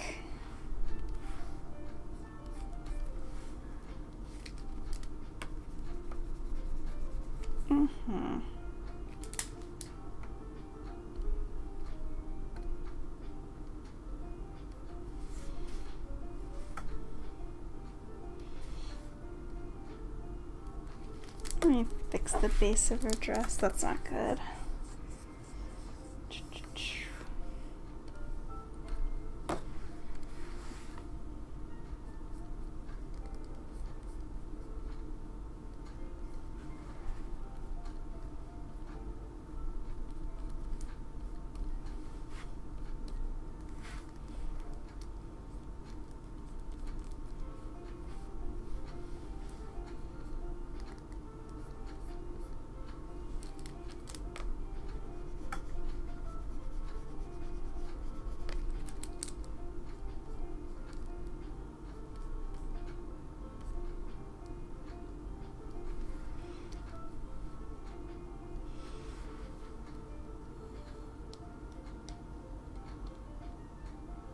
Oh no, it's all in one layer? That sucks.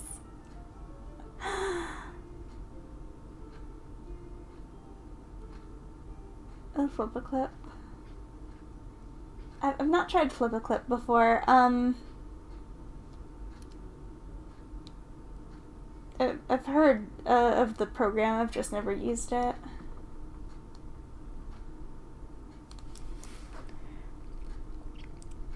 I hear that the upgraded version of Clip Studio has a pretty nice animation thing.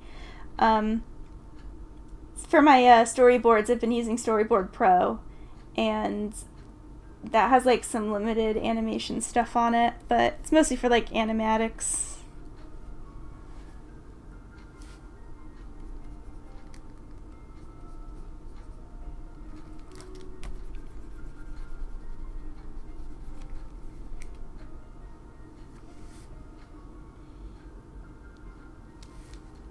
Well, thank you so much for stopping by, Shadow Crystal Pig. Have a good one.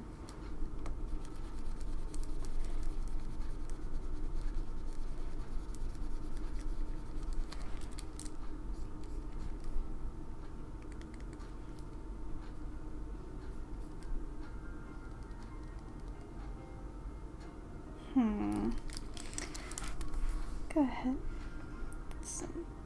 Look natural.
Yeah, whatever, it's just a sketch anyways.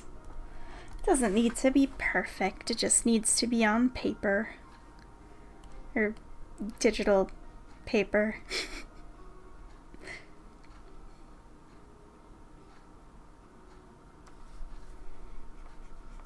Oops.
Well, thanks for stopping by, Retro Tech. Have a good night.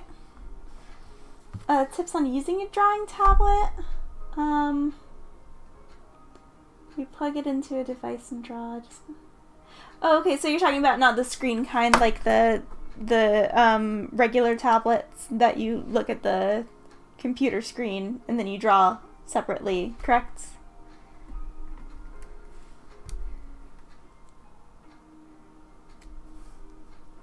Oh yeah, for sure. I'll let you know if I have any questions. Have a good one. Yeah, I mean, mostly it's just getting used to just using the tablet.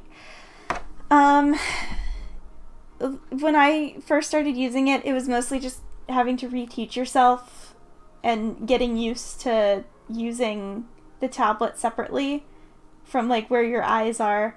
So, I mean, other than just eventually acclimating, also check your like pressure settings to make sure that like when you make a line, it's not going to be jagged. It's in like most programs where you'll go down over here to like pen pressure settings, and then it's basically like adjusting this little guy over here. So I would say check that, and then just practice a lot, and the more you use it, the easier it'll be to use that kind of tablet. I know that this screen setup has kind of ruined me. I tried going back to one of my old tablets a while ago, and it's way different. So it's basically just it's not necessarily so much something that like has like a secret to doing it correctly. It's just muscle memory.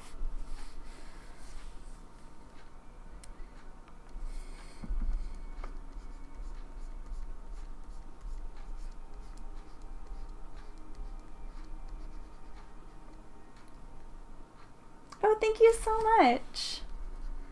Yeah, I hope that was a little helpful. I feel like some of my advice is not 100% universal to everyone, but I feel like in that case, I don't think that there are any other like secret techniques to being able to use it perfectly the first time. Like with those kinds of drawing tablets, just like make sure it's calibrated correctly, make sure your pen pressure settings are set up really nice, make sure that the program you're using can use pen pressure settings, and then it's just practice.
Welcome, welcome.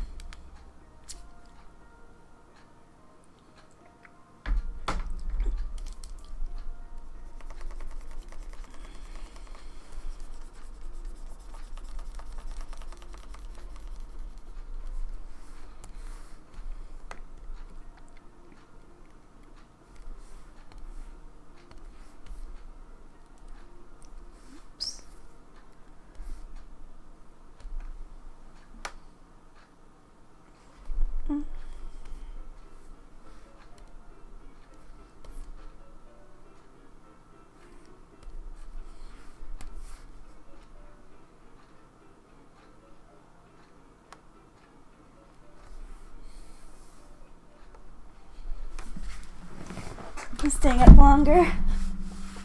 Alright. Oh man, don't be too tired for work tomorrow though, okay?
There we go.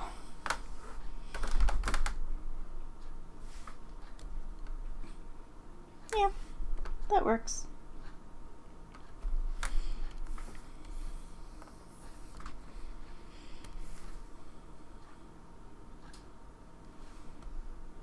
Oops.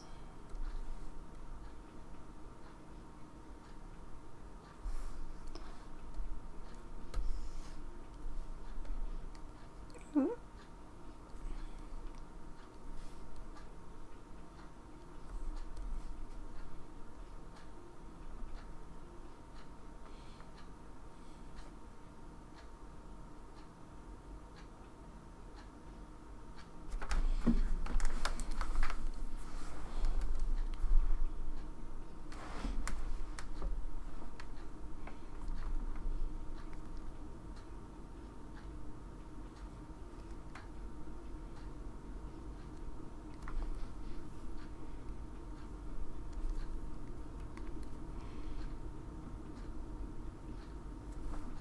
Hello. I like things. I like your name. That's a fun username.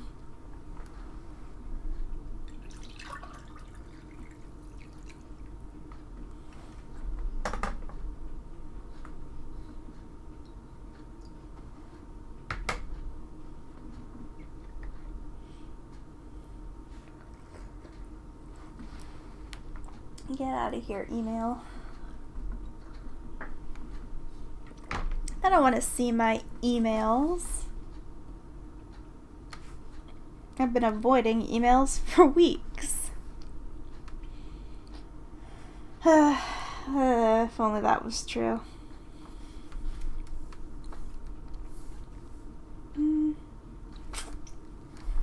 Go work on some sketches just to loosen up.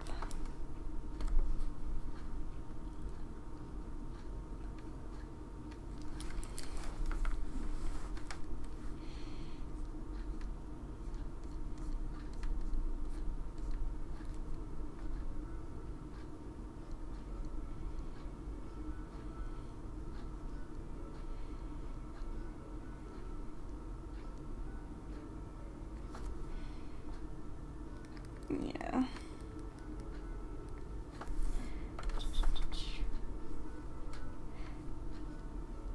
It's like every once in a while when I'm drawing, I feel like I get a little too stiff, so I just need to draw something fast and loose.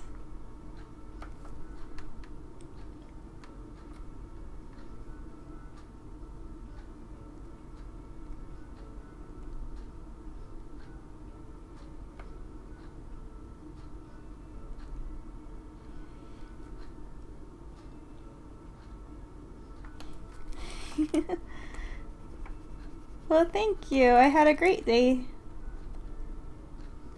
Just went to the grocery store, did some work, balanced my checkbook. It was a fine day.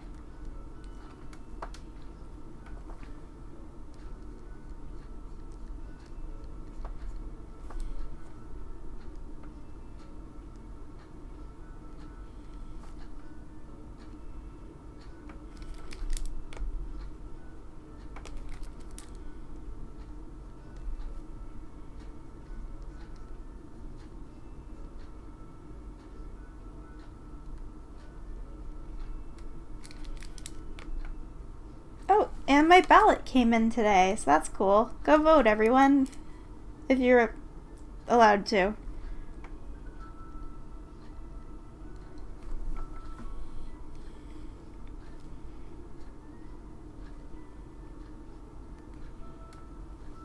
Thanks for coming, Livy Chan. John. Have a good one.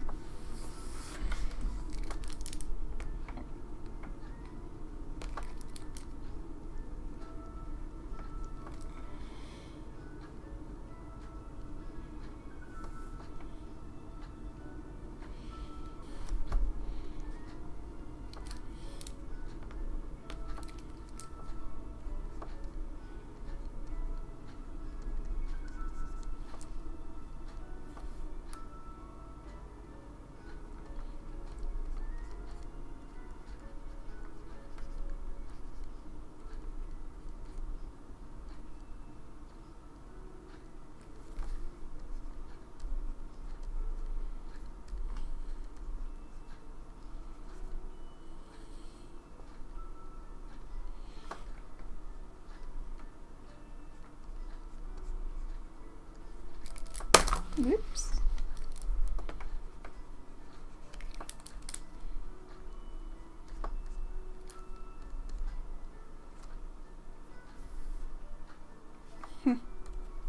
Okay.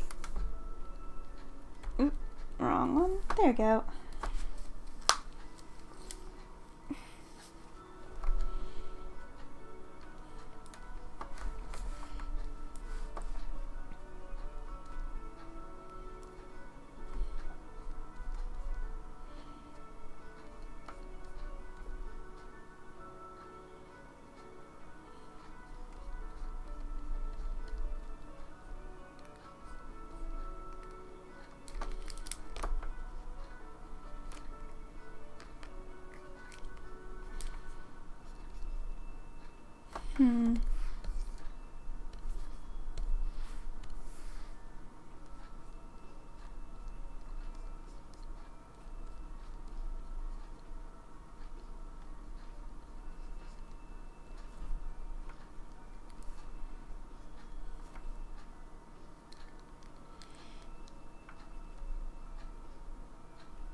What am I doing? I am making some side characters I have most of my main characters already done, but I'm making some side characters and some like arc specific characters for a TV show I'm trying to make a pitch Bible for. So it's kind of like a personal project I've been working on, and it's a theme park for monsters is the setting. So just kind of making some background characters, some story specific characters, and the like.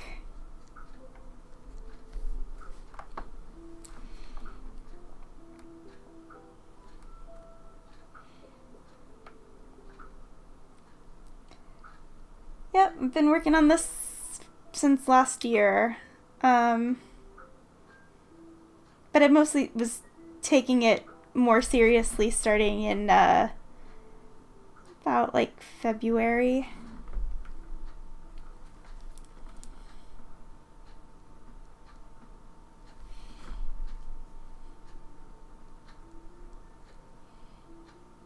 Thank you.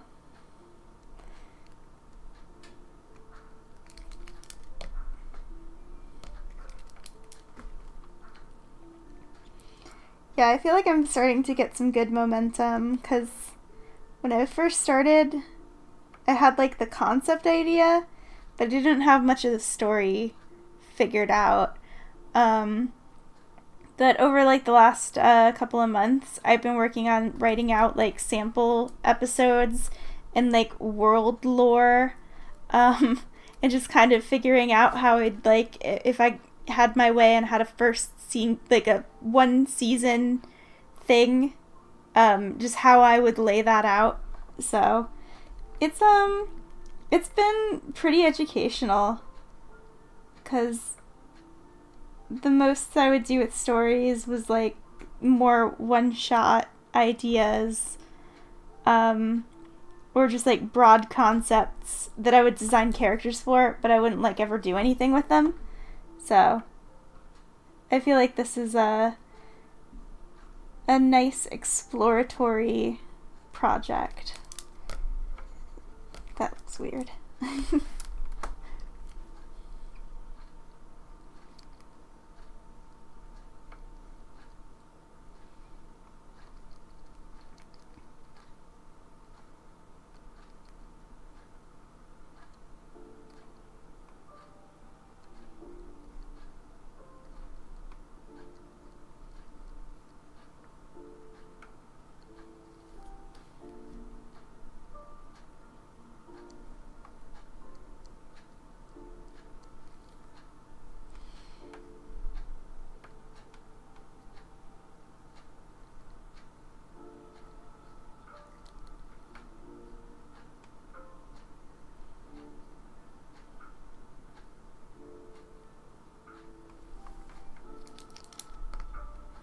That eye looks weird.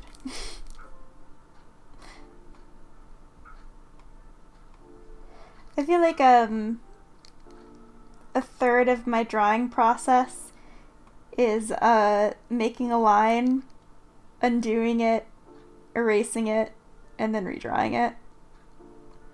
And then the rest of the time I'm just like, that doesn't look good, but it's fine.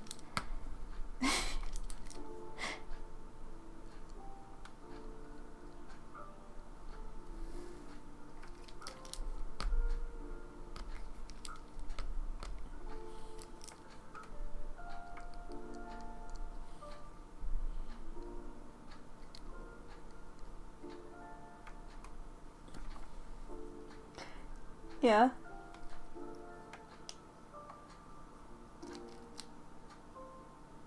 Oh, it would be a narrative plot. I have like a whole like objective, and like status quo changes and more characters get added to the roster, and you find out some characters that you think were something or something else.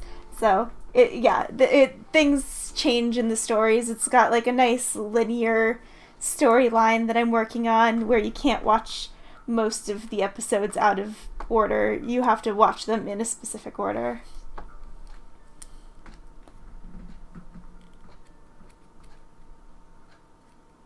What didn't you think about?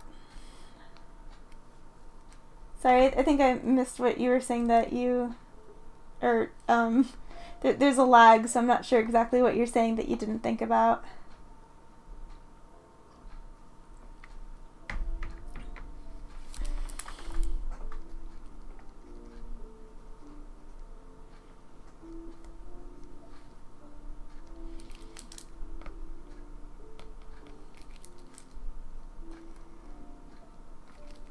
Yeah, I feel like,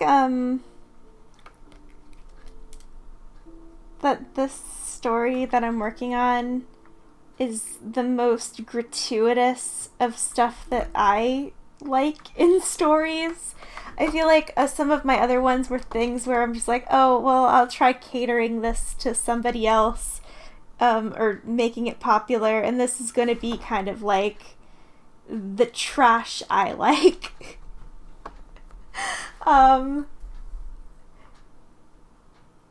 Yeah, it's supposed to be kind of like a 10 to 12-year-old show.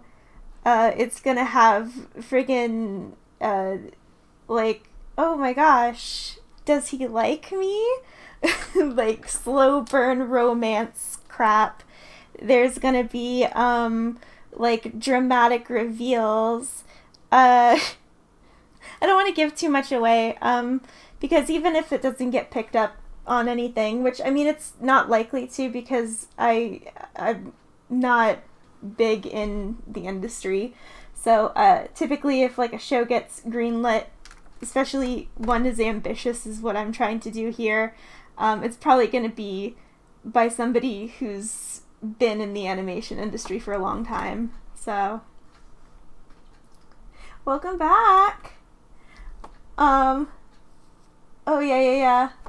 See, I keep on hearing advice from people saying that, like, when you're drawing, or like coming up with stories and stuff, that you gotta make it something personal that you like, instead of trying to, like, fit it to what other people like, because then it's, like, a stronger, like, you have more vested interest in it. So, that's what I'm making this. This is gonna be 110% my trash. Never gone forever nice. Yeah. Still enjoyable. Slow burn, yes.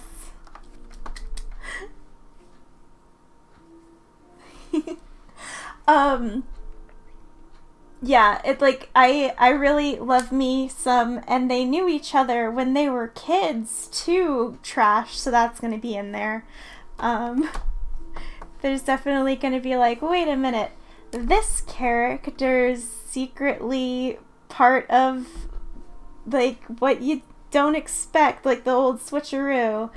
Well, I guess it's not really that big of a reveal, but, so I can kind of spoil it. It's at the beginning of the show, you think that this character is a normal human at the school, but it's actually a changeling. Wow!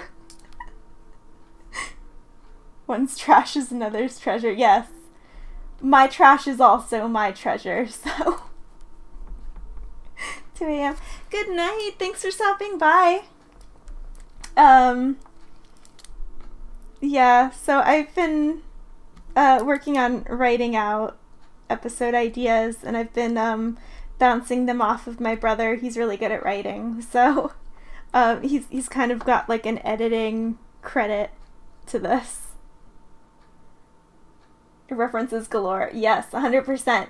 And I got some gay shit in there. I got some straight shit in there. I got some bi shit. I got the kind of character trope I really love is like butch lesbian who everybody adores, and I got me one of them. I got like a bashful guy. I got your himbo. This is all my trash. This is the things I love. Half spider, half human. Yep.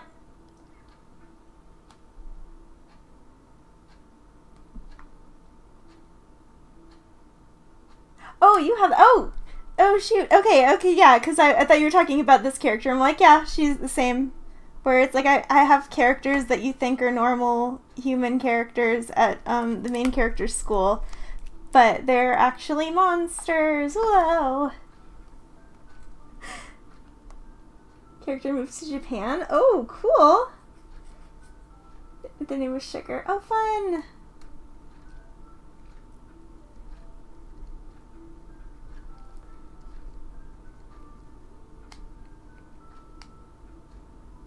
Yeah, this one, it's, the character doesn't move, it's just kind of like parallel worlds is what I've got. So I'm trying to play a lot off of, like, folklore and like, superstitions. So, the name of the show is, or of the concept that I'm working on is Luck and Magic. Tell me a color. Yellow.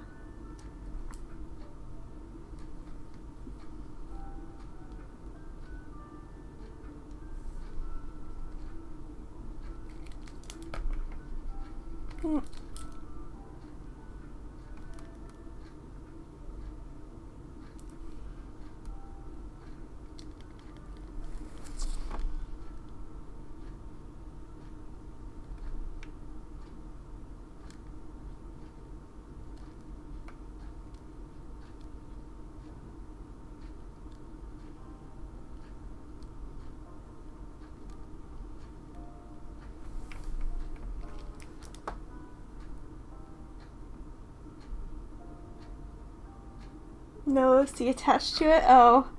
How about green?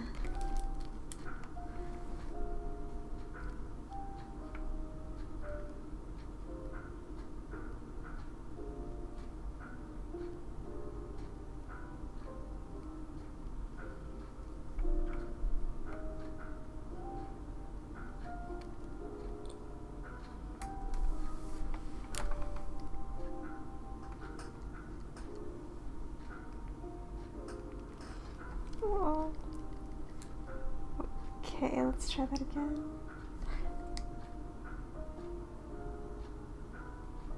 Pick what?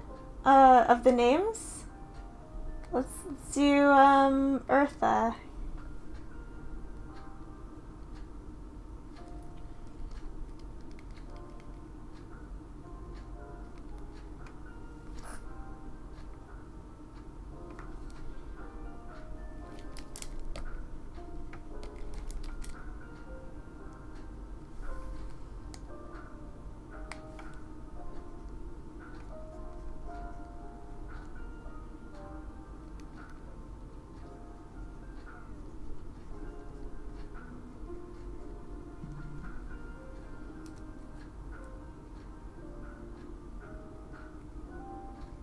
Leaf bunny, that's cute.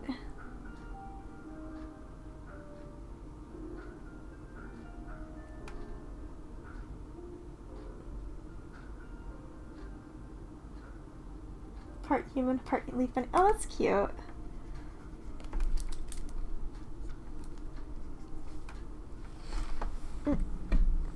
I feel my phone. Oh.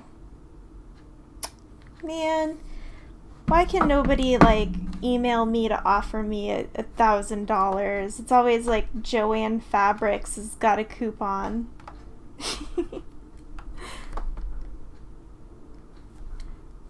Where does it go? Right in front of me. Oh man, I hate it when that happens. It's like I'll stare at a spot in my room and I'll be like, oh, where's the thing I need? And then when I come back and check again, the spot I've been looking at, it's right there. Spooky. But it's mostly just me being bad at remembering where I put things. Earth Pod. Flower Power. Dude, right there with the tea. Tea's great. Oh, that sounds cute.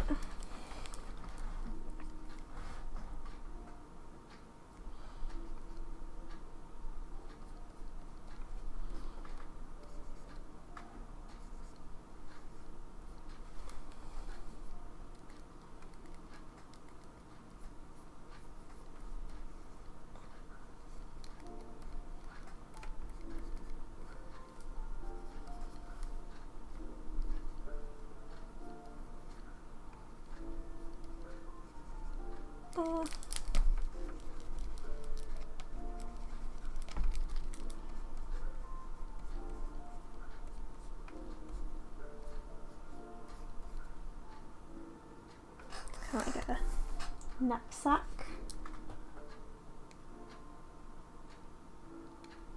That sounds fun.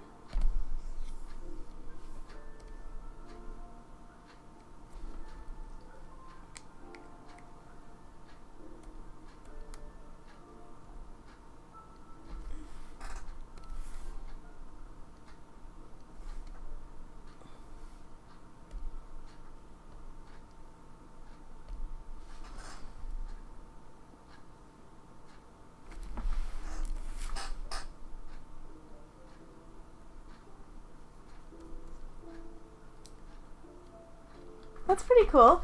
Do they just, do you have a story in mind for them yet, or no, did you say?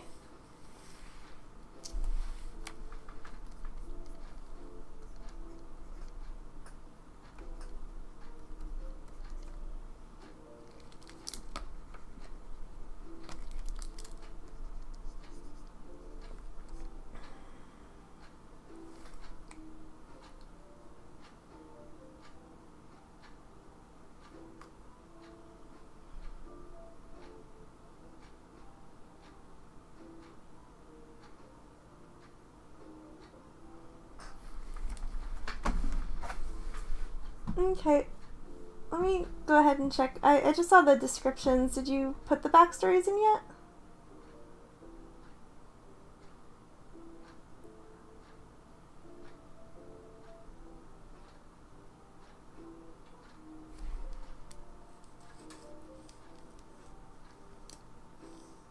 Oh, what's the sad part?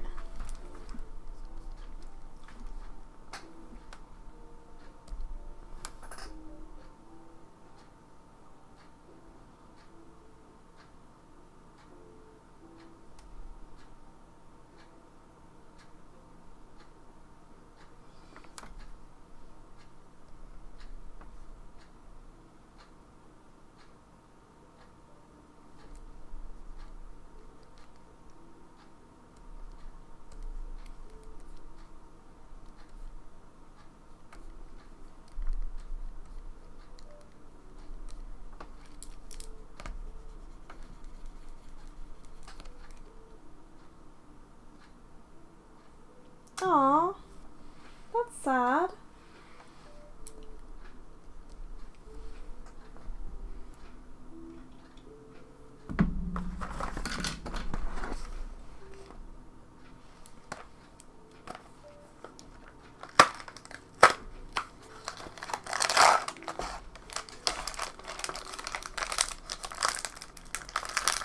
Her fate, ow. Dude, that sounds painful. Became a shadow side.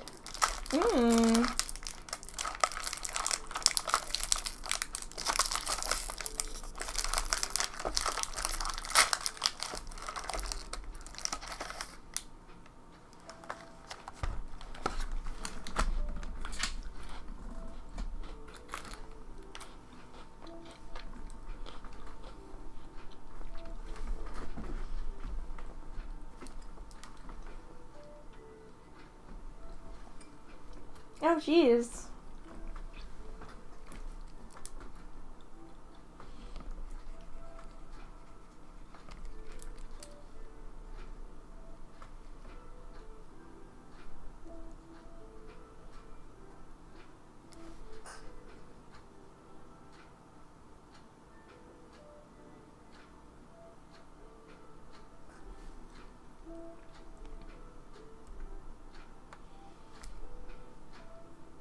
does. Oh, wow.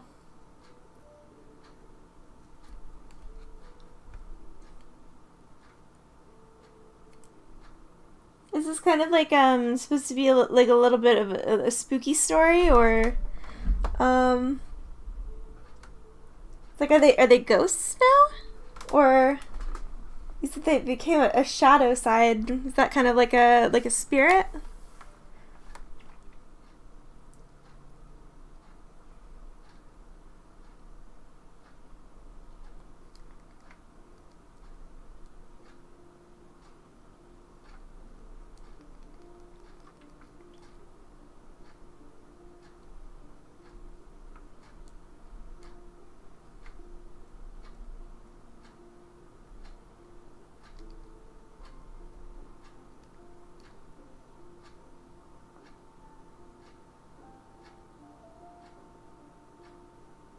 Oh, okay.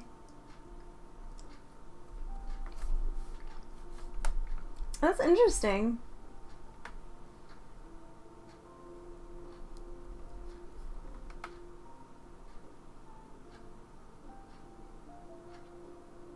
Hi, welcome.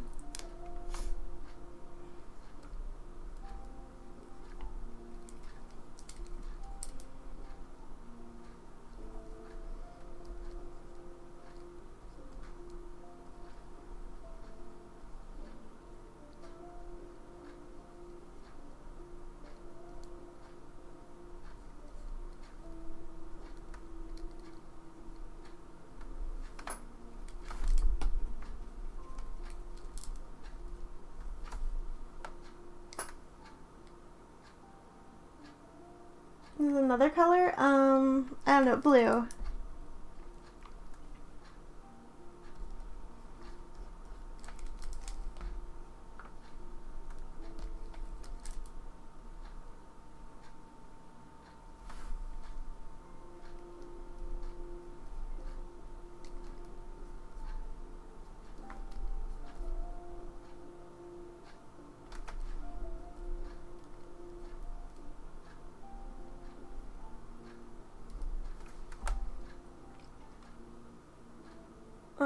I guess crystal.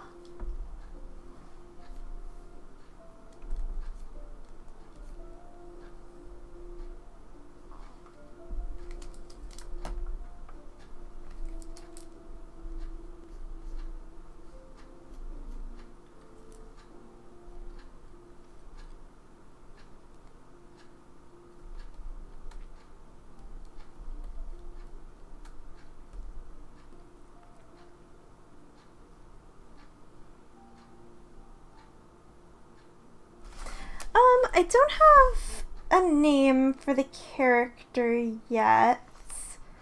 I'm thinking about like what I can make it exactly, but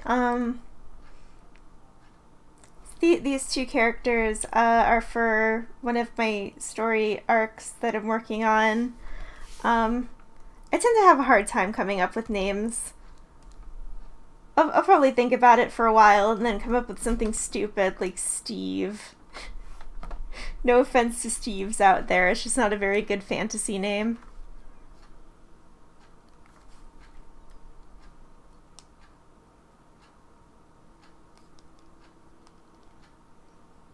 Mm-hmm. Okay.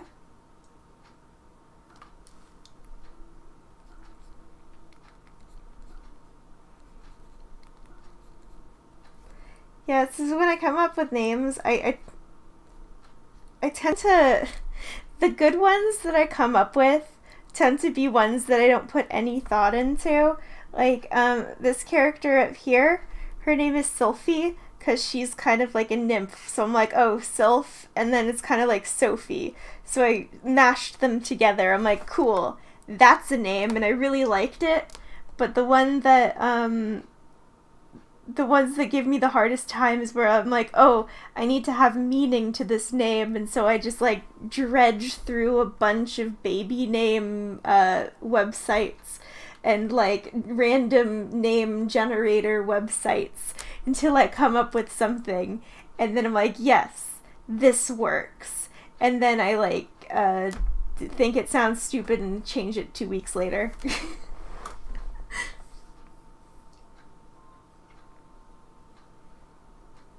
Yeah.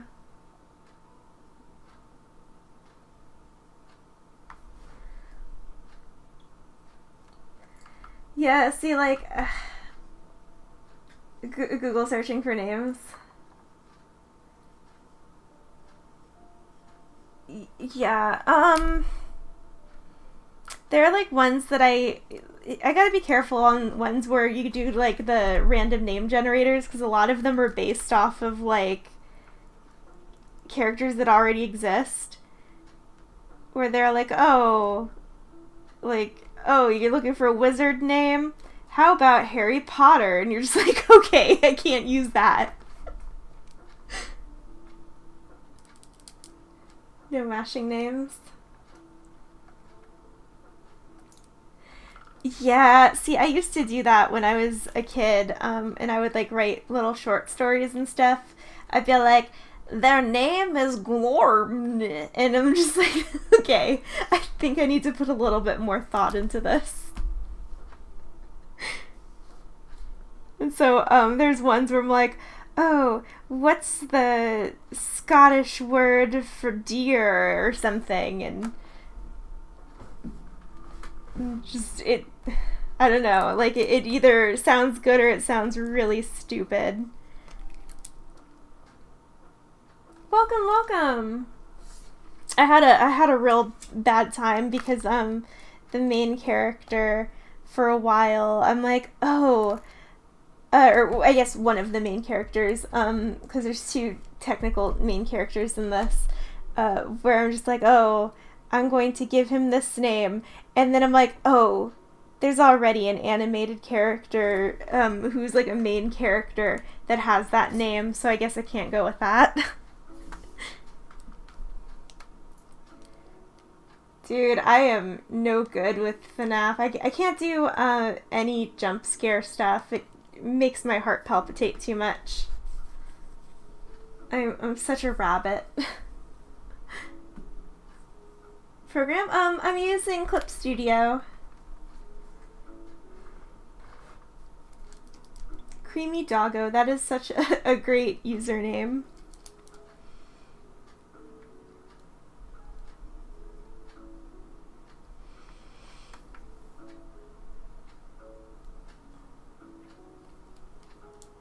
Do a song thing.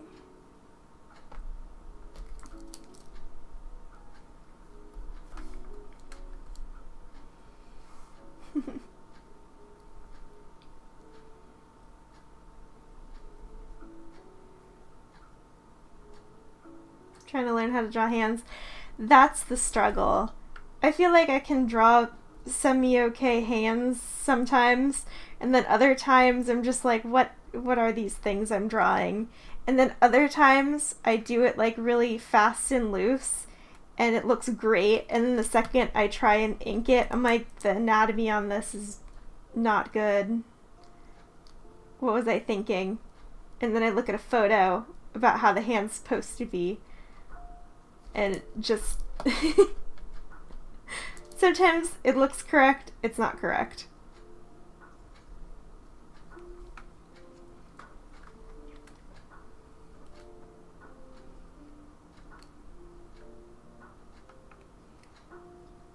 Oh yeah?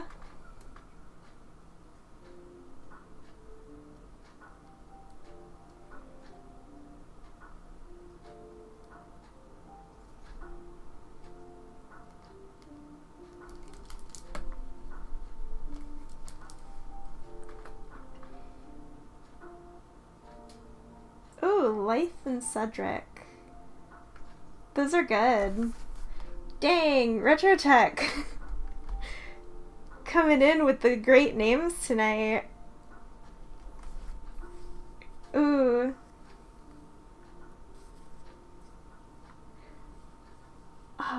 Crystalla is... I feel like Crystalla was, an old video game.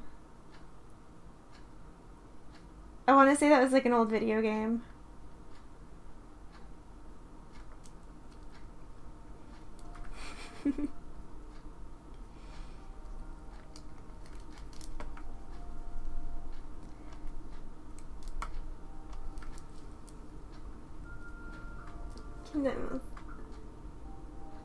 Wow, that's a lot of OCs.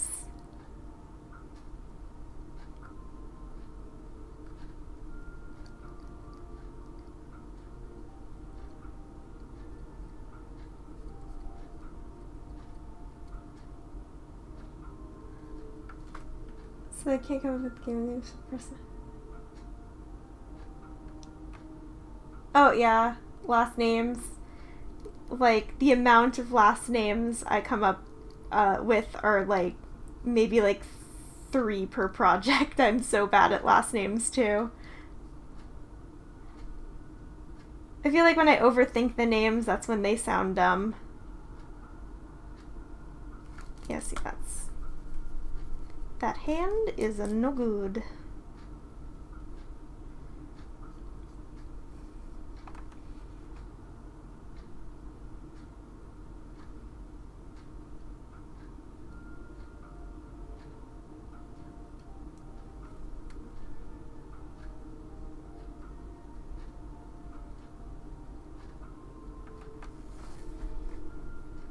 Oh, we can just go ahead and write that.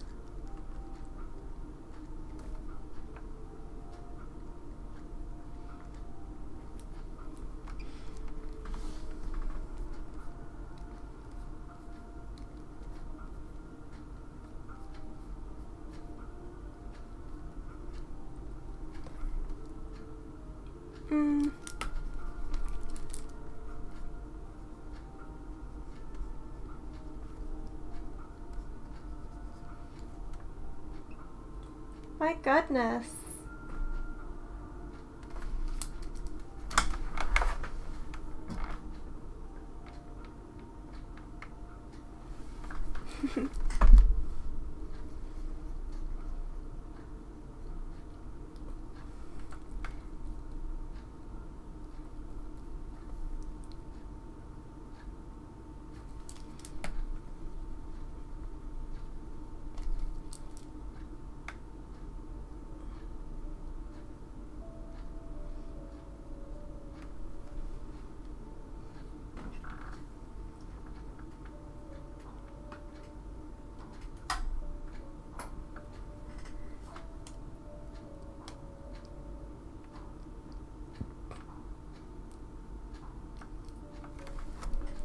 Hope you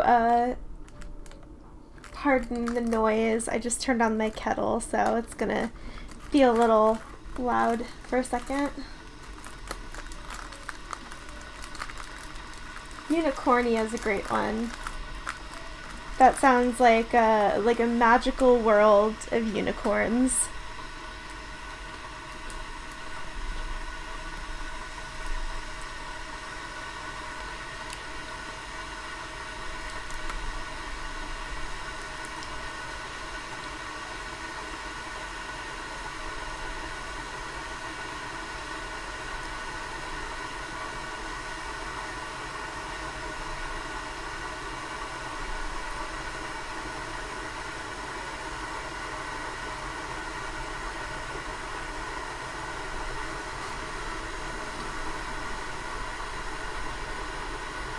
Oh, Moon's a good one.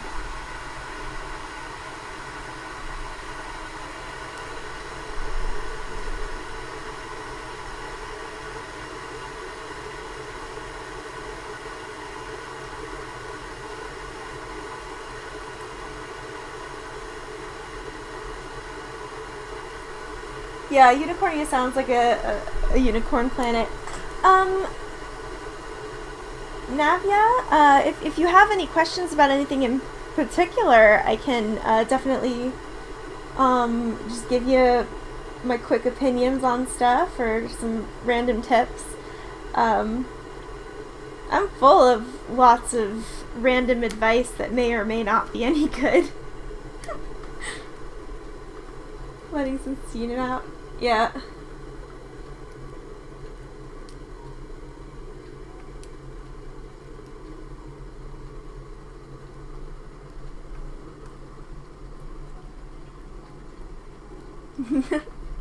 How versatile.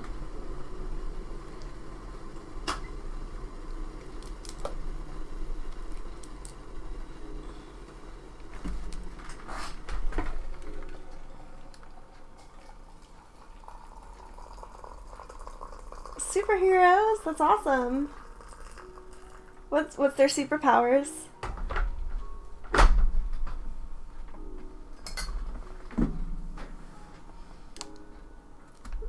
The Showman. That sounds really cool. Miss Bomber and the Showman.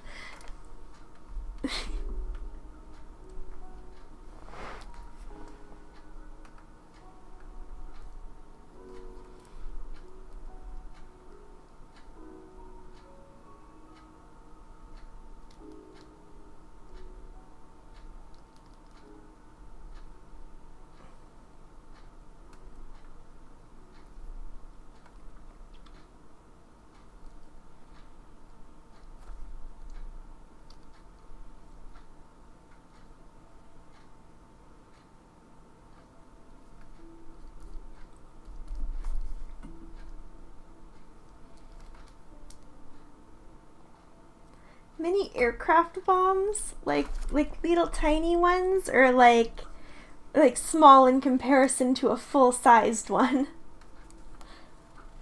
Something for a project like. Honestly, I have a bunch of OCs that I keep developing, even though I'm probably never gonna do anything with them. So if anything, it's just good practice. So don't feel bad about sinking time into something that may not be like something that'll get picked up or anything. Like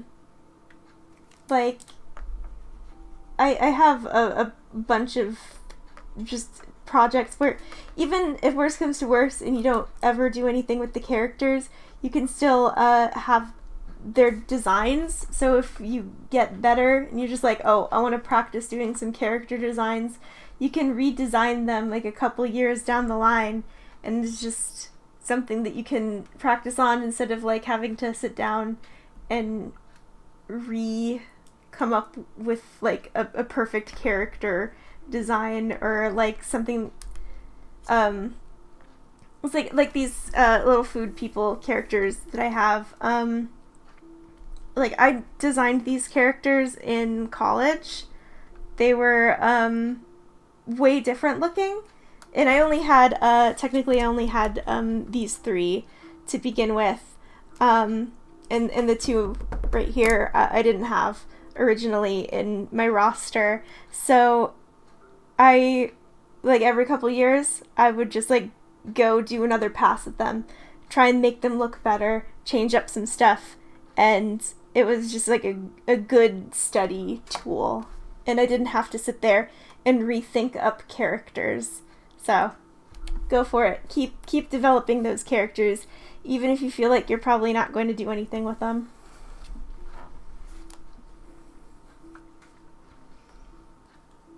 Gadgets and flair for the dramatic. I figured with the name like The Showman, that sounds fun. Is he just like pretty flamboyant, or just like into being the center of attention? That sounds fun. Same person except for her hair. Yeah, no, I'm telling ya, it's shocking how much a character can evolve over time, especially if it's something you've been working on for a couple of years. World War II fighter pilot? That's so cool. An evil witch and their name is Mrs. Cookie. That's pretty fun. Is it supposed to be like, she's bad at being evil, or is she like, kinda, like people comment on her name and she's really mean to them? Because that sounds pretty funny. Procrastination, we're working on something. Ooh. Wow, I'll let you know when I find out.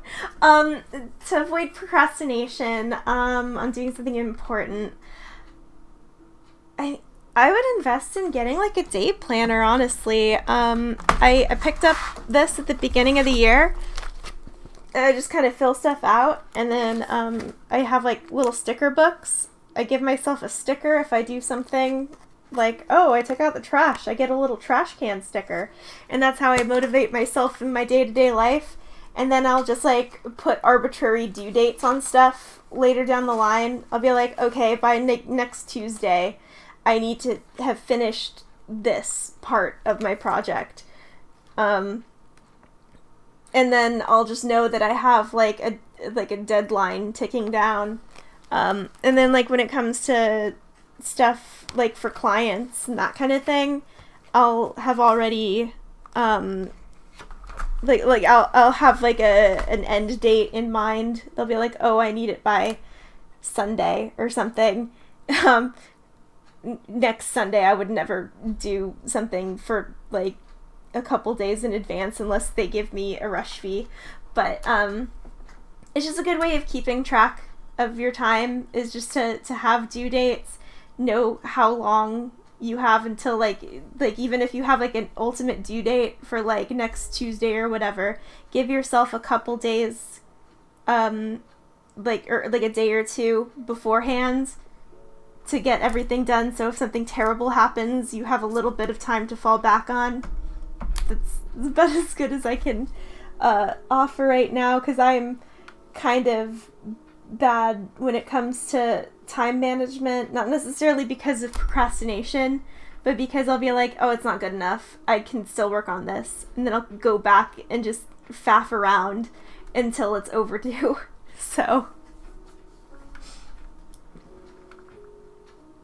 an OC for nearly a year now. Nice. I want to rule the whole world.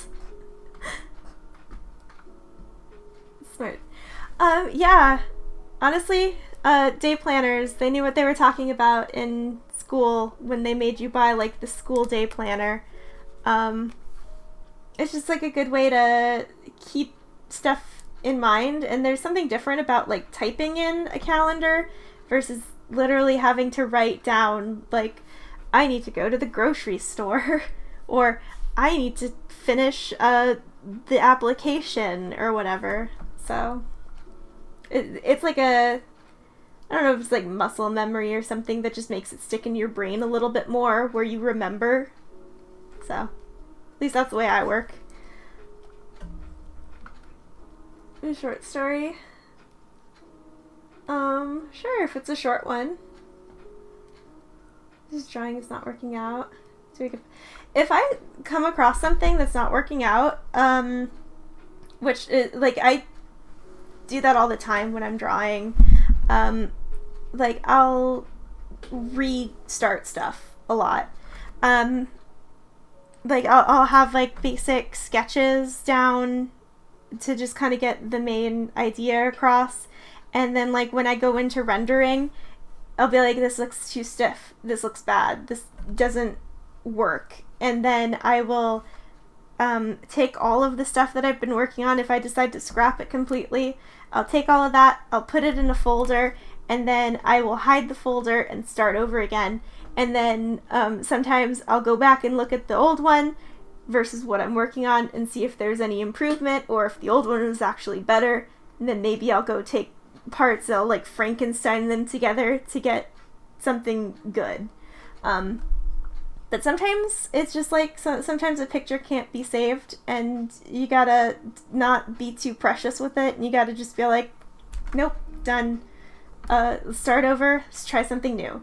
Because sometimes it's the composition's not good, or sometimes there's just something integrally wrong with the undersketch and it needs to be reworked, or sometimes the angle that you have it at just doesn't make any sense, or it's not dynamic enough. So it's just like, don't be afraid to start over.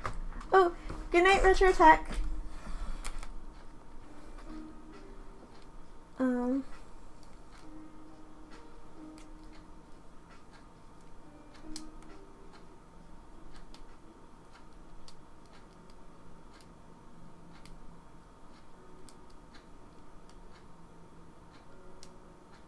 Nice, nice.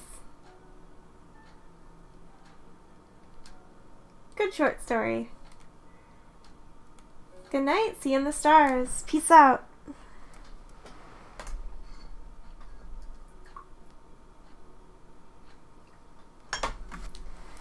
Sorry, I'm gonna go, I have my teapot under my camera set up, so sorry if I shake it a little.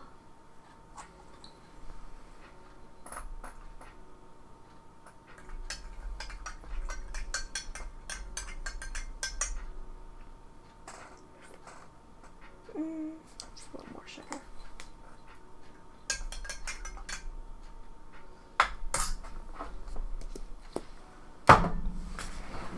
Ooh.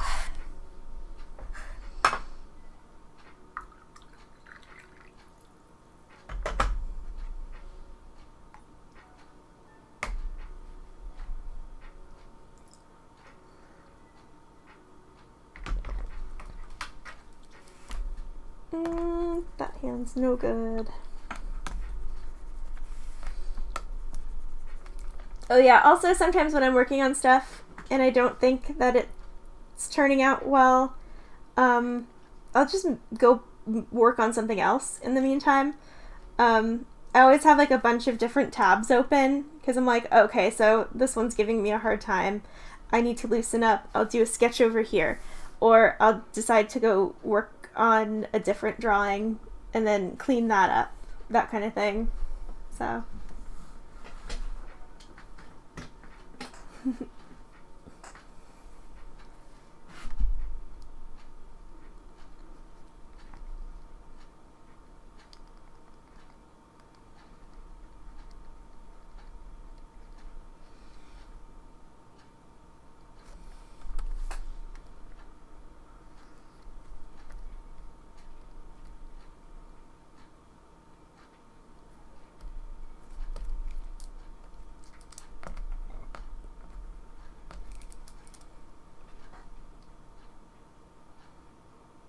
ooh, working from your dreams.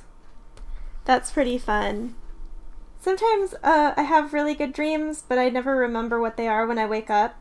And then other times I have thoughts in my dreams that seem like a good idea at the time, and then I wake up and I'm like, no, that wasn't a very good idea. The other day I had a dream that my dad bought a recliner that had a ketchup pump built into like the armrest. And in my dream, I'm like, that's the best invention anyone's ever come up with. And then I woke up and I told him about it, and he's like, that is the worst idea I've ever heard of. Who would make a chair like that? And then I had to embarrassingly delete my patent application. Okay, that part's a lie, but he did not like the idea of a ketchup chair. So sometimes my dreams aren't good idea makers.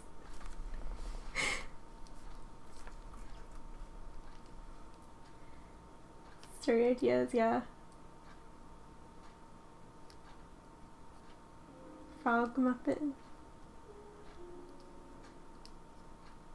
Frog Muppet, you mean Kermit?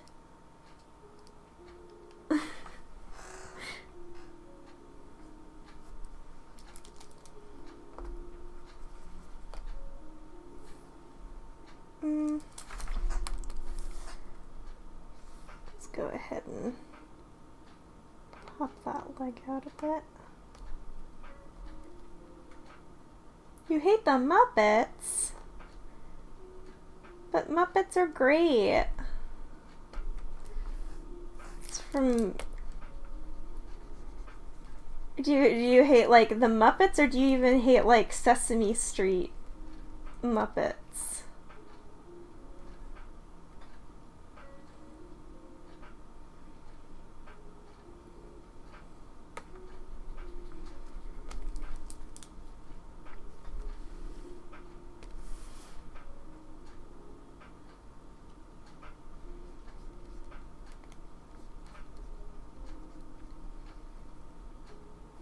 You hate Sesame Street? No. But what about Big Bird?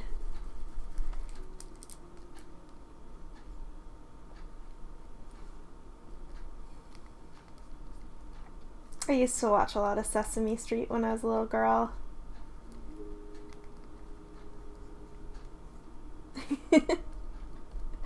R.I.P. indeed.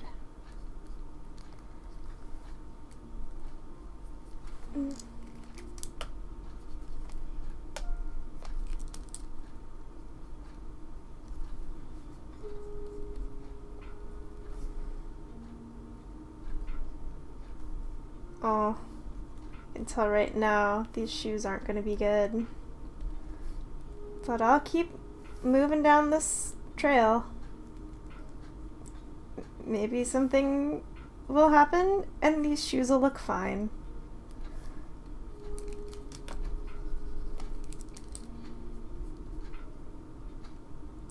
I've drawn better, but they're okay.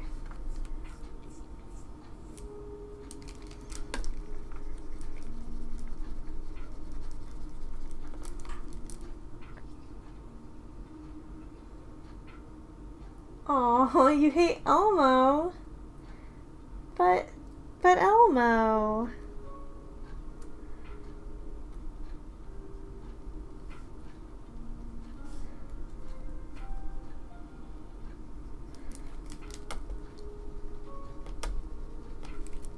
This animal is the best.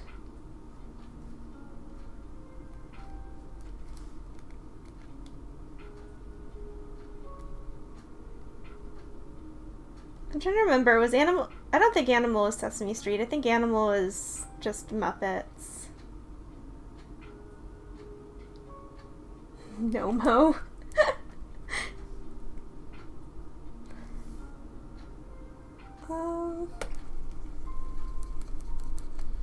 Alright. This ain't working out for me. Let me try that again.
Wow, I don't know what's going on with his legs, but they're not looking good right now.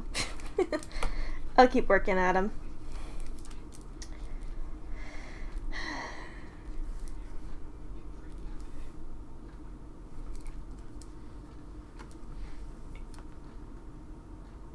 Why did the pig run across the road? To get to the other side, I don't know. Why did the pig cross the road?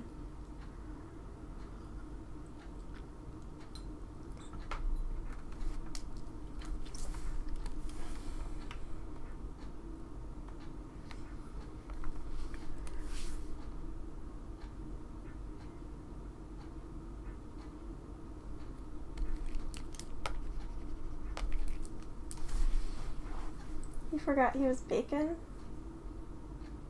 What? Pig ran across the road, he forgot who's bacon. I don't get the joke. Am I dumb? Oh, hi.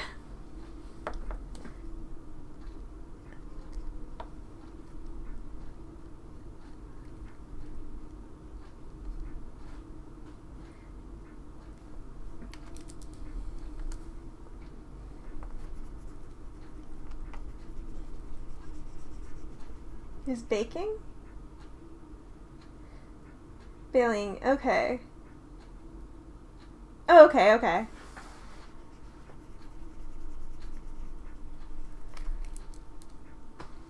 I'm drawing right now, struggling. Do you have any tips? What's your issue that you're having right now? Is there anything in particular that you're struggling with?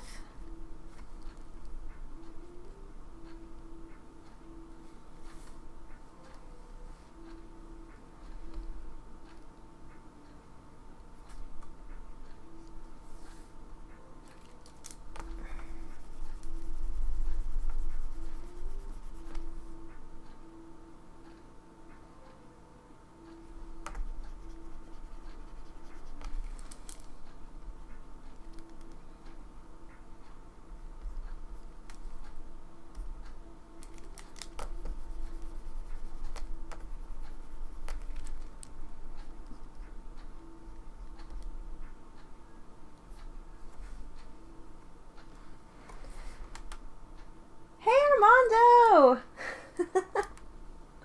How you doing? Female body. Cheesy puns.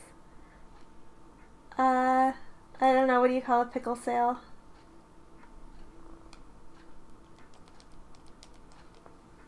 Oh, is it a good dill? Is that it? Did I get it? So, like, is there anything in particular about drawing a sweet dill? Nice.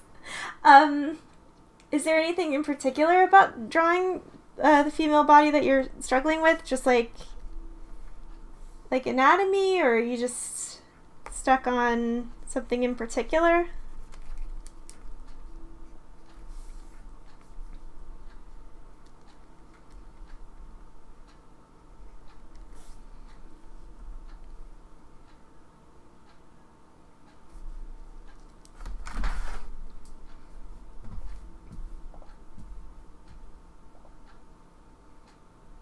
Anatomy. I don't know, how do you pickles enjoy a day out? I mean, like, when it comes to anatomy, it's like there's lots of ways to draw things, so they relish it. That's pretty good. Like, when it comes to drawing, like, there's lots of different body types, and there's lots of different ways to go about drawing something. I would say that the best teacher is observing, like, real life. So go look at actual photographs of real people, and you can kind of get a better idea of how anatomy works. See how, like, bone structure and muscle structure, like, how different parts of the body react when they move specific directions. And that goes for, like, all body types. In particular, when it comes to drawing just women and, like, stylization, that kind of thing. I mean, most of the stuff, like, observation is one of your greatest toolkits, is to just draw what you see. And then once you get to a point where you're comfortable drawing anatomy in a realistic way, you can stylize, and that's, like, a good jumping off point. Even if you're like, oh, I only want to draw, like, Adventure Time style cartoons, even just knowing anatomy a little bit can really strengthen your drawing skills. Because it's not like there's some sort of cheat code or, like, secret draw everything good technique that I can really teach you. It's just a bunch of practice and observation. Liberty Dill found. Philadelphia. Gosh.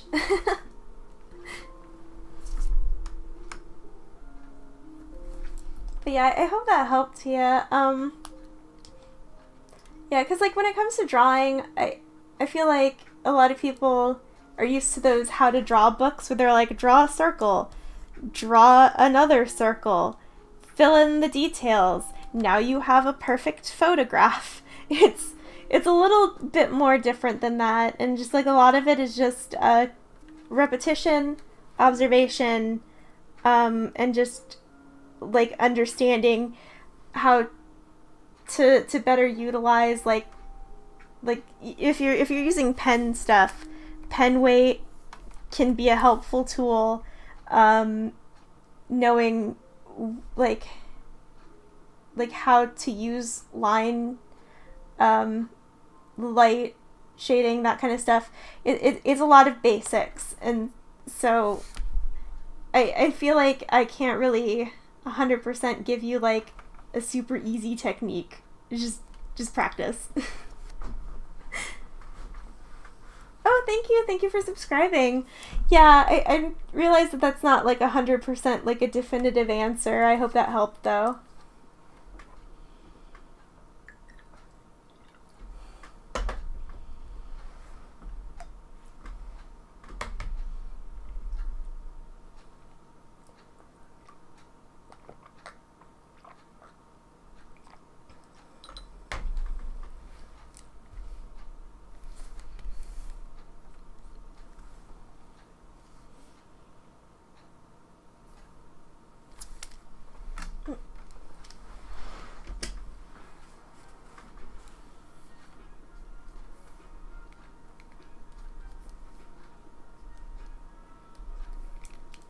Man, I feel like these boots and legs are just not working for me tonight. I'll revisit that later.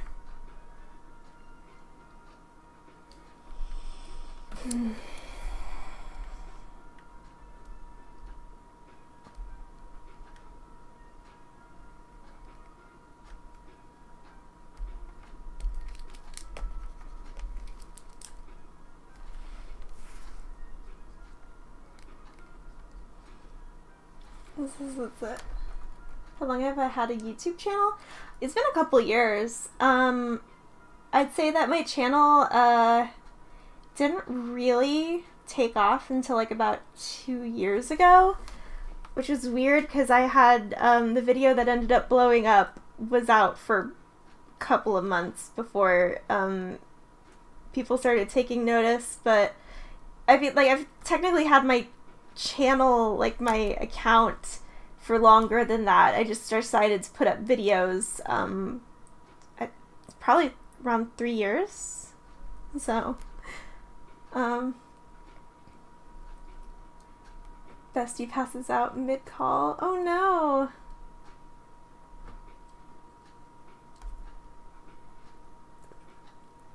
Oh, thank you so much, Ocean Wolf. I'm glad they helped. Minecraft and they passed out. Man, I was tired. It's a Friday night. Gotta go now. Thank you, Livy Chan. Have a good night.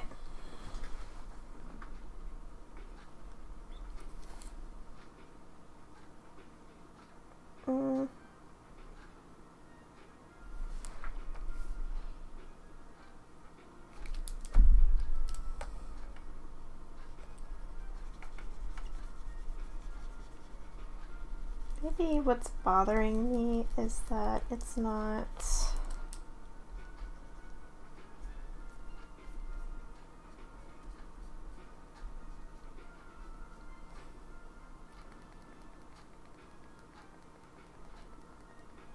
the world will never know. And by that, I mean I'll find out what's wrong with it tomorrow when I look at it again. Let me try swapping. Which leg is forward?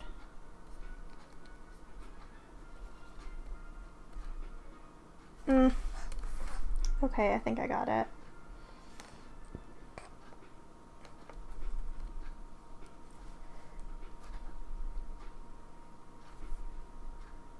Yeah, I'd have to say that like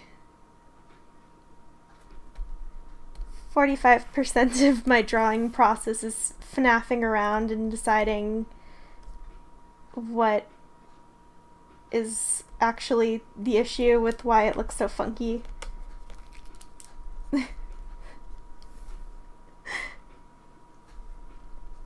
Just making up lines. That looks right. And then when I go into the inking situation and I actually have to make sure everything looks correct, then I find out that I made something look funky, and then it's fixing it.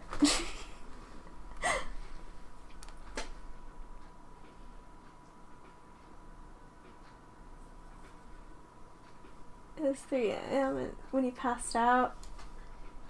Oh, it's only 1 here.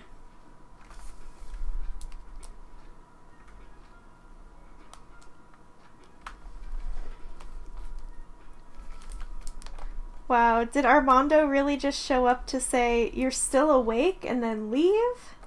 How could he? Just came in to judge me.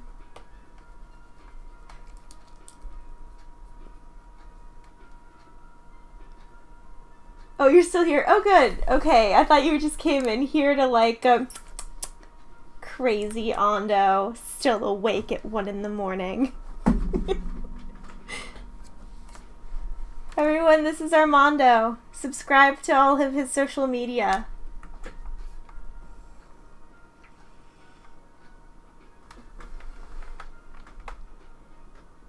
All of them. I mean, I don't know if that's true anymore, because I think when Isaac started working, he started waking up early when he got that new job.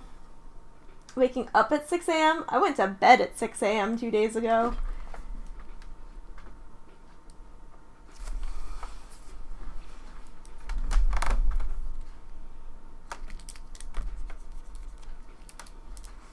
I went to a Minecraft stream.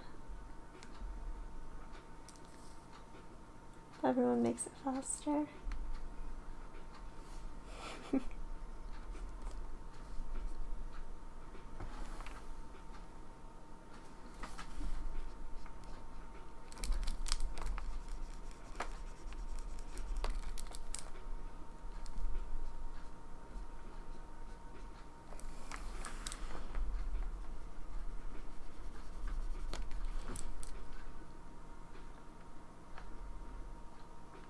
Don't sleep at all. Yeah, I had to pull an all-nighter a couple months ago, and I felt like my heart was gonna explode. The second I heard birds chirping, I just wanted to crawl into a pile and disappear.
Yeah, that looks a little better.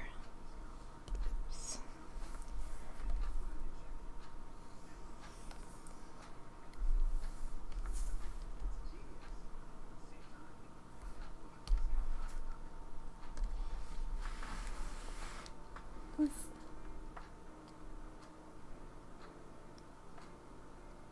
Hello! It's been an hour. Oh, but it's an hour. He's taking a long nap, I guess. What character making new ones? I'm working on making some side characters for a story concept that I've been working on. I posted some of the concept art to the Art Friends group. But yeah, I'm basically like working out just basic characters, side characters. Wash your hands. Thank you. But yeah, I've been working on making some story sample like episodes and writing down plots and stuff, and so these are characters from one of the episode examples, so I figured I should have an idea of what they look like.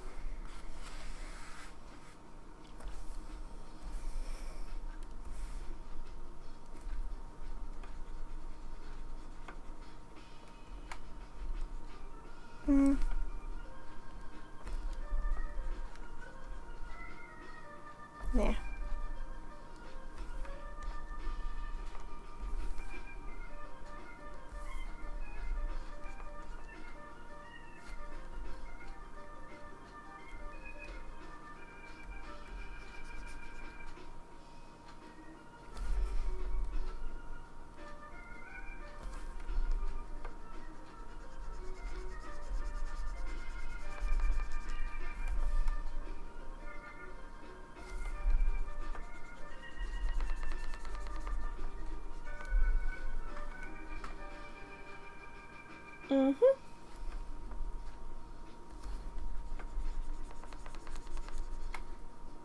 Yeah.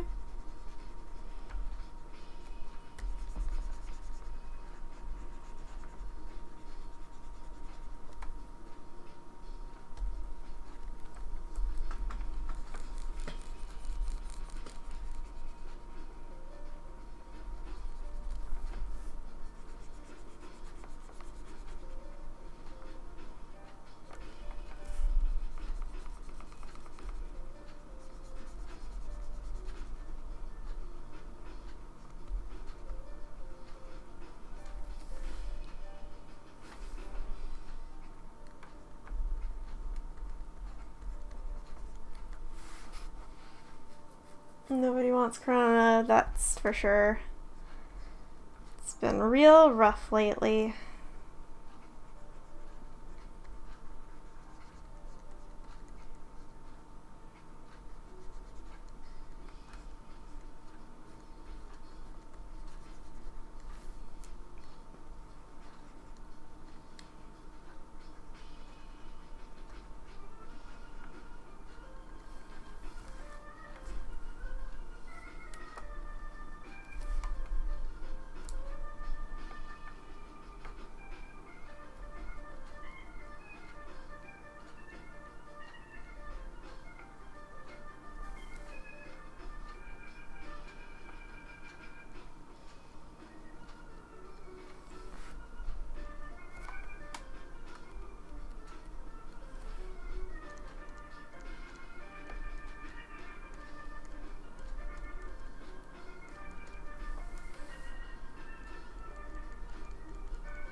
What am I listening to? I'm just listening to lo-fi music. Right now it's, I guess, Deltarune lo-fi. I'm just on, I have YouTube on in the background and it's just playing whatever's next in the queue.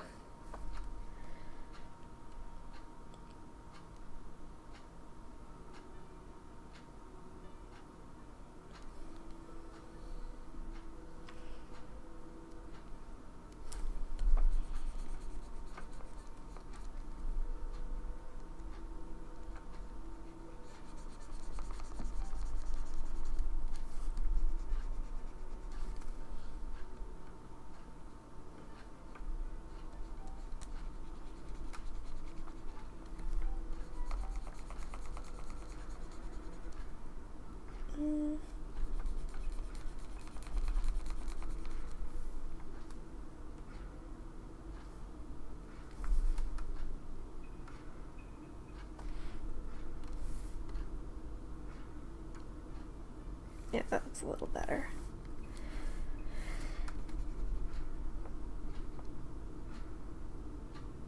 Just turned in for the characters. I'm working on making a story that I'm trying to make a pitch bible for like a TV show.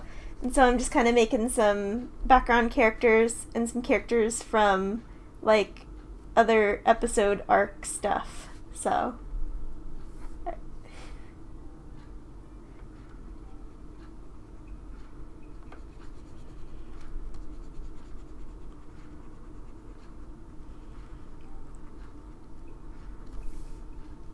But yeah, I've got a fair number of characters right now.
Yeah, that looks better.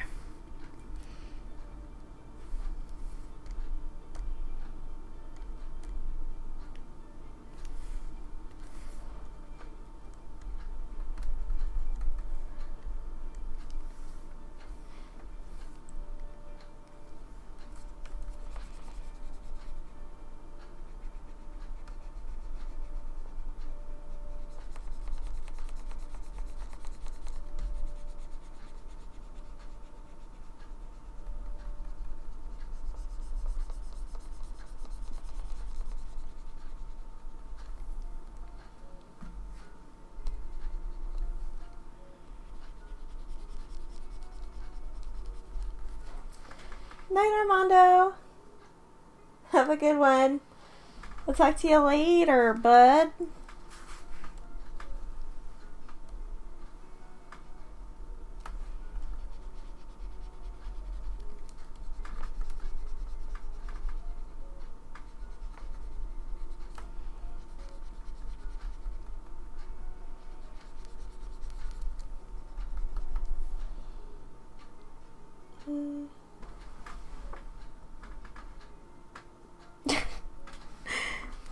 Gosh, you know, I gotta change this color scheme. He looks like Shaggy. Uh, what the heck? You like making blonde.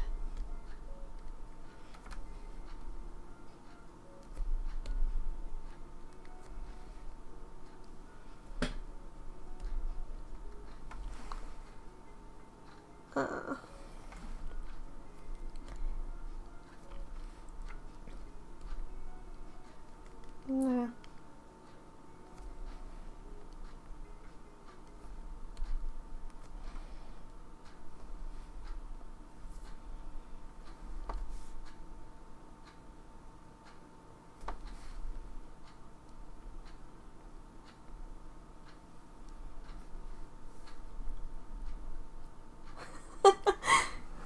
Man, stop making fun of me. I didn't mean to make him look like somebody else. Oh. I'll probably adjust the character design later down the line. This is just to get an idea. Most of my character designs that I did for the main cast, I had to redo a couple of different times before I got something that looked good. I had to restart him the most. He was definitely one of the harder ones.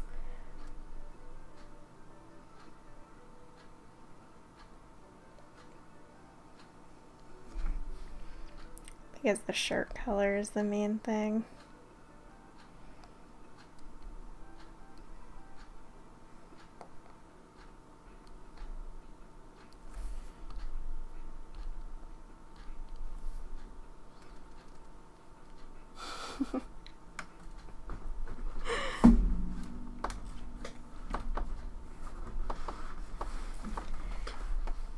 Yeah, I used to be really sensitive about that when I was in college. Is like if I made a character and somebody's like, it looks like blank from blank, I used to shrivel up inside. Now I don't really care that much anymore. If somebody's like, hey, that character looks like this character from another show, I tend to take it as a compliment because it means that whatever character I made looked good enough to be in a TV show. Unless they're like, it looks identical, in which case I'm like, oh, I have to change something about the character.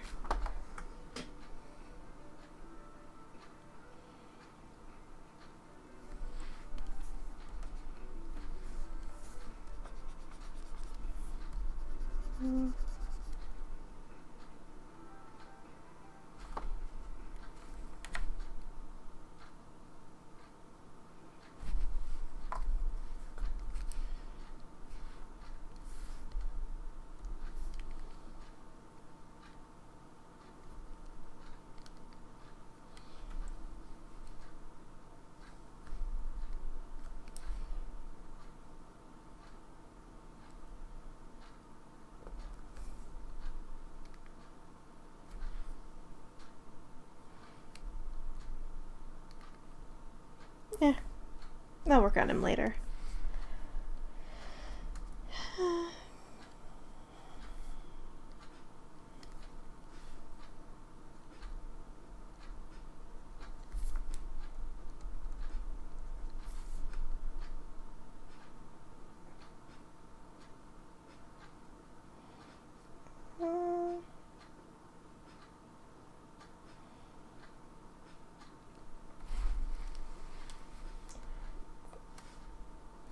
Yeah, it's definitely hard to come up with something new, especially because with the web, now you can see like what everyone's doing at all times. So, like if somebody has a character, you may not even know who they are or what their character looks like, and then you'll find out about it later. You'll be like, oh, I guess I can't do anything with this character now if that person's like bigger, or like it's for a TV show or something. So my brother and I were coming up with story ideas like last year, and we were coming up with like this idea about like some girl has to go live with her her aunt in her weird house, and like it's something about collecting keys to progress through the building, and it's like all full of mysteries and stuff. And then I found out like a week later, I'm like, oh, lock and key exists, so can't do anything with that idea anymore. So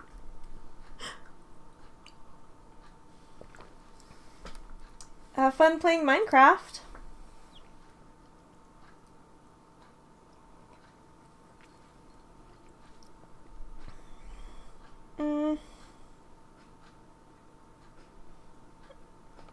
Yeah, I got some characters that could probably go another pass on. I don't think right now. It's fine.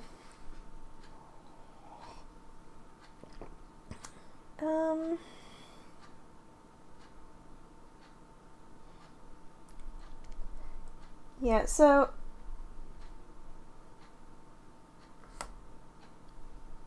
let's see here.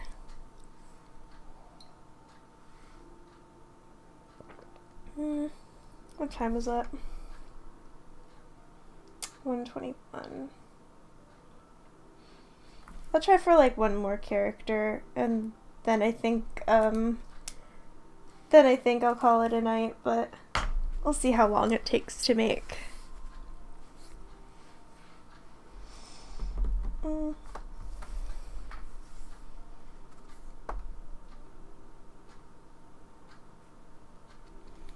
Gotta think of a good monster.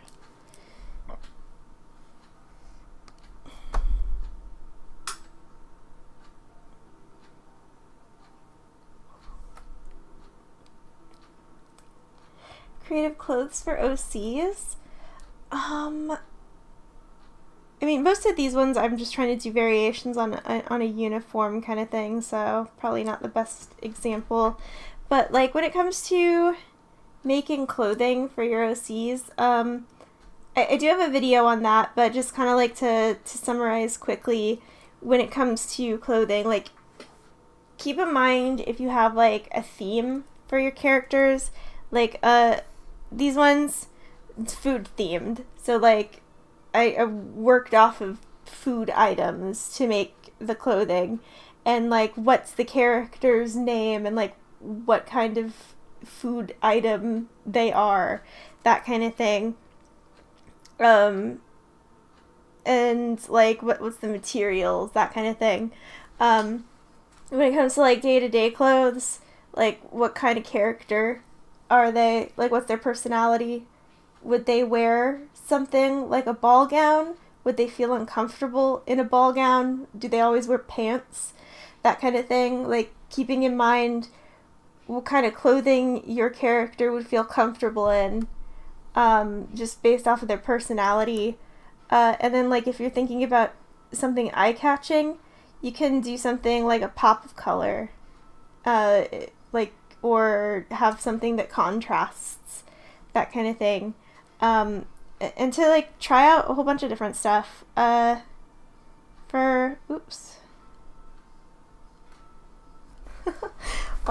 that doesn't want to work with my pen for some reason. Okay. Like for these ones, I actually had a couple different passes with costumes. For some of these, I haven't worked on new costumes for, but where I just kind of decided what I thought would look good and then narrowed it down to my favorites. So yeah, so just like try out a bunch of different stuff, figure like what would a character look comfortable in, what would a character wear and like choose to wear, if they have a specific job, like maybe they need to wear overalls because they're construction workers, so a construction worker wouldn't be wearing like a tennis outfit, that kind of thing. Like what makes sense and what works best, like how would a person dress themselves, that kind of thing. Art block exists, and how do you get out of it? Ooh, that's a question. I think art block does exist. I think that it can take a while to get out of it, depending on like how you decide to treat it. Because like there's some people who I know who have had art block and they can't draw anything for like weeks on end. And I've never had it quite like that. My art block tends to be that I can't seem to draw anything good. And I feel like my progression has just completely stopped and I've stagnated and I'm going backwards kind of thing. So there'll be times where I'm just like, I can barely draw like a single person, but I'll just force myself to keep drawing until I get to the point where I feel like I've gotten out of my art block. But I know some people will not fix their art block by just working through it. Or,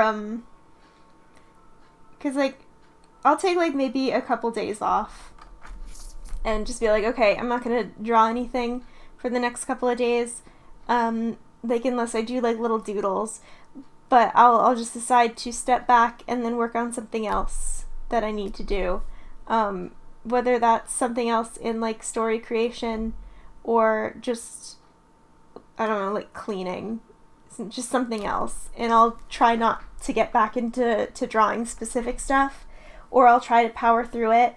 I feel like when I take breaks, I tend to get out of art block faster, but sometimes if like your job is art, you don't have that luxury of taking like a week off of work kind of thing, especially if you're working on deadlines. So sometimes you just gotta keep at it and know that you'll get out of it soon. But take a break if you can. Try to focus on something else. Try to find something that inspires you. Like if you want to watch a TV show that you think will help, or even if you just want a distraction, just like watch a TV show. Go experience something. Maybe try out a different medium. Maybe, like sometimes I'll feel like I can't do anything digitally.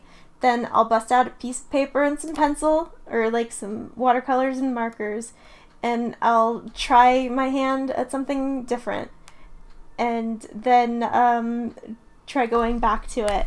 But one of the things that I find very helpful is I don't pick a thing and stick with it when it comes to like one art thing.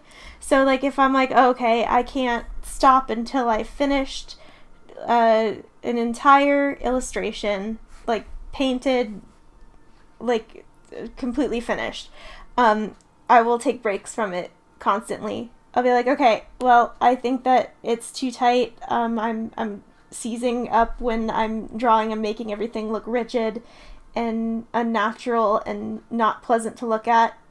So I'll go take a break from that, and then I'll go doodle over here. Or I'll go work on something different. I'll go do the line work on a different project. Or I'll just sketch out some rough stuff that maybe I'll make into something else later. But yeah, just like breaking up big projects, that seems to help me keep out of art block. Because then you don't feel like you have this big daunting thing to finish. You're not like, oh, I have a giant illustration I need to have done, and I still can't get out of the sketching phase, or I think it doesn't look good. Instead of sitting there and worrying about it, that's going to end up making you feel like you have art block way faster, in my opinion. I'm sure it's different for everyone. I have people that, my artist friends that I talk to. It's a really big issue with a lot of people, and how people get out of it, it differs per person. So I'd say try seeing like how other people get out of art block and see if maybe that method works a little bit better. You're not tired? Go ahead and go to sleep if you're tired.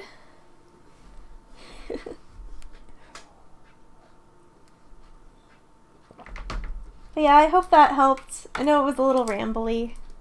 Oops.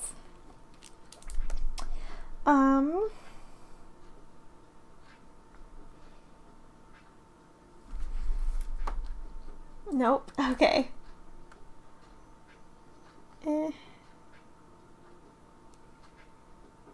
Fine. Okay.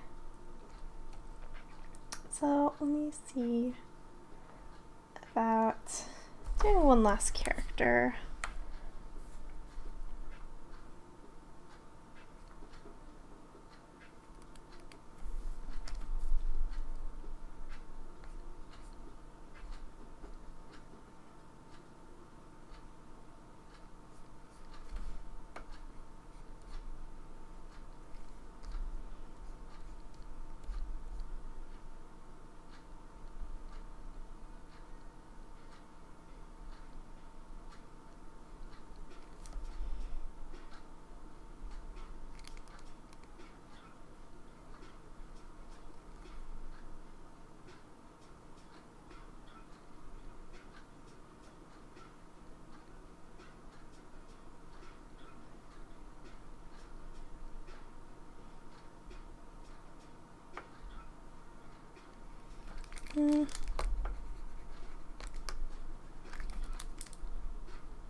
Yeah, that's not working.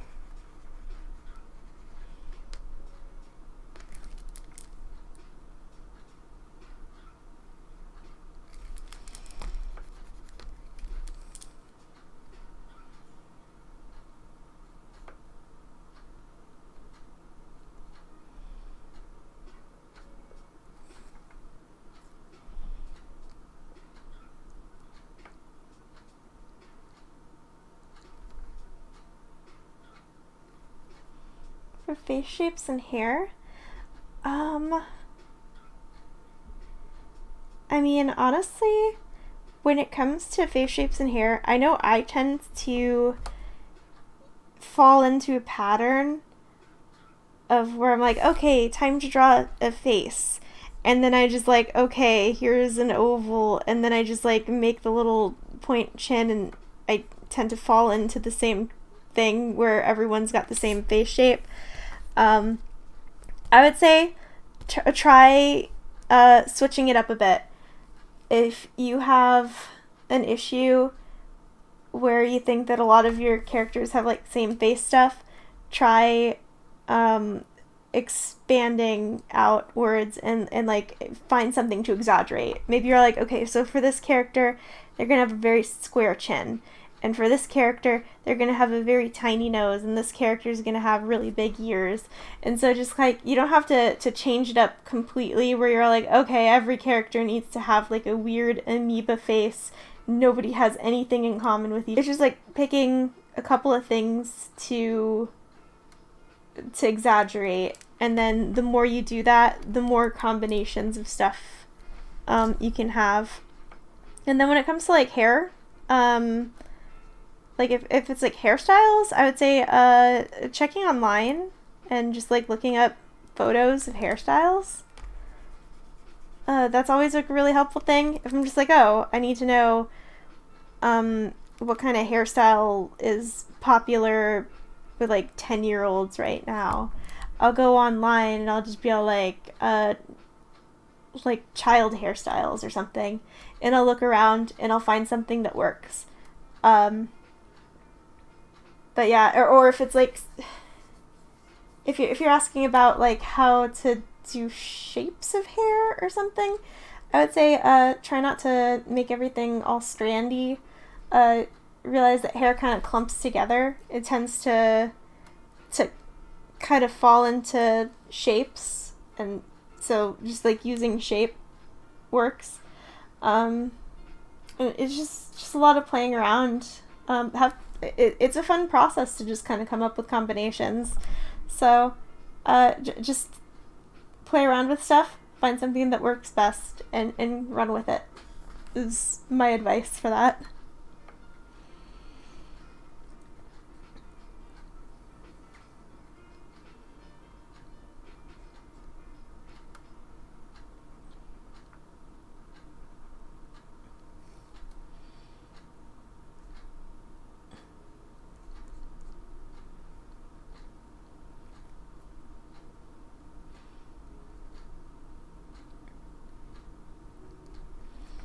I think he's gonna be kind of like a rock guy, so he's got to look all chunky and rounded.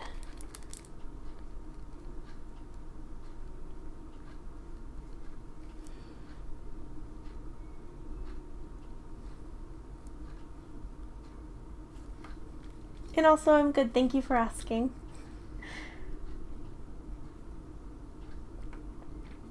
You're welcome. I hope that helped.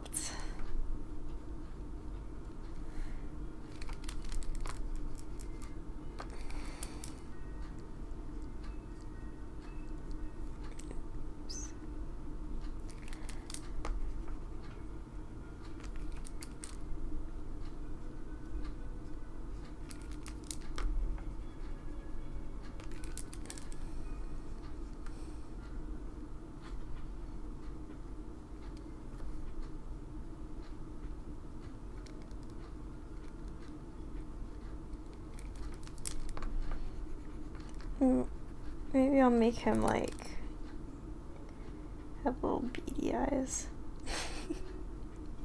I don't think he really matches anything else I'm working on. It's just a funny face. I'll keep that, but it doesn't really match the style. I think it's silly.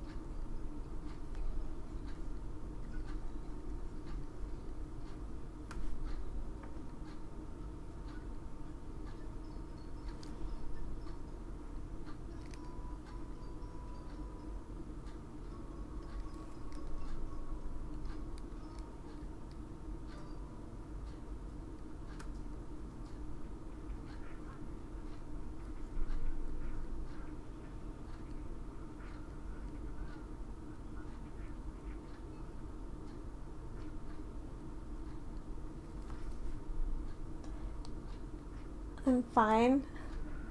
That doesn't sound like fine. Is that a sarcastic fine? Really tired. Well, don't let me keep you up. Okay.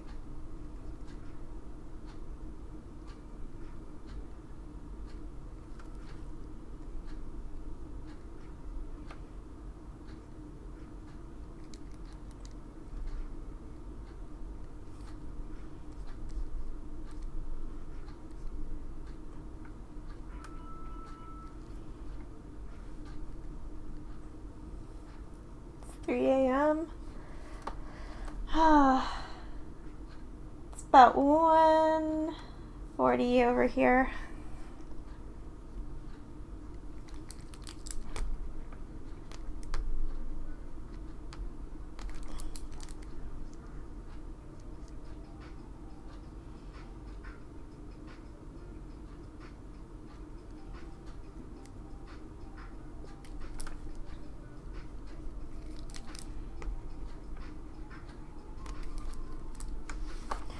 Go to sleep.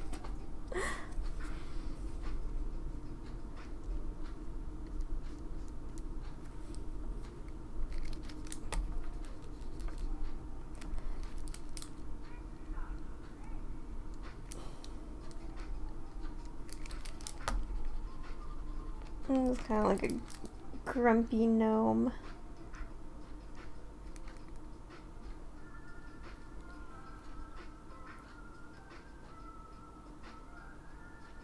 Slept 3 days without sleep. Yeah, same. It was the worst. 7:40 over here. Yeah. Since you're in the car.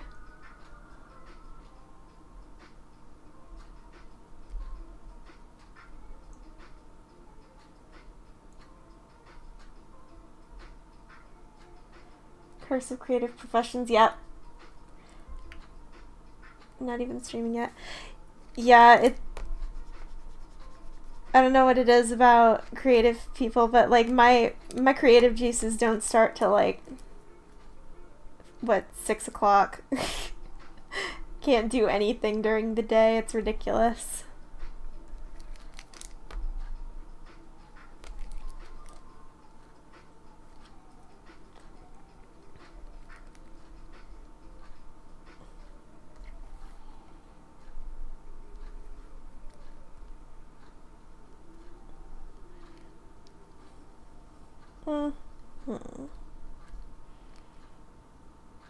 Should give him like one little tuft of hair. No, that looks stupid. Let's try this.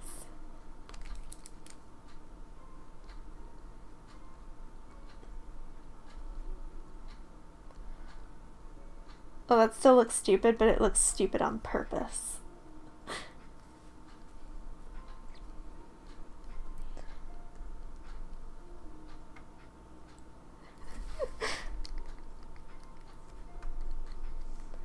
The other one looked too much like just he had a poop on his head. This one looks like it's actually growing off of his head.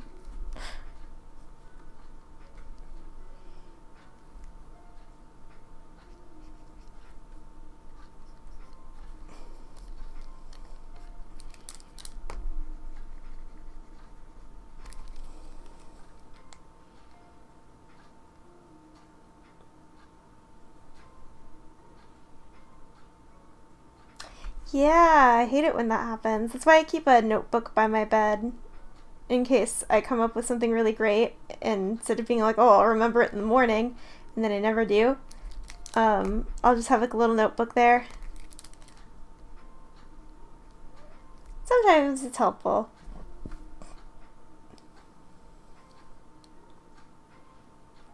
How much planning and drawing? I mean, it really depends on the character.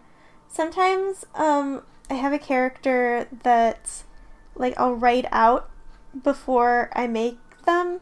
Like, these two characters, I already had an idea of what I wanted their story to be, and it was just kind of designing the character off of what their personality types would be. But sometimes, I'll just be working in the style of, like, what I want the show to look like. Or the concept, like what the art style I'm using for that is, and I'll make like a really interesting looking character, and I'll be like, oh, maybe I'll come up with something for them.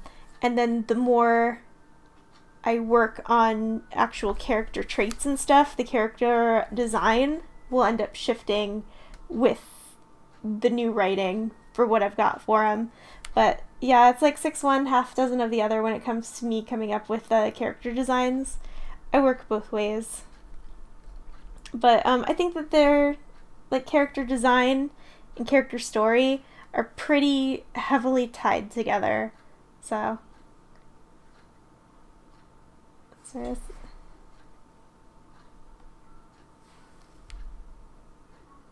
you always remember in the morning?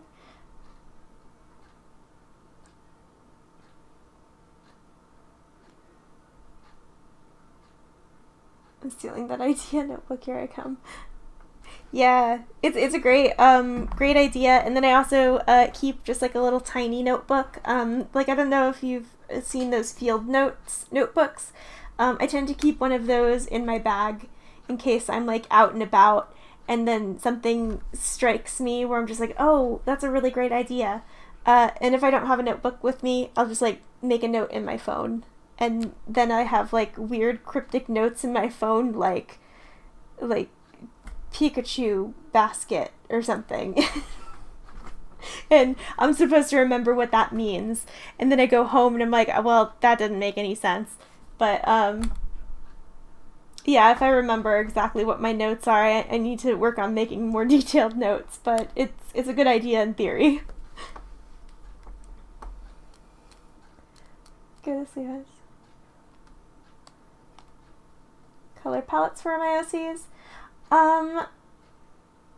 Honest... Yeah, mostly with my color palettes and stuff, I'll just do a lot of guesswork.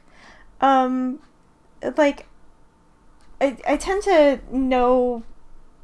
when it comes to, like, color theory and stuff, a lot of people have made really good videos on it. I don't think I'm at the point where I could make a good video on color theory, because most of my color stuff is I'm just like, oh, what's this color gonna look like?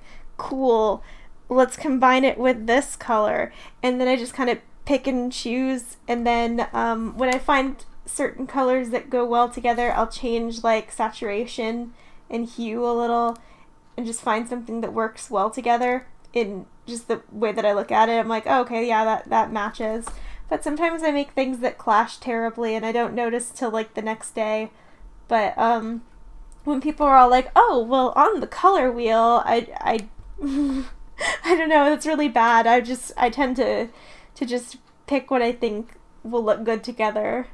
I mean, I would recommend maybe checking some videos on color theory, because I personally am probably not the best resource in that department. What's that?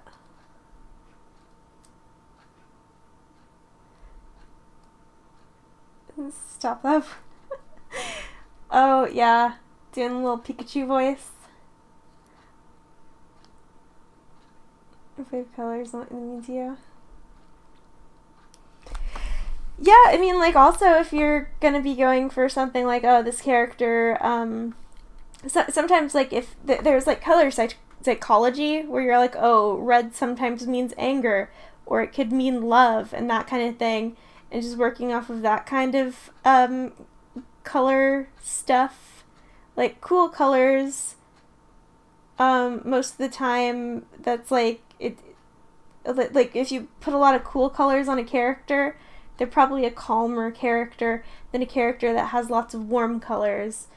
Or like pastels are probably going to be more on like a cute character, that kind of thing. So there's like that kind of basic color psychology, but when it comes to like color wheel complements, that kind of thing, where it's like the analytical side of colors, I am completely stupid about. But when it's stuff like, oh, he's kind of like a calm individual, I'll give him a blue shirt.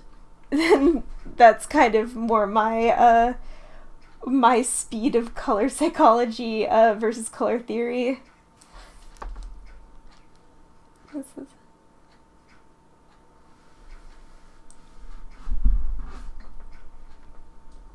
Yeah, when it comes to like black, it could be like a dark goth kind of thing, or it could just be like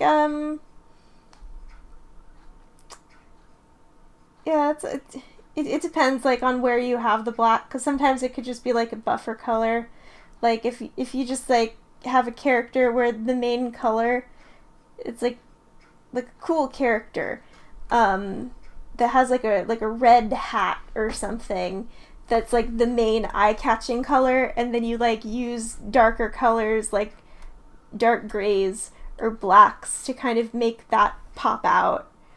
That's also a way that you can use colors that don't necessarily have much meaning to it. It just brings your eye to something else. So,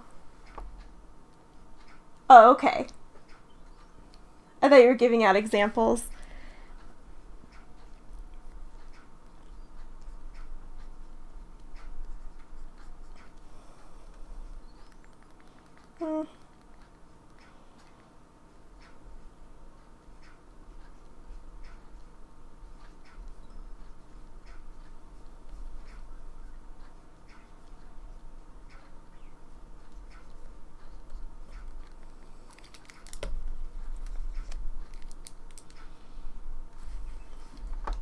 You're enjoying this?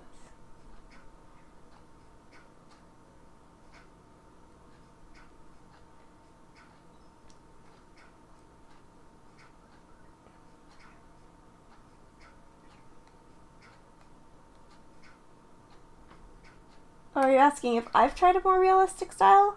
I mean, yeah, I tend to try my best to, do more realistic figure studies when I have the time. Like, most of my more realistic drawing stuff was back when I was in college, because I'm trying to work more stylistically now. It's not good practice for me to not, oops, sorry, I kicked something under my table. It's not good practice for me to not do more realistic figure studies. I know I'm getting a little rusty at it, but, yeah, I've worked in more realistic styles before. I prefer more cartoony stuff, and then I'll, like, work with stuff that's, like, a little bit more structured, like, body structure, versus, like super noodly arms. I'll work with things where it's like, oh no, you can see, like, there's bones and there's, like, muscle structure and stuff in it. But it really depends on what the project I'm working on is, because I tend to try and differentiate the styles of all of my main stories that I'm illustrating for.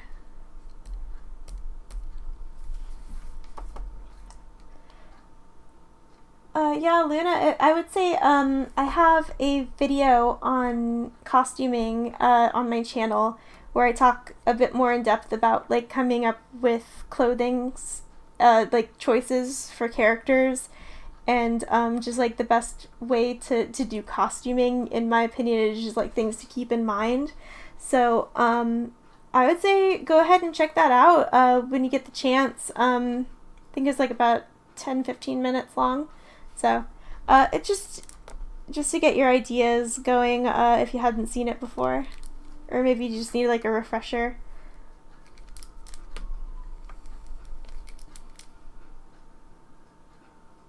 Eyes, ears, or hair. I mean, with my videos, I try not to make them, like, tutorials, because I don't want to dictate to people, like, oh, this is the only way you can draw eyes, or, like, this is how you do something, because I feel like that might be a little stifling. What I tend to do with my videos is I try and take, like, a topic and then go over it as broadly as possible, just to kind of get you to think about things you might not have considered earlier. But I don't think I'll ever make, like, a tutorial thing like, draw the circle, here's the face lines, here's triangles for the ears of the cat, or anything like that. I feel like in some ways those kinds of tutorials, that's, like, the step-by-step one, I don't know, like, I feel like if I tried to make a video like that, I wouldn't really enjoy it so much as just kind of thinking about topics, like, oh, you have a character that you want to make a like, how to make a character more dynamic in their posing, that kind of thing. I have more fun making that kind of concept, because I'm like, oh, well, like, what if your character's feeling this way? Or, like, what kind of personality do they have? And just kind of coming up with ideas about how that could affect a way you pose your character, or whatever the topic is.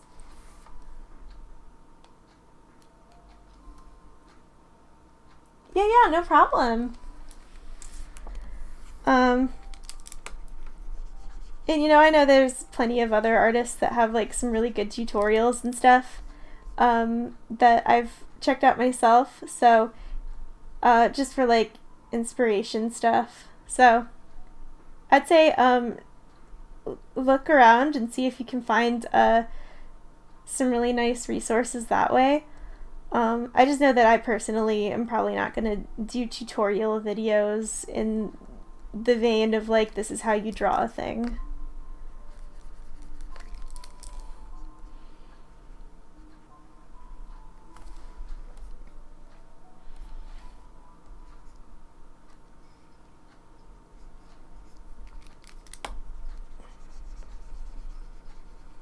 How long have I been drawing?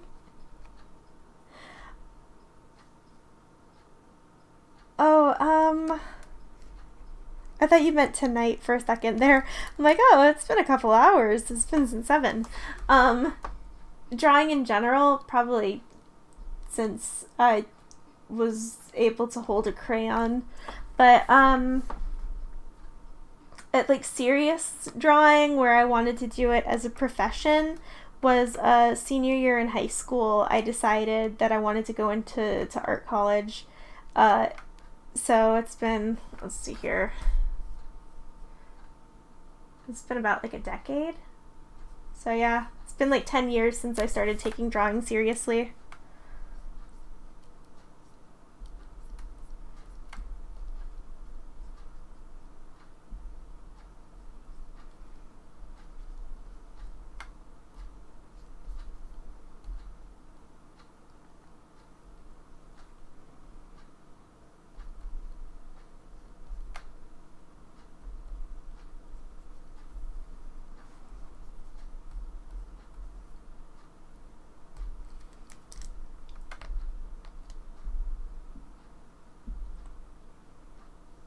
Okay, thank you.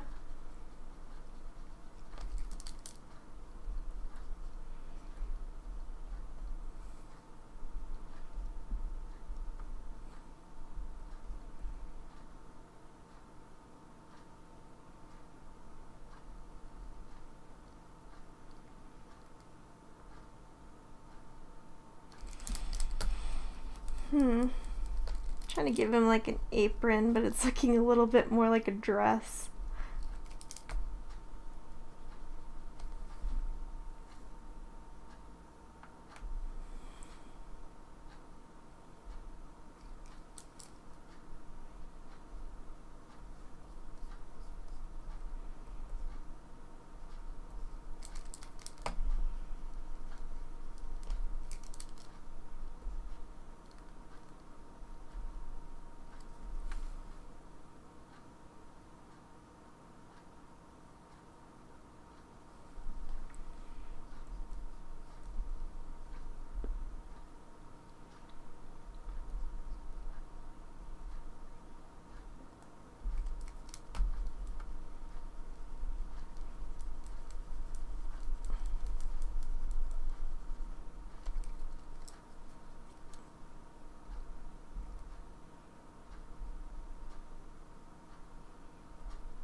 Let's go ahead and scoot him up.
Sorry, this is typical accessories do you add to your characters, like bracelets and headbands? I mean, sometimes I'll just like add some accessories, just for funsies. Like I'll give like a character like a necklace every once in a while, but most of the time, I kind of keep that stuff down to a minimum unless has something to do with the story, just because it's kind of a pain in the butt to remember, like, oh, she had a necklace or something, unless it's something that pertains to the story. But that's just me personally. There's lots of people who like to add lots of accessories to their characters, and I think that's really cool. I just personally, I'll be like, okay, so like, oh, they have like a tie or something that's just part of the costume. But less of like a thing like, oh, they have rings or something, unless it's important. Let's see here.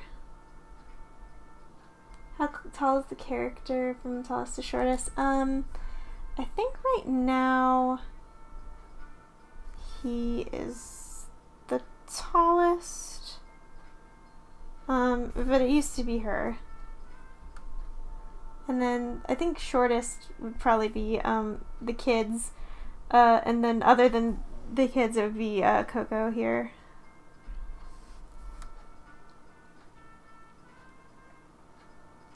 Oh, they're holding a flute. It's part of the story.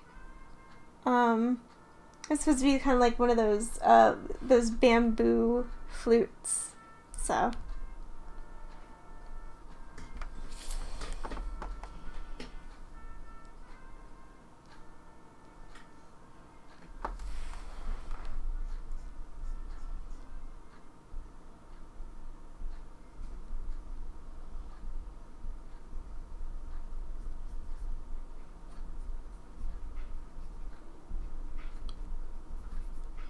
Wow, that's a garbage shovel, but I'll figure it out later.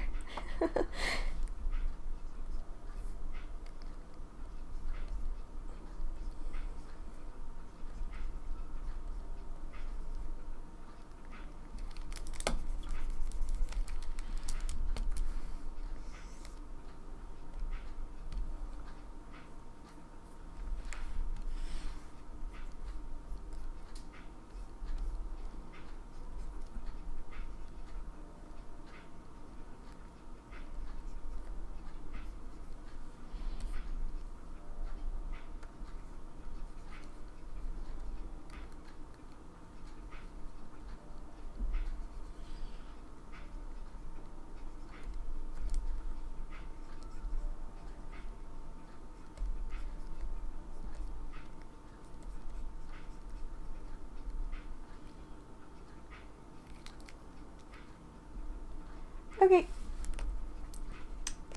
Yeah, I used to have one of those old flutes at my grandma's house, but I never learned how to play it.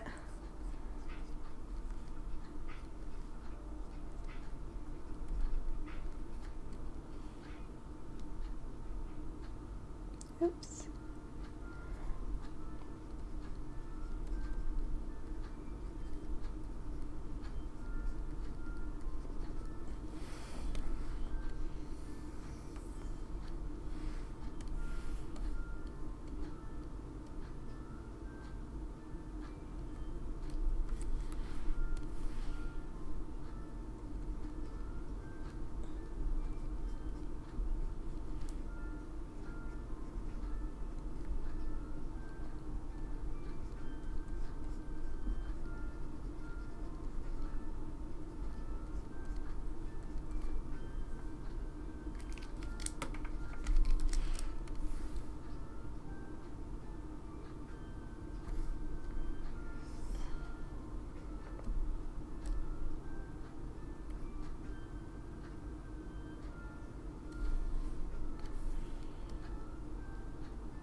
how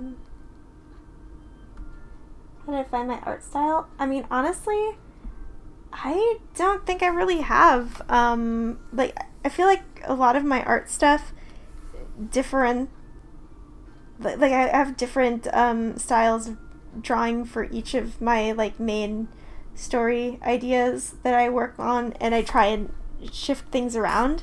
So I'm not entirely sure if I have like an actual art style or if it's just little ticks in my drawing that I've picked up over time of just practicing. So I would say that like if I have an art style, it's just probably from consistently drawing and practicing and just falling into patterns. But yeah, I feel like I change it a lot depending on what the story is, and then it's just a matter of being consistent in like what my project is. So it's like I'm trying to keep all of the characters in this in sort of like a consistent style. I feel like some of them are kind of shifting a little, but yeah, I think that like when it comes to art style, a lot of it is just like repetition that you fall into. It's not really something that you should seek out. It's something that you'll eventually get to, if that makes sense. Did I ever play any instruments? That's really impressive that you know all those instruments. I don't really know how to play much of anything. I took choir instead of like an actual instrument class. Like I have a melodica I bought, but I don't really know how to play like sheet music on it. I just play around with it. But other than that, I don't really know any instruments, unfortunately. I think it would be cool to learn how to play something, though. Recorder, yeah. 2 events for you today. Oh, other than your stream? What else is it?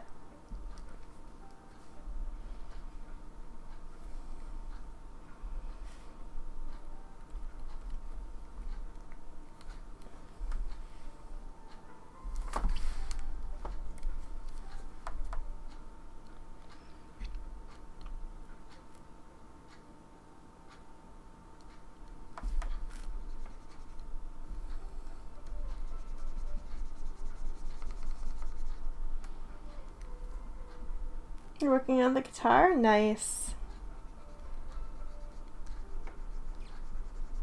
My brother plays the guitar. He also, I don't know if he plays it or if he just kind of plays around on it, but he was trying to learn the mandolin a while ago.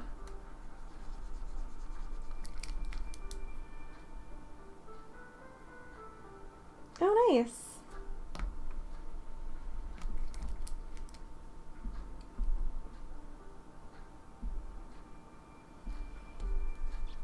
Yeah, that's really cool. Yeah, I joined choir instead of doing a music class. My parents basically gave me a choice. It's like you can learn an instrument or you can take choir, and I decided to take choir.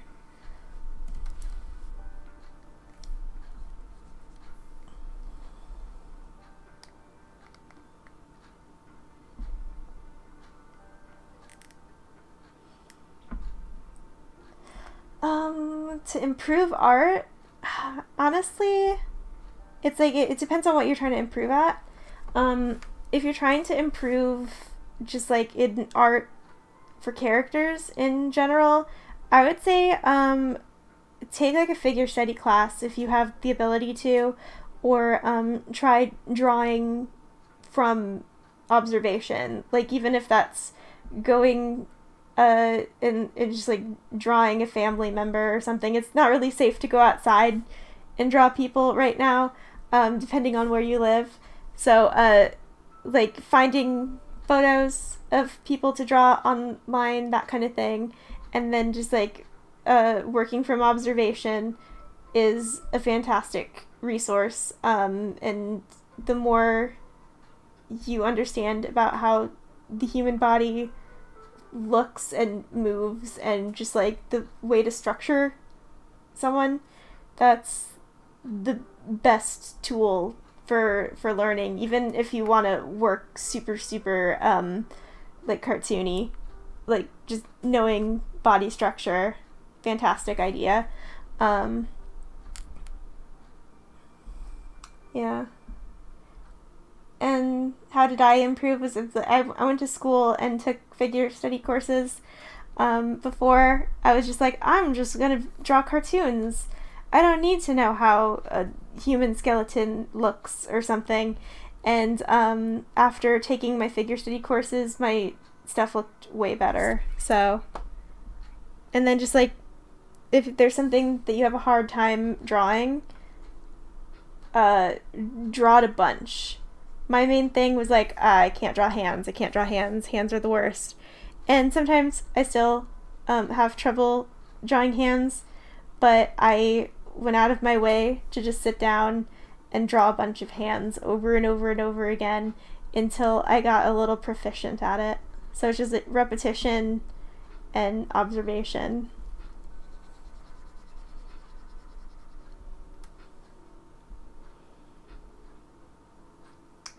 Oh, yeah. Dude, it's been rough having a bunch of stuff canceled. I had a couple of shows that I was supposed to sell at, and the pandemic hit, and there goes most of my revenue. So, what you gonna do about it?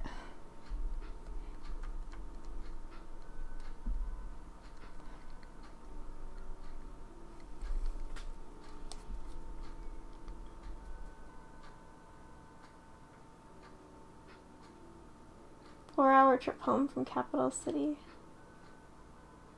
Or are you like sitting in like a bus or something?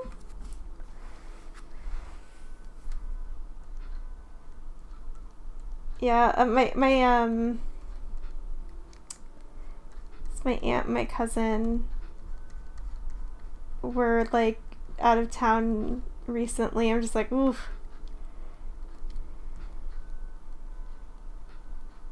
I ended up going on a family vacation where we sat in our hotel room and didn't go outside. So we were still inside, but we were in a different inside, and that was our family vacation.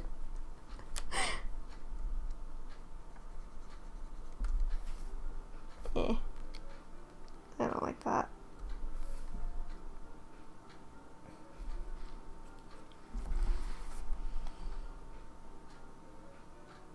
Mm-hmm. Okay, well, I mean, at least it's like your family. Instead of it being like a bunch of strangers, you don't know where they've been.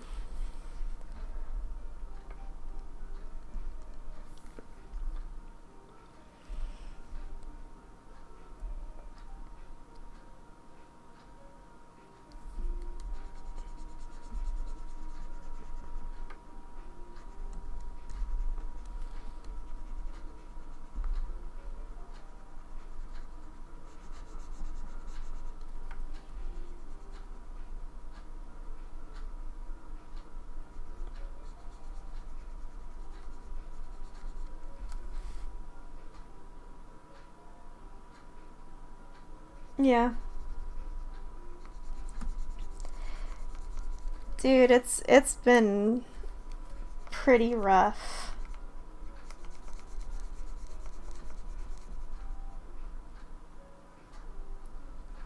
It's like at the beginning when I thought that things were gonna go back to normal pretty soon.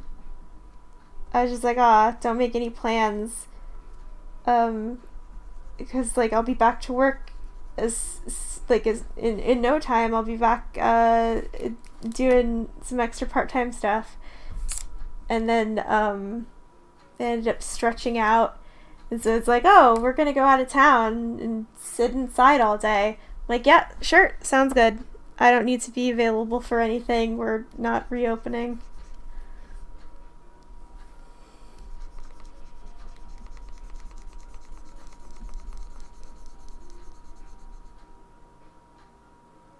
Oh yeah, I was trained in traditional art too at school. I'd say that out of all of the mediums, I'd say that watercolor is my favorite. I'm not very good at watercolor, I just enjoy it.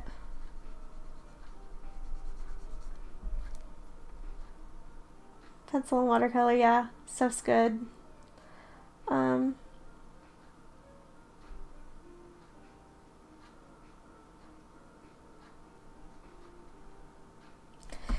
yeah, like I've been going to the store maybe like once a week, twice if it's an emergency, and I ended up having to go buy some clothes partway through because it was just like a lot of my clothes were falling apart just from normal wear and tear from beforehand. I was planning on going clothing shopping in the near future, but I kept putting it off and putting it off. But when I went to go get clothes, the stores wouldn't let you in the changing rooms, so I'm like, okay, I guess I'll guess and see if it works, if this fits. It was ridiculous.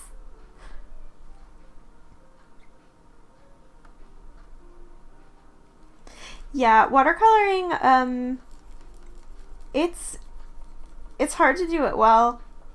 It's like whenever I do it, I'm like, oh no, I don't want it to behave that way.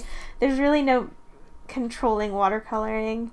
I follow this artist. I can't remember her name, but she makes these really beautiful watercolors on Twitter, and I'm in awe every time I see her make something, because it's like all super fluid, and she does like inking where she just does it in one stroke and makes it look perfect every time. Meanwhile, I'm over here like, that dot doesn't look good, let me erase it and try again.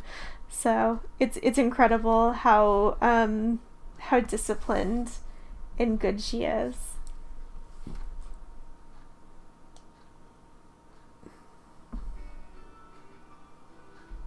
Where do I get inspiration? I get inspiration from lots of different places. Sometimes if it's a specific theme, like if I'm like, oh, okay, so the character's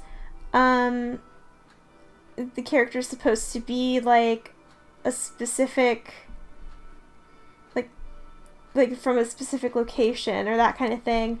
I'll look up photographs, or if I'm like, oh, okay, this character's supposed to be kind of like this sort of personality, I'll think of people that actually exist that are very similar, and then I'll kind of look at photos of them to kind of give myself inspiration. Or yeah, it's like even something as simple as like, oh, I want a character based off of like pasta.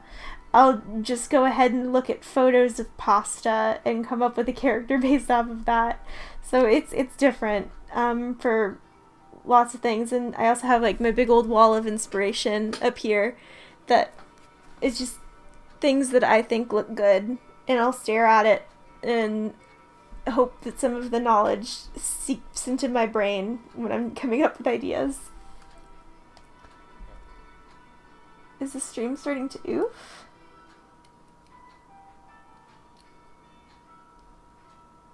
Oh, is the stream like cutting out?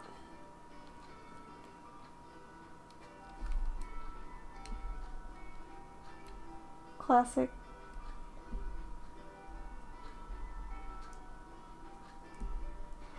I mean, honestly, I'm the kind of person who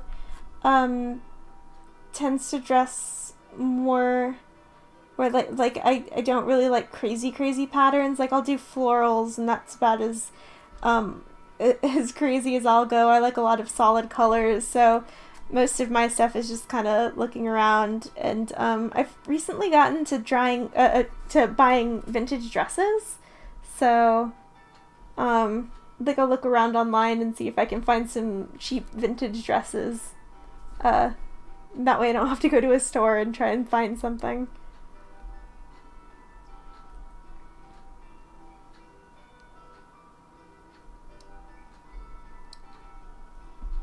I've been streaming for 7 hours. Wow. Yeah. I think I'm probably gonna wrap up as soon as I finish coloring this guy.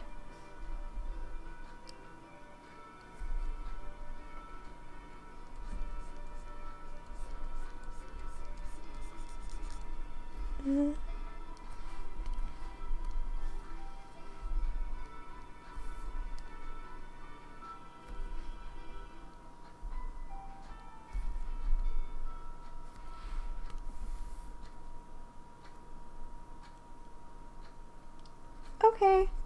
Well, thank you for stopping by.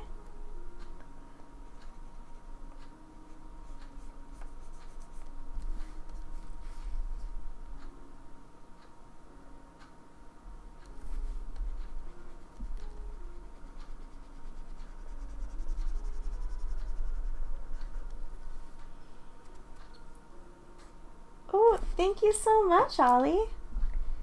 Is it Ollie or Ollie? Well, thank you.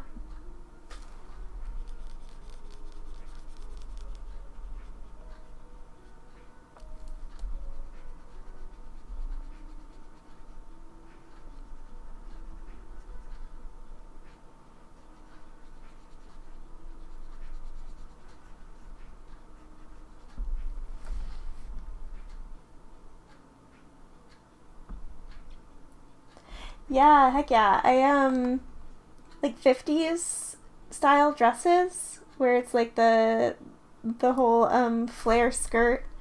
Uh those are pretty fun. So, I ended up buying a couple since March. So, I tend to wear them around the house.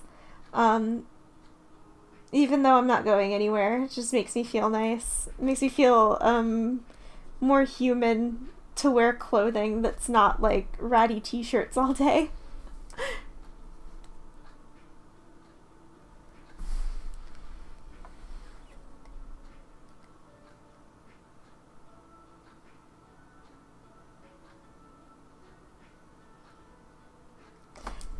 Thanks. Have a good one. Thank you for stopping by. Oh, I think it might be that I have the stream set where I can't send links. I don't know if I can find a way to disable that for right now, but,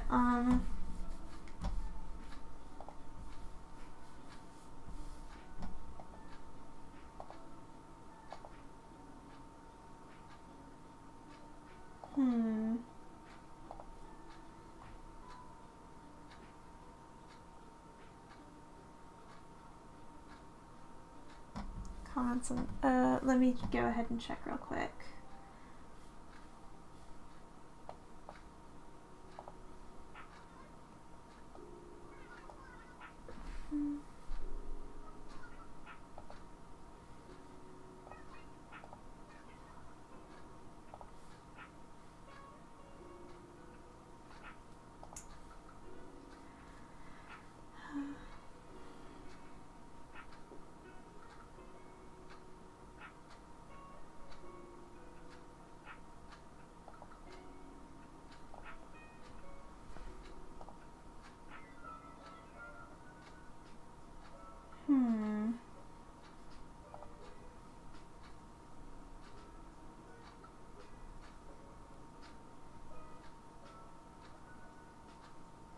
Yeah, I don't know where the setting is to let people post links, so I have no idea.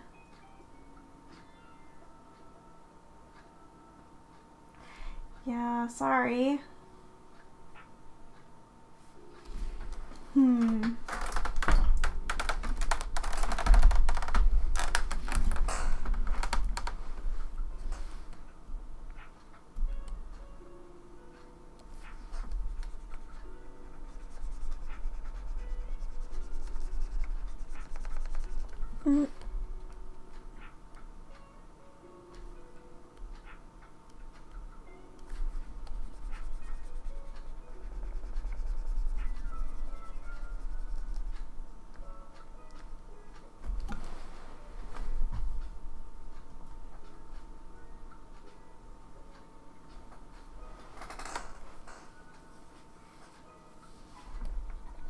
Whoops.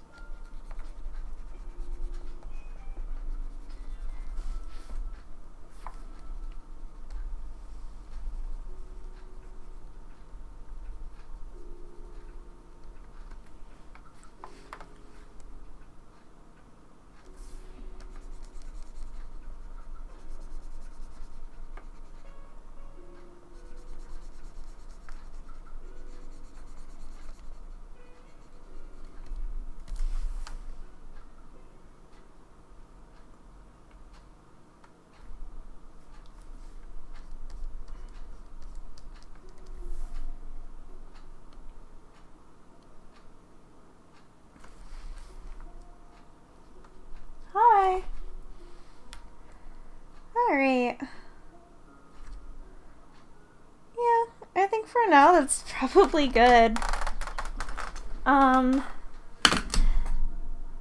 Yeah, I think I'm probably gonna... Oh, thank you so much. Yeah, I think that I'm probably gonna end the stream here.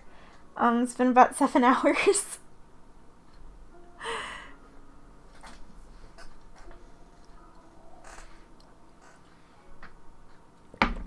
Yeah. Well, I think I'm gonna say my final farewells to all y'all. Have a good night. Get some sleep if it's nighttime. And I will catch you all later. I'm gonna be posting a new video sometime later this month. I've finished pretty much most of the recording. I just need to edit. So that's about it. You're not sleeping? Okay. Alright, well, get some sleep eventually then. Catch y'all later. It's afternoon. Well, it's like 2:30 here.